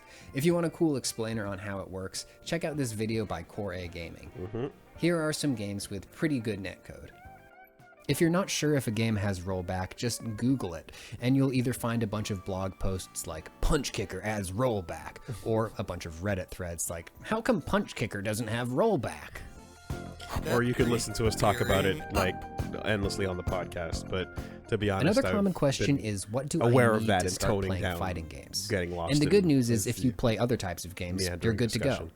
You need a console or a PC and a controller, and that's it. Fight. Also, a good internet connection. More on that later. You might think you need a big fancy fight stick, but there's really no direct correlation between performance and That's what we've been equipment. saying. Lots of the best players in the world grew up using readily available console I had a controllers moment on and Street still Fighter where I was absolutely like, kill with them. let me see what it's And like the to skills just and knowledge pad you it. develop using one type Just of to see, controller because I've are never done it totally with Street Fighter, transferable. but it's like, There's yeah, just a short recalibration totally doable. period where you need to Yeah. develop some new muscle memory. That said, In if fact, you have so the many good resources players and the now are inclination, In fact, everything fight that's sticks not can be in a game lot in of match fun. is They're better with a pad. tactile and hefty, and they make good noises. So let's talk about them. Most of the sticks you'll... I know he kind of went past it real quickly, but like that part that he mentioned about like finding a game that has a thing that you think is cool, like that is so important. Like, because I don't know anything about MOBAs. Okay. But I know there's League of Legends and I know there's Dota, right? But if I were to pick a genre where it was way more wide and like let's say like RTS, right? I know old RTS games. I don't know anything current. If I were to be like, yo, I want to get into RTS, like most of the time when someone gets into, if you think about the way you get into a lot of other games, you don't get into a game because of the genre it is. Yeah. A lot of people get into a game because a friend shows them a cool thing, or they see a cool stream of someone playing it, or they see a trailer for something that goes that makes them interested in it. But you end up being pretty you end up being attracted to a specific thing, right? So like if you coming at fighting games like in that kind of way, it's understandable how there's be like, okay, I want to get into the genre, but like it's so important to like kind of have a thing of like, what do you like though? What do you think is cool? What do you enjoy outside of this genre entirely, right? Do you like anime? Do you like Dragon Ball? Yeah. Do you like Vegeta? You know? Do you like fantasy? Do you like anime fantasy? Do you like swords? Swords? Right? How about this sword guy? Killick, or not Killick, Siegfried, you know, or Nightmare, or Soul Calibur. You know, yeah, like, and kind of, or like even just like and looking at it from just a kind of stepping back thing. If there's an IP that you like, you know, if you're like into Gundam, you can check out like options. There's options. If you're like, yo, I like Gundam, and I'd like to try a fighting game, you know, like you can legitimately. I mean, Endless Duel is like a super good like real fighting game, but like even though the genre is kind of not, it's not 100% a 2D traditional fighter, but like the Gundam games, Extreme Versus and stuff that are played like you know, kind of competitively, like you can get into those in a similar way and have a similar kind of fun with it. Like there's a lot of your taste that's going to be important when it comes to whether or not you stick with it, right? Because if you're kind of showing, not everybody's the same, but if you were showing me an RTS that was like a thing that I don't know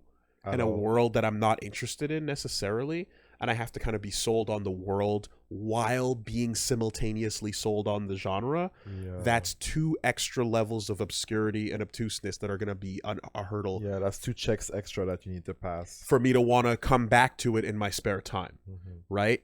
If I have to be sold on both of those things, it's extra difficult. And this is kind of partly related to why I like my characters and why I fall in love with them, you know? You have something to latch on. Yeah. And when you play competitively at things, like it becomes what you do is normal in that like you're into the competition, therefore you're into winning in that context, no matter what the game is. So I need to understand the system. But that comes so far after. That's not what you start with. The point where you're like, yo, Smash Brothers, oh shit, Star Fox characters in a Nintendo fighting game? What? Yeah. Right? Oh my god, Link and that's so cool. That is so far in the distant past behind you, but that step is so crucial. So that's what will definitely hook you in. Yeah.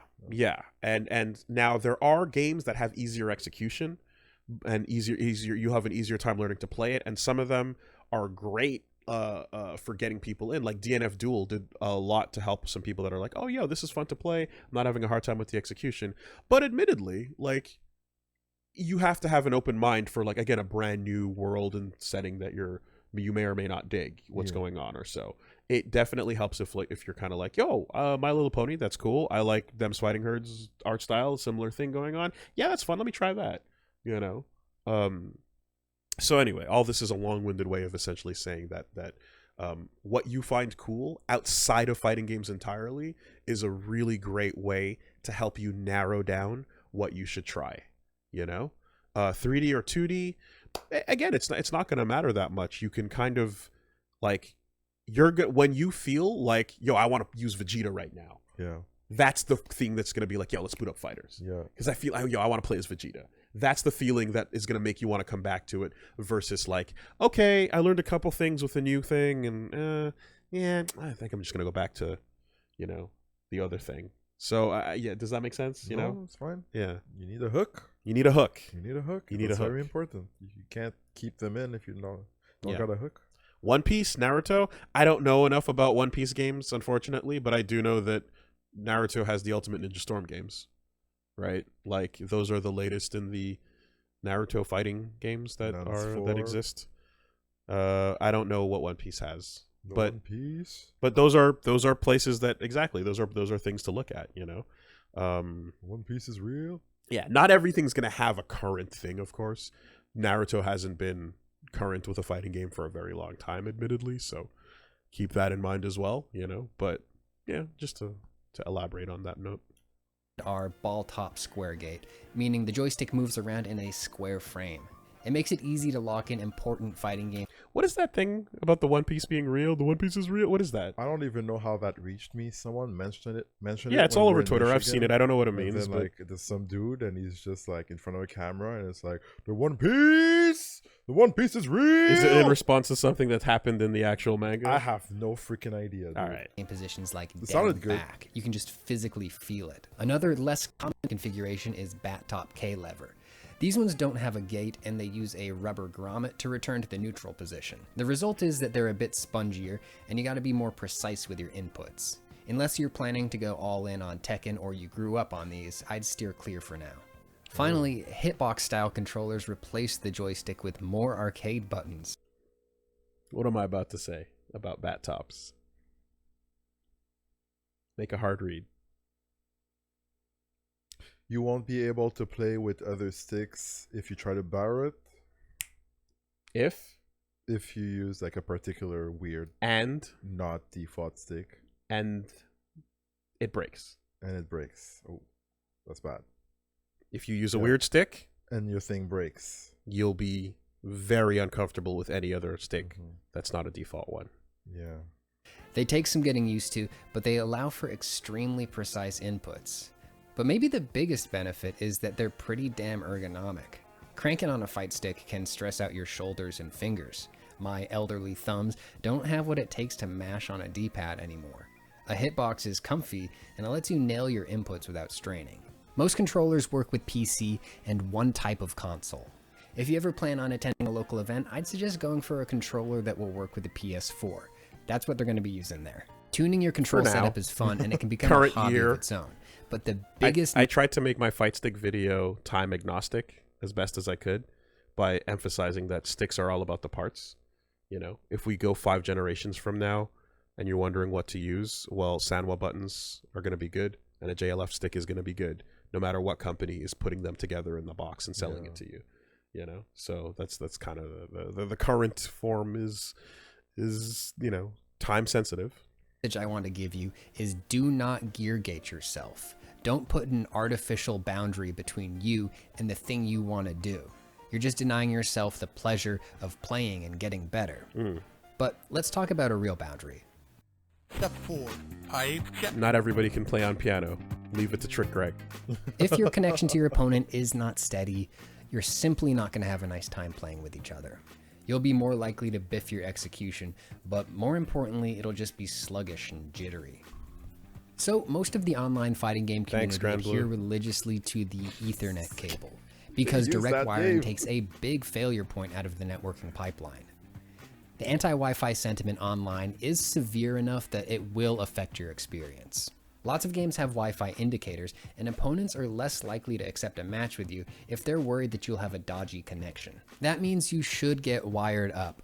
When I had roommates, I would run cable down my hallway when I was playing and then coil it up when I was done, so our common spaces weren't a constant tripping hazard. It takes this might involve some negotiation and compromise, but it's absolutely worth it. It'll help a lot.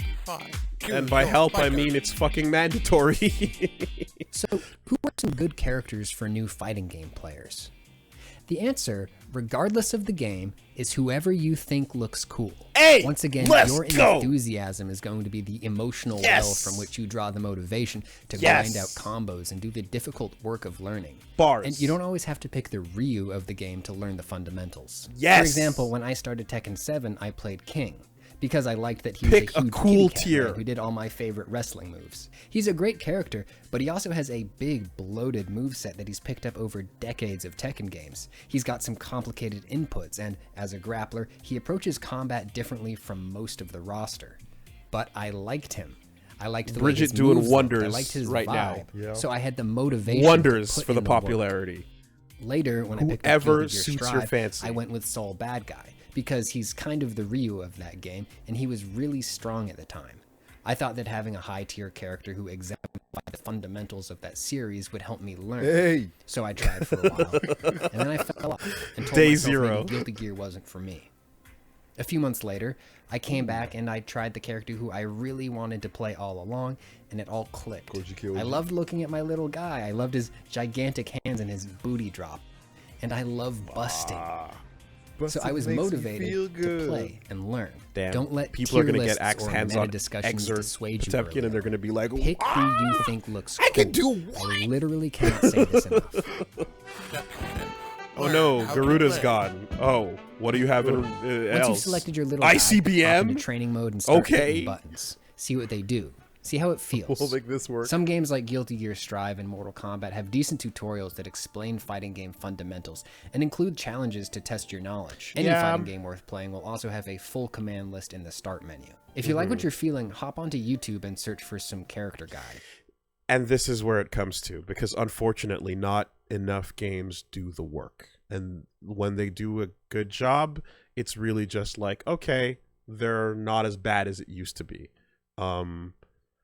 There's a fine line, and it's, you know what, and it's understandably difficult because you don't know what the skill level of the person coming into this is, right? True. And that's also why it's like when making these kind of videos, it's difficult, right? So like, if you're someone who already knows how to press buttons and move a stick around, then you're already like a step ahead of somebody who's like, what is this thing on my lap? But the guide in game for each character, like, if it's too comprehensive, it turns people off because it takes so long for them to just get to what they care about. And if it's not comprehensive enough, then they get spit out and they feel as if like, well, I didn't learn anything. And then you just go online and you get bodied, and then you're like, I'm not having fun. So how do you toe that line, right? Is having somebody sit through a thing that says, okay, walk forward. Okay, now walk back. Okay, now jump. Okay, now duck. Okay, now press this, one, that. And like, is that the best way? It's like, yeah, I mean, what it needs to be there for people who don't know anything. But I think explaining outright, like, so that people can know what they're in for, and like what they're like, saying outright that like, okay, if you're already familiar with movement and like that type of stuff, you really want to just get into like what makes this particular game unique, you know, then like you can move on to this grouping or so. But it's a very difficult process that like people have spent way more money than me talking right now, you know, to figure out like how to approach. And that's why when it came time for us to do something similar, I decided that the best way to do it would be to have a literal person sit here and ask all the questions someone who's never done this before will ask. What better environment than the one that is actually real happening here on stream? So when we did those newcomers episodes, again, I'm going to plug them harder because they're really good. Somebody who doesn't know anything is going to sit down and ask all the questions, and we can move past whatever doesn't need knowing or explaining, that whatever is not that important, to just get to the core of what is fun. And something that we did on the last episode, I think that was great, was when like it was like, okay, let's go through these explanations of the mechanics, not so that you're going to memorize them and do them in battle, but just so that you're not going to be like, whoa, what the fuck just happened when you see someone push block. Just so that you know what that looks like. You can see it once, and maybe you'll recall it the next time you see it. That's it. Yeah. You know, to just put it in your brain that it's like, there's clubs, there's spades, there's hearts, and there's diamonds. And there's not going to be anything else outside of those four. That's it. Just to make sure. And it doesn't matter if you don't know what the faces are yet. Just those are the limits of that, you know? And then let's just jump in training mode and press some buttons. Yo, do that cool fucking Final Flash with Vegeta. How sick is that? Okay, here's the button combination to do that. You know, here's how you do his Garlic Gun. Here's how you, and just that, and you just kind of like, you touch buttons so that like you're still having fun with the game, and not just like, here's the Wikipedia page now. All right, look at these tables. And then like once you're past that point and you're more comfortable, and I would say like you get to the state that most of the players got to at the end of the newcomers episodes, you kind of go like, oh, now I kind of know a bit about my character. I've had one or two matches. I know what's going on and I'm having a bit of fun with this. All right, let me go check out a YouTube video to see like, hey, here's what else you can do with them. You know, something that might not be inherently, you might not pick it up in battle. Watching replays, of course, and all that stuff helps too here. But that's my thought. This is a really cool thing about fighting games. They are complicated. There are hurdles to overcome, but that complexity is also what makes them so satisfying and fun to play. And people want other people to share in that fun, so they'll put in hours and hours and hours of work to make wonderful guides. Like and subscribe. Character guides are great. Looking at your move list in a game is helpful, but it doesn't instruct you on the overall strategy for that character. A good guide will highlight the most important tools your character has and how to use those tools to win. Yes. When you watch a guide, don't expect to internalize everything all at once. That's a ton of information, and it's just not realistic. I've watched the same guides over and over again over the course of weeks, months, and even years. Every time I rewatch, I'll notice the things that I've learned. Pause it. You remember when I was talking about like doing a tutorial and seeing things, playing the game, going back to the tutorial, re-going through it, being like, oh yeah, I forgot about that. That's true. And then adding, there's a good value in redoing these tutorials and rewatching these guides, because like he said, you won't remember everything, but going in game, there are some things that are going to stick. And then you go back to that tutorial and you're like, oh, that little nuance I missed. It's gonna stick this time because I already consolidated this data, but this particular data, I saw it for the second time. And I'm like, I didn't spot it the first time, but I can add it to my gameplay. So I go in game, play again, get a bit better, look at the tutorial again. Oh, okay. I think I understand that. Move on to the next thing. Next thing. Oh, now I know all of the tutorial. Huge asterisk. If you are already comfortable enough and are in a competitive research phase to be like, okay, how do I step my game up? Yeah. Like the default state for you, which is like, okay, let me go learn more about this character. Some people are just like, I just want to learn how to float. I just want to swim. Yeah. You know? And it might not be about taking it to that next level. It might just be about getting out the super the moment I wanted it. And that's it. Yeah. So there is like beginning, the beginning, the quest for knowledge, things, right? The beginning, the quest for knowledge is a quest for competence. Yeah, but that competence will go through like you're gonna look at the data. Yeah, you're not gonna remember everything. No. So once you're done looking at it and leaving, and you didn't remember everything, it's a good thing to be like, oh, did I miss something? And you go back to it. Oh yeah.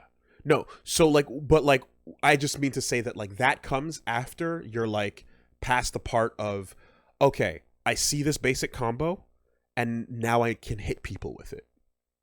Right? Yeah. Because that takes some people a while. Yeah. You see the you combo, might be stuck on you might be stuck on, can I just hit people with this one combo for a long time before you're like, okay, wait, hold on. How do I make this better? Yeah. Or how do I set it up? Or how do I avoid dying when somebody keeps doing this thing to me and I need an escape route for it? Or you know what I mean? Yeah. Like that's that thing is just, I'm just saying it's a couple layers deeper than that. Like, what am I even doing with this character layer? You know? But like that, as he's mentioning, one of the most like blatant, obvious, I remember examples of this was like before a character gets invented, people are kind of just like going willy-nilly, and then like you'll see someone play it in like tournament or something, and then the character gets cemented, right? Rufus in Street Fighter 4 showed up and had a bunch of moves and did a bunch of things, but until Justin Wong started dive kicking with him, there was no, what am I doing with these moves exactly? You know what I mean? It was kind of just like, okay, I'm gonna try. It was nebulous. But like that's the type of thing that you want a good move list to say, like, dive kick, this is one of your best tools. You're going to want to use this to put the pressure on people. You're going to, you know, give them that information instead of just going like, here's all your cards, figure it out. Incorporated into my play, and I'll make note of the things that I still need to do. In terms of written resources, that's going to depend on the game you're playing. Guilty Gear and other ArcSys games have comprehensive guides on dusky.com. A lot of Tekken info is in Google spreadsheets that get passed around on Reddit. Figuring out where your game lives online is just about Googling.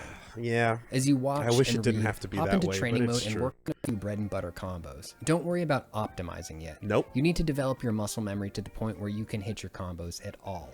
A few days after I picked up Tekken, I got on Twitter and posted a video of me hitting King's most basic, unoptimized combo. I did it, I might have said. Hell yeah. And a passing commenter might have asked, did what? This will be a pattern that repeats over your time in fighting games. You're going to put a lot of effort into mastering things that to outsiders appear inconsequential and to experts insignificant. Pause. God.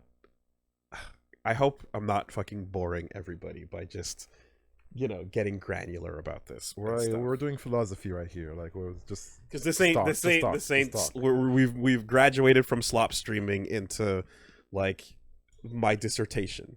But no, this is ignore that. Just say what you have to say. When I play any character in any fighting game and I go into training mode and I try to find a combo that I think works and I start using that.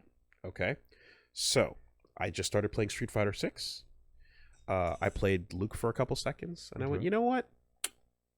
Let me play Jamie. Okay, that's cool. I'm playing Jamie and I'm having fun with Jamie, right? I'm kind of on the Jamie train at the moment.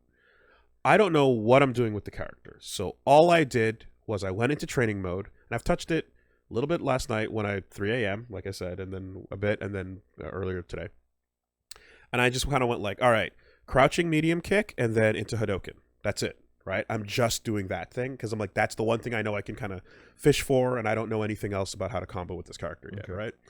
So my step 1 is like I get that down, and then step 2 is I go either to like the challenges if they exist, or to Twitter, and I type in like Jamie combo, and I watch and see what people did. And I see like a fancy, your mind. Yeah, I see like a big long fancy combo, and I go, "Oh shit, okay, I can do that." Right? That's a possibility in my head now. And then I go back to training mode, and then I do that combo that I watched on Twitter, and then it takes me an hour to do it, and then I fail at it, and then I finally pull it off, and I go, "That is way too fucking inconsistent and hard for me to do on a regular basis. I can't do that. I'm not that good yet. I'm gonna cut out like half of that and stop it part way through at a place where I know I can pull it off consistently." So everything I'm doing, like all my Guilty Gear Nago Ryuki stuff, all that stuff, I'm instantly doing suboptimal combos because I know that, yeah, but Woolie can do these. This is Woolie level, you know? And if I try to go for that little bit of extra damage, I'm going to drop it all, like a whole lot, and fuck it. Okay. So that what he's talking about right there of just like, yo, I did it. It's like, yeah, that crazy full on Steve Fox crumple from round start all the way to the wall into shotgun fists that does 60 to 70%. No fucking way. I don't have that ability. Here's what I can do. About half of that combo and then end it on a big hit. Yeah. Cool. That's my bread and butter personally. Mileage. Yeah. You know? So like the thing that I go and I see is like what the character's supposed to be doing. I fucking strip that down to the point where it's like execution dumb, and I can worry more about like moving around, not getting hit, whatever. And then the moment I landed, oh shit, I can do this. And I don't have to worry about it. So like absolutely find your own level of comfort combos, you know, so that you can just stop thinking about the full extension and all that shit, you know, because it's so much more important to be like, yo, if I can do 5 hits that do, and not to mention like on a more complicated thing in fighting games, the more hits you do, the less damage each subsequent hit does. So like the fanciest version of a combo in some cases will be like, let's say like, I don't know, whatever, 60% of the person's life bar. But if you do a version that removes like 2 or 3 hits from it, that's way easier, it's going to do like 50%. And that's pretty decent. Yeah, not too far. You know? It works. Like you're going to get, for the level and comfort, you're still putting up a really good fight if you're not doing the most damage possible, but you're still doing threatening amounts of damage. You can stop earlier if it's more comfortable. Yeah. So like at a beginner level, absolutely do this. That doesn't mean it's not an accomplishment. Good job. But nailing combos only accounts for a tiny, tiny percentage of what goes into playing a match. And the only way to start figuring that out is to fight. Step 7. Fight a human. Sitting here on this screen for the first time can be scary. I mean, maybe not for you, maybe you're some sort of real fucking cool guy. But for me, not knowing what would happen when I hit that matchmake button was nerve-wracking.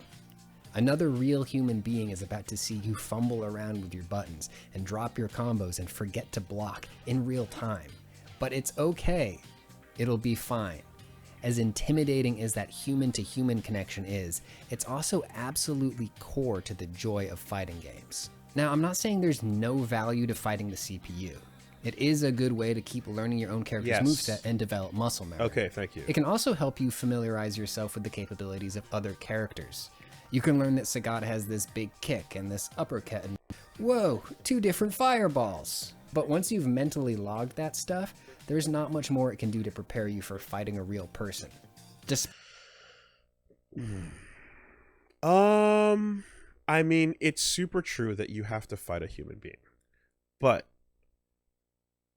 again, how to tread water, how to not drown, right? If you go and you watch the Dragon Ball FighterZ episode of Newcomers, for example, the amount of things happening on screen was a lot.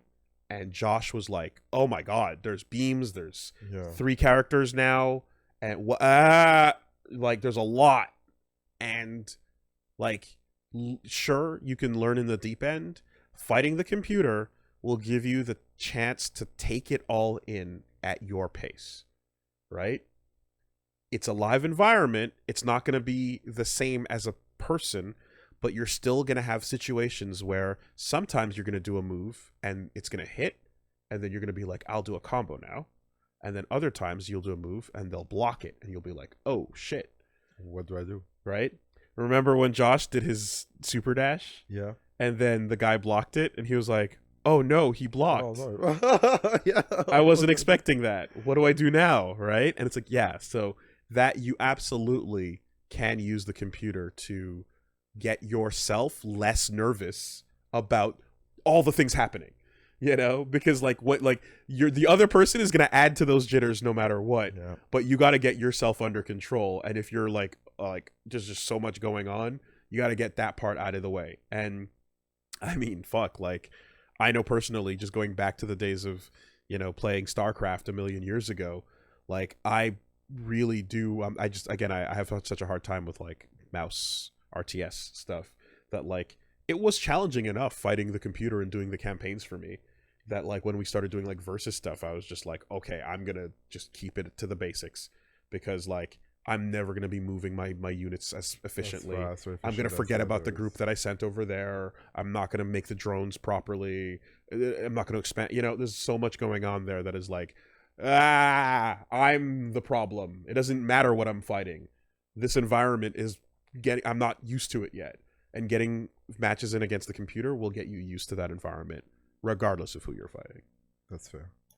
Advances in fighting game AI, the CPU won't string those moves together like a human opponent, and fighting a robot is just not as fun. So take a deep breath, set your expectations low, and hit that matchmaking button. Or one of those matchmaking buttons. Most fighting games are going to have a couple of options, so let's go over those. Ranked matchmaking tracks your performance and skill using a bunch of different metrics, then attempts to match you against opponents of the same skill level. Usually there's some sort of meta progression here, as you earn new titles or badges, or in the case of Strive, literally move towards the top of a tower. The obvious pro here is that as a new player, you should be paired up with other new players, so you'll actually have a chance of winning, and winning feels good. The con is that even when you're fighting for fake online points, that sense that you're being evaluated changes everything. Wow. Getting bumped down a level after a losing streak can be really demoralizing. It also changes the behavior of your opponents. Still haven't transcended humanity, huh? You lack discipline. Separating your self-worth from your performance can be tough, and it makes some people act really silly. It can cause people to get obsessive about their win rates. They might duck you in matchmaking if you play a character that they have a hard time against. They might bail out of a set the moment they lose.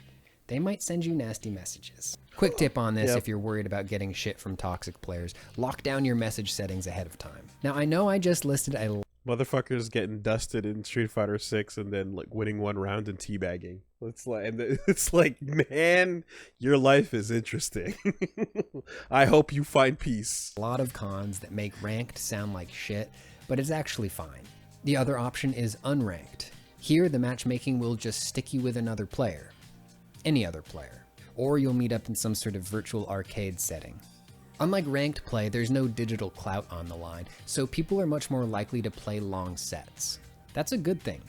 In fighting games, even at the highest level of play, there's always an adjustment period between opponents.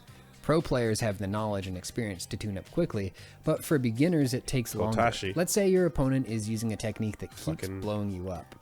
You might not have time to run to a website and look up the frame data, but in a long set, you do have more opportunities to rummage through your toolkit and try to find something that'll solve your problem.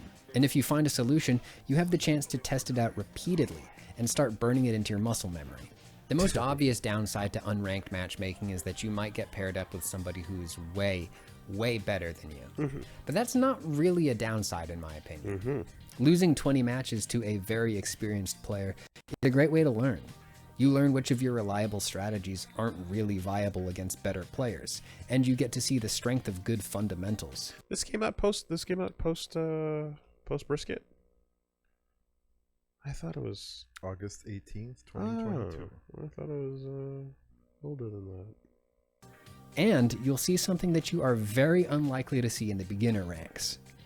The power of not pressing buttons.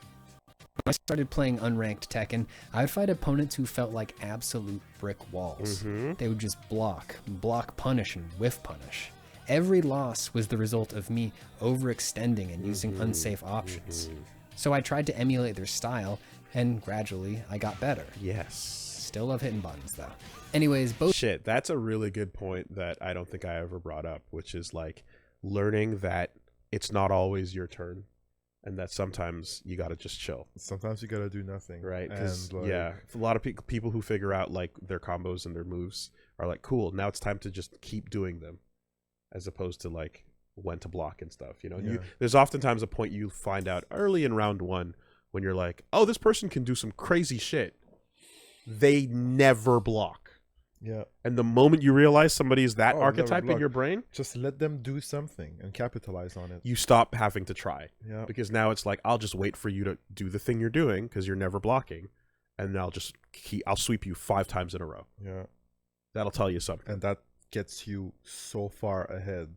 Just knowing to block or to like have the presence of letting the other person commit and mess up will get you ahead. That's why I was a top player for the longest time in Melee in the country, because people would just try to do stuff and I'd be like, all right, try to do something. I will just footsie you, make you whiff, and I will get back in and punish you. And that happens in Street Fighter 2 and any fighting game. There are few feelings that are comparable to somebody who is running a train on you and then you realize that that's all they have. Like, it's like fighting Chip in Guilty Gear. Yeah. In many cases, is a great example of, like, not every Chip player. I don't know, Demoli, you out there? What's up? But a lot of people are like, the strength of this character is I get to just keep doing things. But the moment you stop them and are forcing them to block things, they have to figure out what the fuck to do with their life. Yeah. Because they never learned how to do that. They never learned how to just hold back for a minute. And they're shook. You'd be surprised, because those people, here's the secret.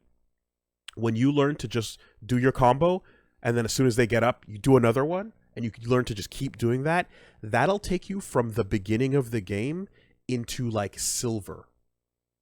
You'll get way through the beginning rankings to like low medium rankings with, I know how to just run a train and I don't block ever, because people will just constantly lose to whatever you're doing.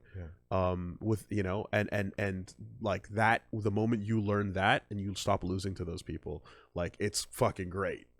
Another side note that was not mentioned earlier about jumping online, and I was waiting to see if he'd get to it, but he didn't mention it. I throw this in there as an optional thing, but I don't know. I think it really helps. When you jump online for that first time and that first series of times, do not even look at whether you win or lose.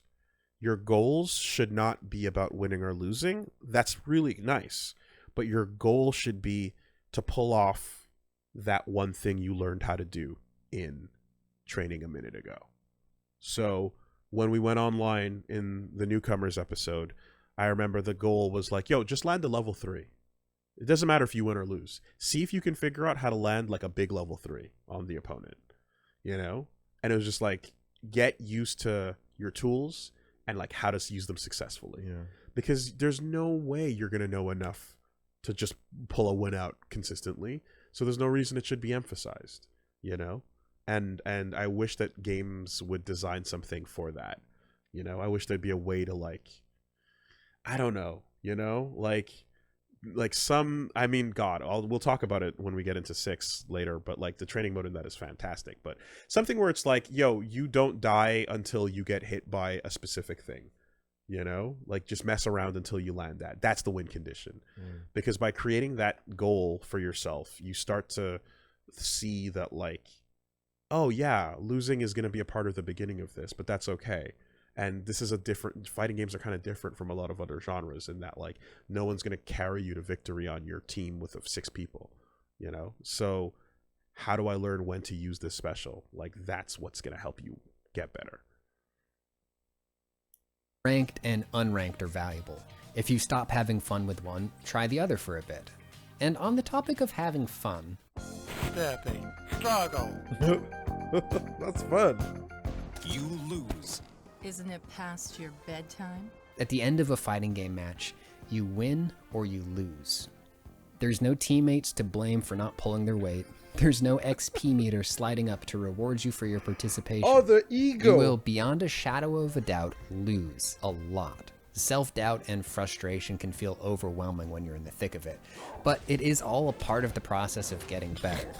So here are a few tips for getting through it. Separate your self-worth from your performance. Okay, I know this is kind of like saying stop being mentally ill, but it still needs to be said. You are not your win-loss ratio. Getting demoted doesn't mean you suck as a person, even if it feels that way. And if you start feeling that way, it's time to take a damn break.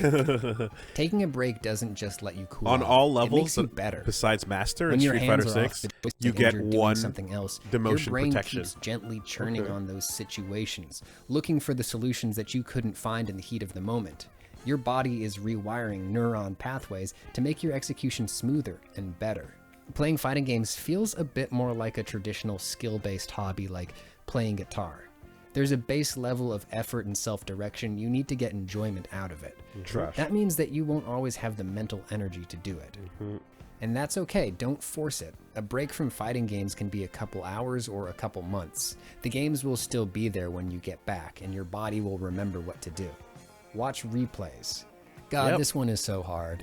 It's like hearing your voice in a recording or seeing yourself on video. What beats you? Do I really do that? You do. But it's so valuable and you can't neglect it. Most fighting games keep a log of your most recent matches with the ability to play them back. You should take advantage of that. Seeing yourself play can help you recognize habits that you want to correct. It can also help you appreciate what you do well and what you want to do more of.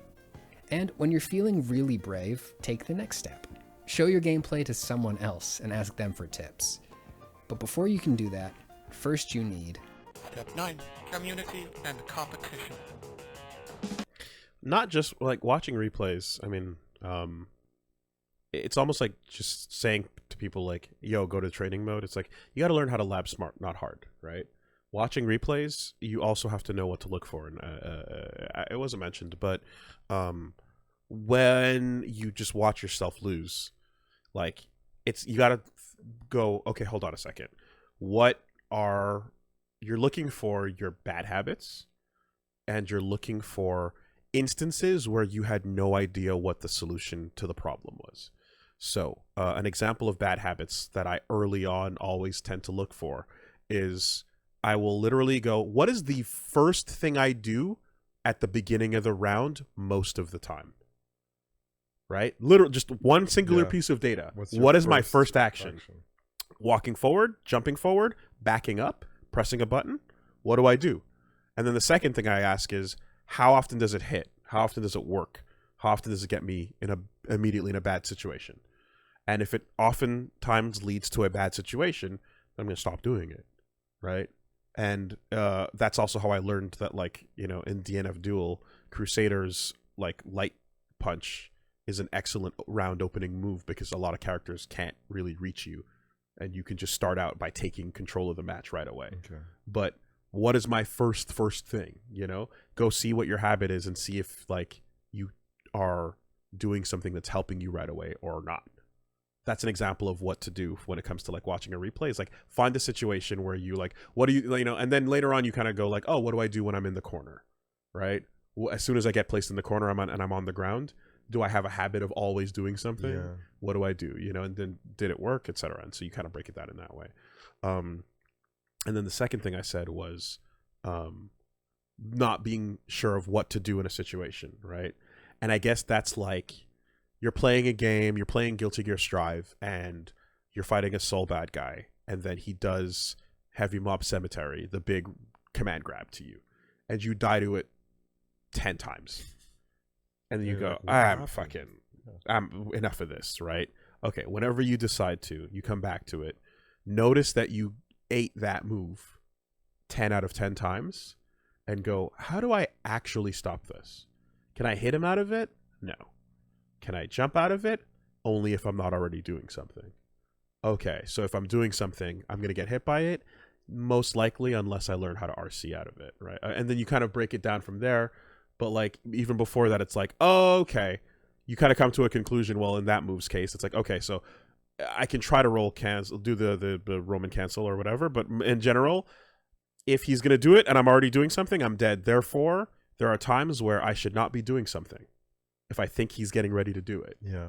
And if I think he's getting ready to do it and then I kind of just wait and then he does it, he moves, does the heavy mob, I jump over it, we're good. You know? So notice that you ate that move every time and then go like, yeah, how do I actually not eat that? Yeah. You What's know? the counter to that? So like it's not just watching the replay and going, oh god, I suck. It's like look for these specific points of information, you know. This can be one of the greatest joys of fighting games. The fighting game community is the collective, but it's not monolithic. There are hundreds or thousands of Discord communities out there for fighting games. Some are game specific, some are character specific, some are geared towards certain demographics and skill levels. Do some Googling and ask around on Twitter until you find a place that feels good for you. Whether it's folks you meet through these communities or your own network of friends, playing fighting games against someone you know is so good. Yeah.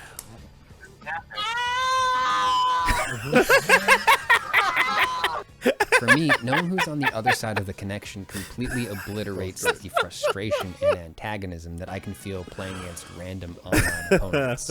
Partially because it's just more humanizing when you know that person, but also because you can ask questions in chat. If you're in a good community, your opponent isn't going to keep any secrets. Because people who've decided that they want to get good at fighting games have signed an unspoken contract of mutual self-improvement. Iron sharpens iron. Fighting stronger opponents makes you stronger. So a good sparring partner will explain exactly how and why they're winning. Let's go. Until it's time to compete. Very well then. Far be it from me to turn down a challenge. That's why we're here, man. Pugilist. Through your community or just by being online, you might come across some online tournaments, and you should sign up for them. Tournaments are really cool. They offer you the chance to do a lot of things that you won't get in your casual play. First of all, it's one of the few times you and your buddies will step into that magic circle of competition, mutually and temporarily agreeing to set aside the helpful hints and just going all out, seeing who will win. If you're used to mostly playing friendlies, it's fun to try out a different vibe. The other useful thing is that it's fucking scary. At first. The first few times I did online tournaments, I literally got shaky and sweaty. I forgot my combos and I mashed buttons. But each time I did it, it got easier. And once you've played under pressure, you'll be better in casual settings. Random matchmaking doesn't get my heart rate up like it used to. Finally, a lot of tournaments are streamed on Twitch, which means you might get a chance to rewatch the VOD and hear someone commentate your match. Like a lot of parts of the fighting game process, this can make you feel vulnerable, but a good commentator will put into clear terms what's going on, and that can be an incredible learning tool. They've proven they're pretty good at fighting out of the corner. Already, Doubleman now back thrown into the corner. Again, huge life deficit, but the other way around. Gets hit by the stomps. No, but drops it at the target combo. Yeah, you're one of the Falk fans out there. There's dozens of you. That's fun. Shit. Something that was in your mind? Tournaments. When you go to a tournament, so that was discussing signing up and going online. If you happen to be attending a tournament in person locally, or an event, note that like it can also be like insanely scary, but it's super okay to you don't have to sign up for a tournament to attend one, right? And here's the thing, that's the like another little secret is like locals and tournaments are level up hyperbolic time chambers. I have never attended a single fighting game meetup where I didn't walk away a better player, even incrementally or largely. I always learned something. Yeah. And if you just walk around and you just look at different stations, it's just like looking on YouTube. You're still learning. Like, oh my god, what did they do? Like, ask questions, talk to people. Dozens of screens around you will be showing you things that you didn't know the whole time you're there. And if you sit and watch them, you'll be like, oh shit. And there's going to be people on casual stations the entire time as well. So even if you're not in competition, you can still sit down on a station and just like learn and learn and learn. And if you meet somebody that's cool, they'll even be like, yo, I play that character too. Here, let me show you some stuff. And I've had that experience before, and that's been fucking great.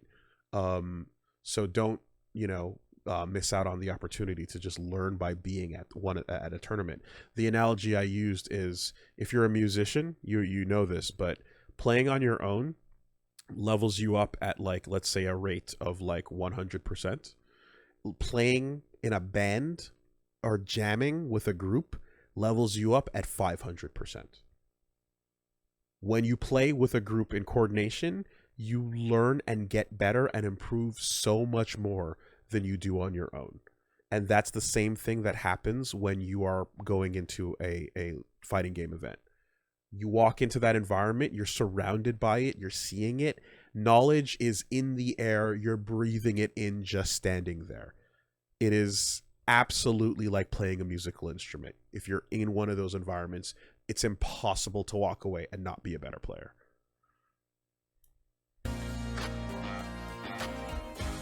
One of the many wonderful and intimidating things about fighting games is that there's no prescribed end goal for participation. There's no final boss or end game treadmill. Even the best player in the world is only the best until someone surpasses them. No matter where you are in your journey, in some sense, you're still at the beginning. That means you won't always know the next step forward, but it also means you're never falling behind. And as long as you're on that path, learning and having fun, you're doing it right.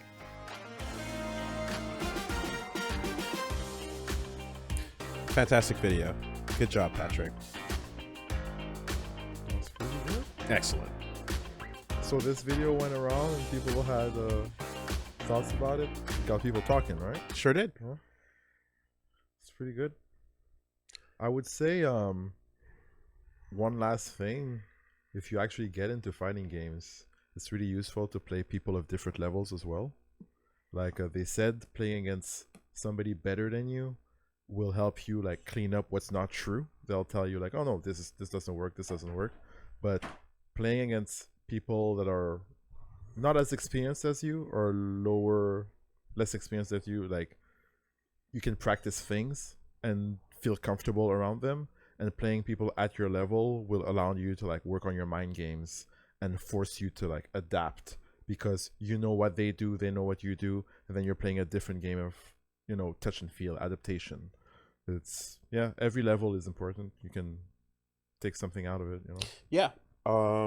Like it's again when you talk about things at a competitive level, it's different from at a casual. But one thing that is true, a lot of top players, a lot of people who you see showing up always consistently in these games and these names that pop up over and over again, there's like things that you're like, well, what makes them actually able to like consistently be at that top 8, at that top 3, how is Daigo always getting to the fucking top of the bracket back in the day, and no matter what changes it goes through and no matter what is happening, it's like, okay, well, sure, there's overall just years and years of experience, but what does that actually break down to? What does that actually mean?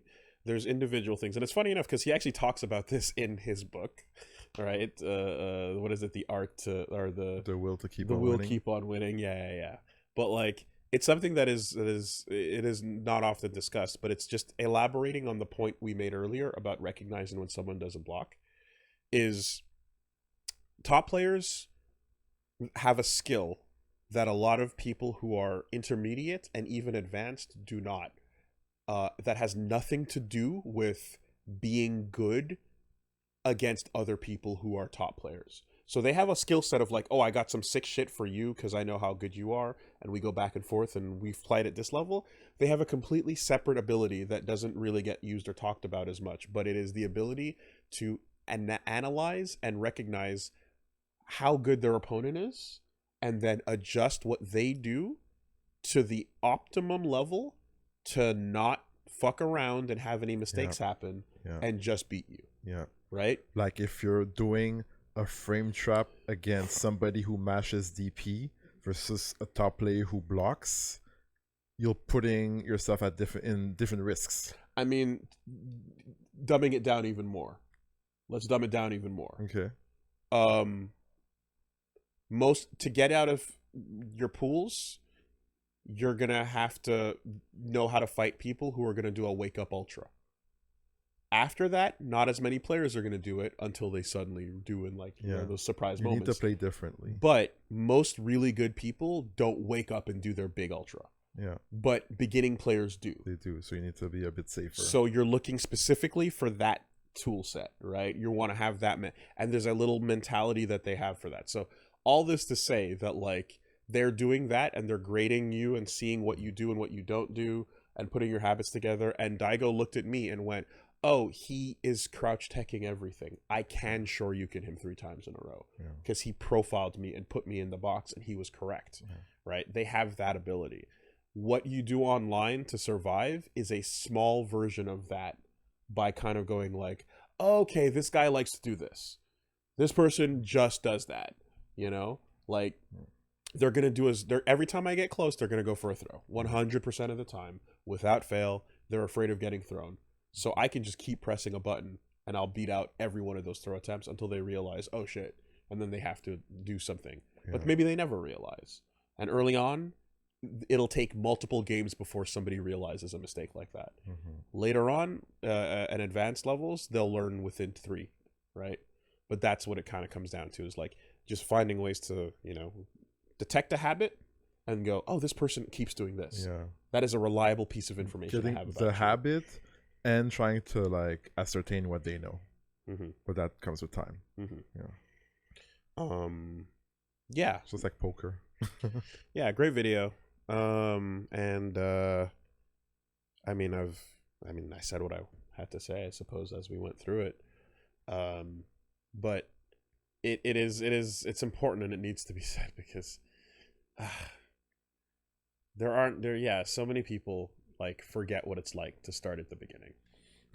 They forget. They totally, you know, you get lost in the process of like just like competing and stuff, and you just kind of like, it's a whole different world. But if we don't get new players playing these games, they will die again.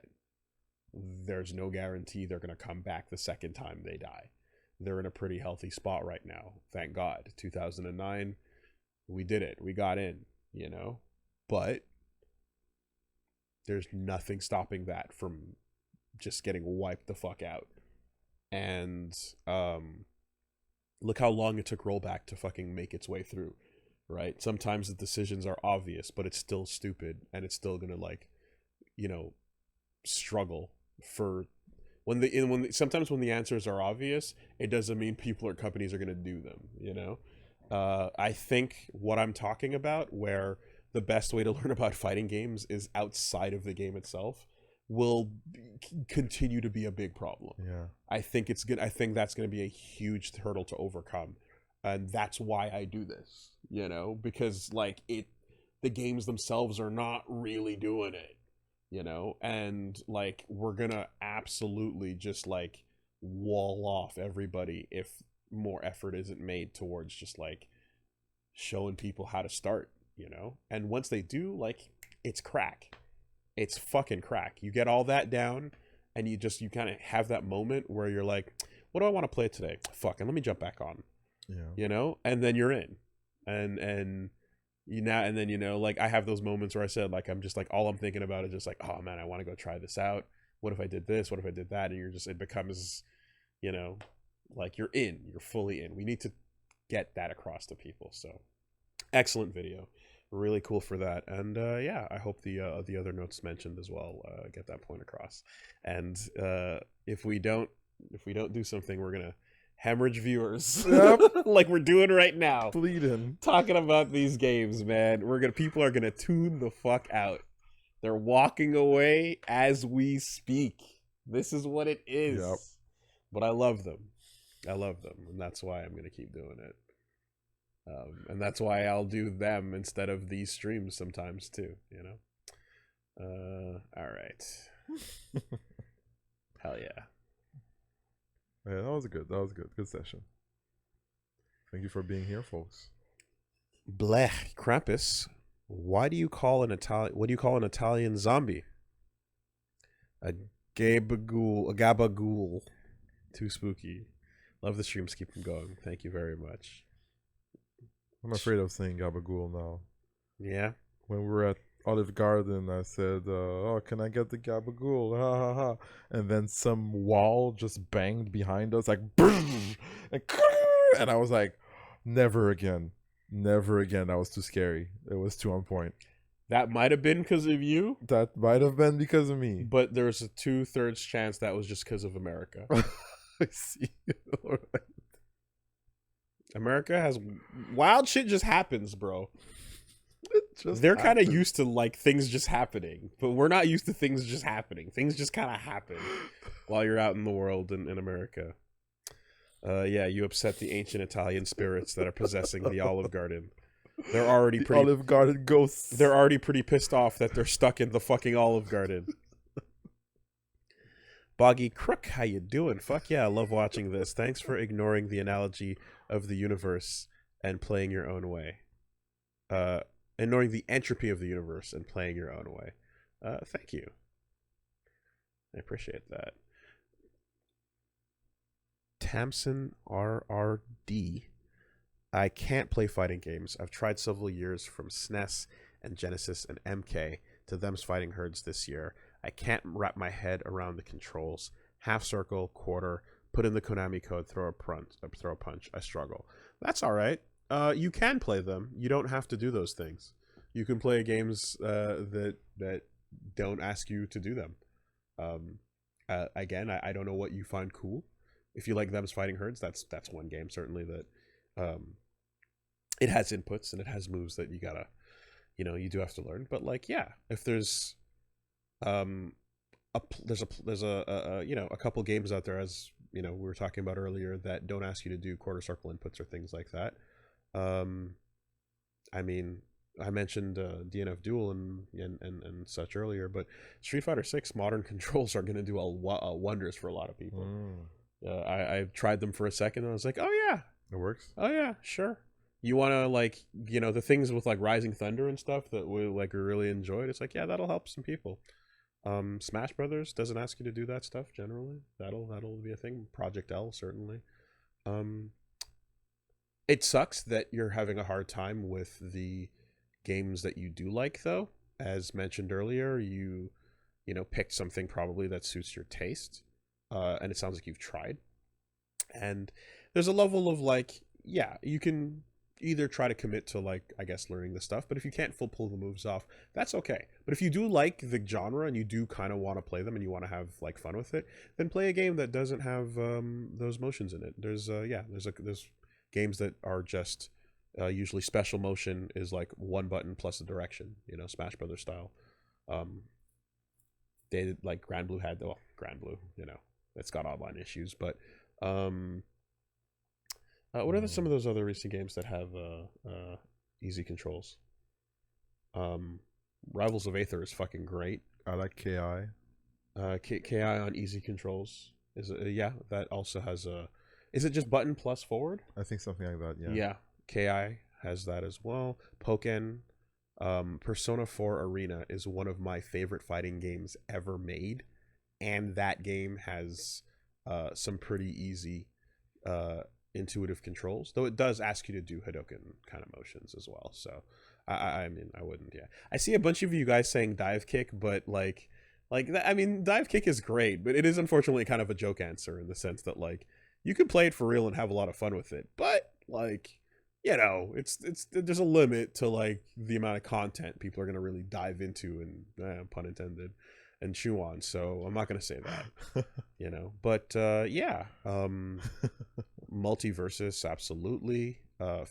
Power Rangers, absolutely. Power Rangers is a fantastic fighting game. Fantasy Strike, Exert with stylish mode. Yeah, I suppose that's true too. No, there's a couple of games out there where you don't have to do difficult inputs, and if you are down to try those out, give it a shot. Soul Calibur. What's really cool about the Soul Calibur games and why I think a lot of people enjoy them is because, like, yeah, those games really are just like pick a direction and then press a sword button, and then you'll be doing a move.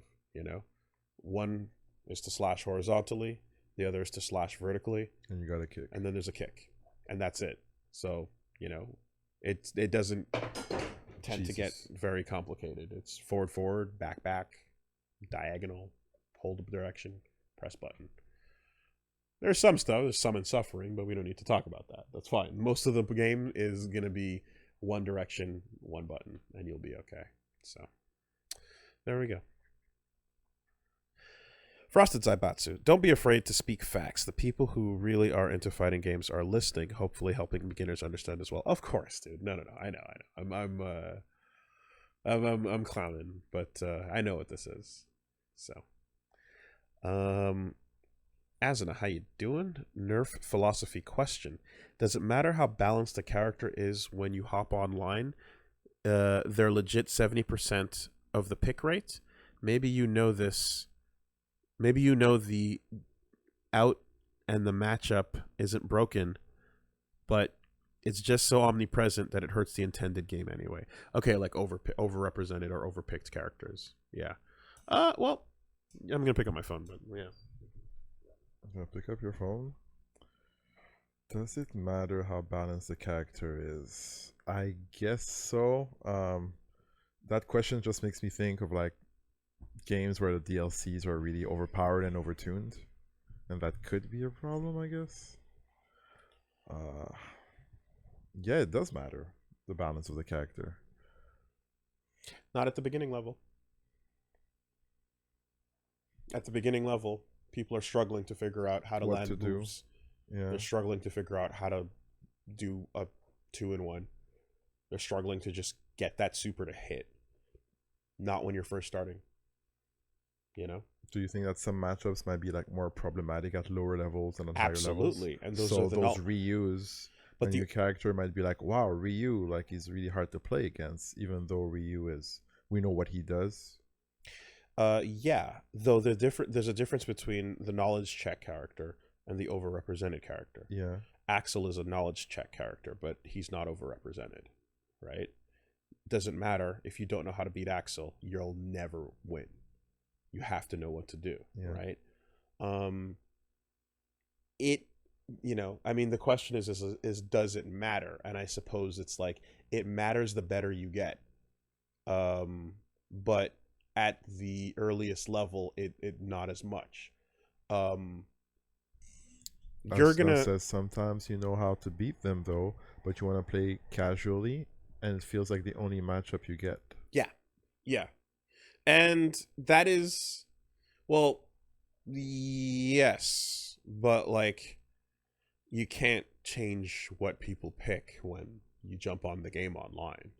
Like, you're gonna get what you get, right? When Killer Instinct was free rotation, you were gonna fight 4 Jagos for every non-Jago.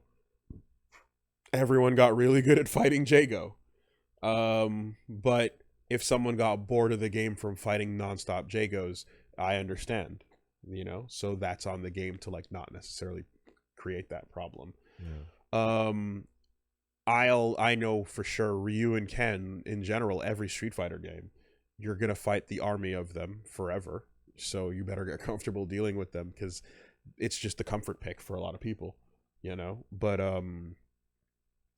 when I hear the question, like, does it matter? That makes me think like, can you overcome that in a way? And to me, the answer is yes, because like most people are also conversely really comfortable fighting Ryu as a result. Like, you know what he's got, you know the fireball, you know the uppercut, you know the tatsu, you know. So like you kind of learn how to deal with that in whatever way possible. And in like Street Fighter 5, it was like, okay, I pick Nikali, I can do the ground pound every time you do a fireball. I learned how to do that. Right? With Blanca, I can slide underneath it. I'm going to get really comfortable fighting Ryu. But you can't change the popularity of characters. You can just learn to deal with them. What's important is to like learn how to fight the knowledge check characters, the ones who break the rules of the game and force you to play their way, because those are walls you will never overcome. And I think that will become more of a concern. So, yeah, at the beginning, it matters less. That would be the way I would phrase it. Majorazi, how you doing? Getting into my first fighting game, Pokken. Kept notes on options, punishes, and tech to remember in general about other character matchups. Glance at it between rounds and try to remember 1-2 as I play. Once committed to muscle memory, I moved into another 1-2 things to remind myself to do rinse and repeat. It helped that the Pokken scene has really centralized community resources. Proud to say that I helped contribute to the Weevil Super Combo resources now. P.S. Would you ever do another Pokken session? There's a lot of systems, the tech you didn't explore last time, much like the resource management with the intentionality of causing delaying phase shifts, or the height system being used to bypass punish other moves faster than with blocks. Okay, well, here, one thing at a time, because there's a lot of thoughts there. But, yeah, you mentioned the notes. That shit is awesome. I'll show you right now. Check it out. This is my notes. Jamie's got some entries. I got 10 lines of Jamie right here, right? Just grab Jamie. It's my notes on my phone. The first line says EX Palm is -1. You know? The second one says EX Palm leads to an OTG, because you roll on the ground and you can OTG afterwards. Level 3 leads to an OTG. Like, just little things that I'm like, these will be muscle memory later. I'll memorize it. But it's just 10 quick notes, right? Underneath that file, I got Nago notes. And Nago notes goes and goes and goes and goes and goes. You know what I mean? And then I have them broken up by, like, character-specific matchups and things.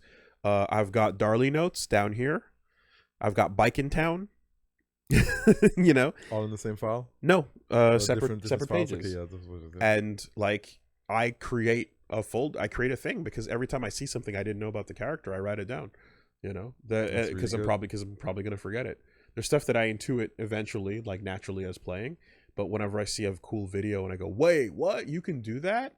Like, I might forget that in a couple weeks time. So I just may write it down, and then I'll glance and I'll just be like, oh yeah, 1-2 things. Okay. Got to remember this. All right. Yeah. When I played I haven't played Strive in so long. And then I came back to it a week or two ago, and then I was like, oh shit. Okay, Potemkin, what do I do? Always backdash on round start. He can't instant pop buster you, but if he delays, he can pop buster your buttons, so you can open with a kick. And I was like, oh yeah, I completely forgot about that. Round start situation changer to know. That makes the matchup a whole lot easier. And it's just like, oh yeah, that was a note I wrote down. Glad I wrote it down, you know?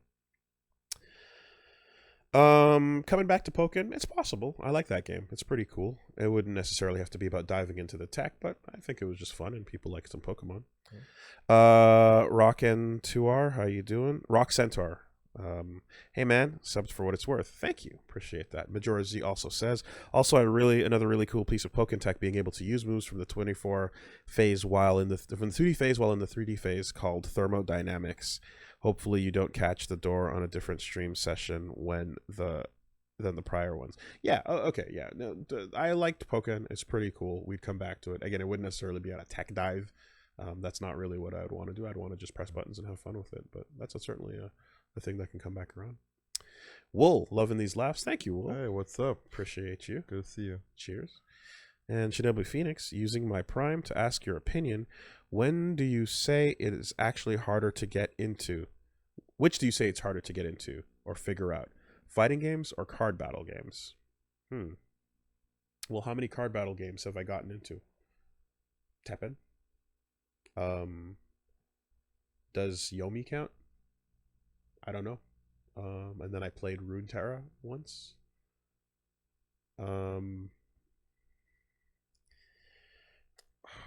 I feel like when you say card battle games, does that include games where you have to buy decks? Or are you talking about fixed deck games? Because if you're talking about games where you have to, like Magic the Gathering or Yu-Gi-Oh! The Situation, like TCGs, yeah. I don't have much card game experience, but I would say fighting games, just because, you know how you mentioned it's hard to tell someone that sometimes doing nothing or blocking in fighting games is important and will give you good rewards. I feel like in card games, there are less opportunities of having to slow down and keep like your blue cards in Magic to counterspell the opponent. It's very precise. Most of the time you want to get the ball rolling, get your mana out, get your cards out, have card advantage. But in fighting games, you don't always want to do that if the opponent knows what they're doing. In card games, it's like more straightforward. It's turn-based. Yeah, it's really like in card games, like you have less options when you play, therefore it's easier to get into it because it's easier to understand initially. But there are infinite cards that are then going to be part of what you can experience or see, right? So fighting games will have a character move list and stuff, and eventually there's like a fixed amount of information there. And like trading card games can just expand fighting games can expand forever too. But ultimately the point is that you're not going to know every single card in a trading card game. In a fighting game, you have way more opportunity to fuck up and to do things. You have way more freedom. So it is harder because more freedom means more things to do, more wrong decisions to make. Yeah. Right? In a card game, you can make a wrong decision by either playing a card that is a bad play, or you can try to play a card that you're not allowed to play, and then it'll be like, oh no, you can't do that. Like, so it's like, it's restrictive because it's one action. Yep. Pick your one action, right? It's an analogy between playing a game of not even checkers, but like snakes and ladders versus Go. There are a million ways to play wrong in Go. You have a ton of freedom, but like once you learn once you learn what is, good to do, you get the hang of it, and then you can learn the patterns, and then like it just becomes about patterns. In a game like Snakes and Ladders, you are very limited in what you can do. You can go up the ladder, you can fall down the snake, and then you can roll the dice. But imagine if the game kept adding more board and you didn't know what that board was going to look like when it came down the line. You don't have to worry about it because whatever the board is, you're still going to either climb up the ladder or go down the snake, but it can expand forever, So that's kind of what it is, essentially. I would say the card game, it would be easier to get into because if you don't ever look at that expanding stuff, go up the ladder, fall down the snake, stick to the one deck you got. You never have to think harder than like that initial hand,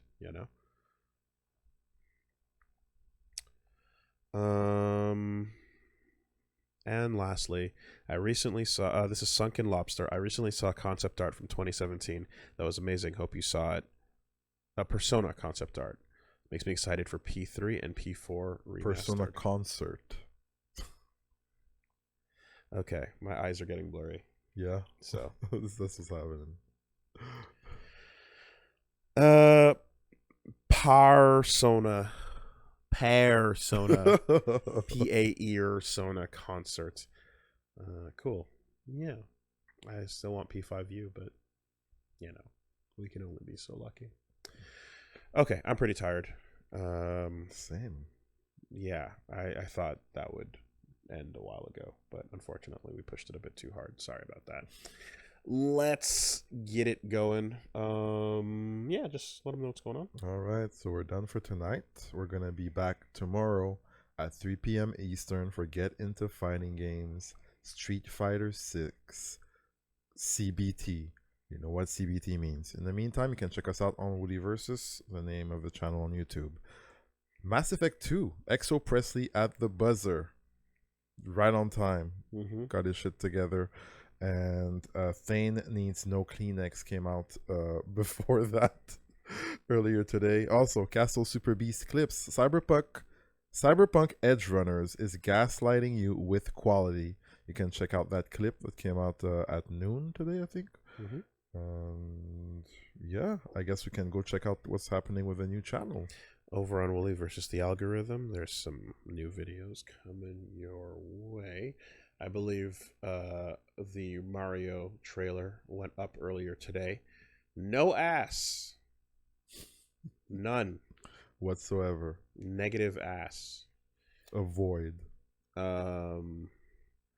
And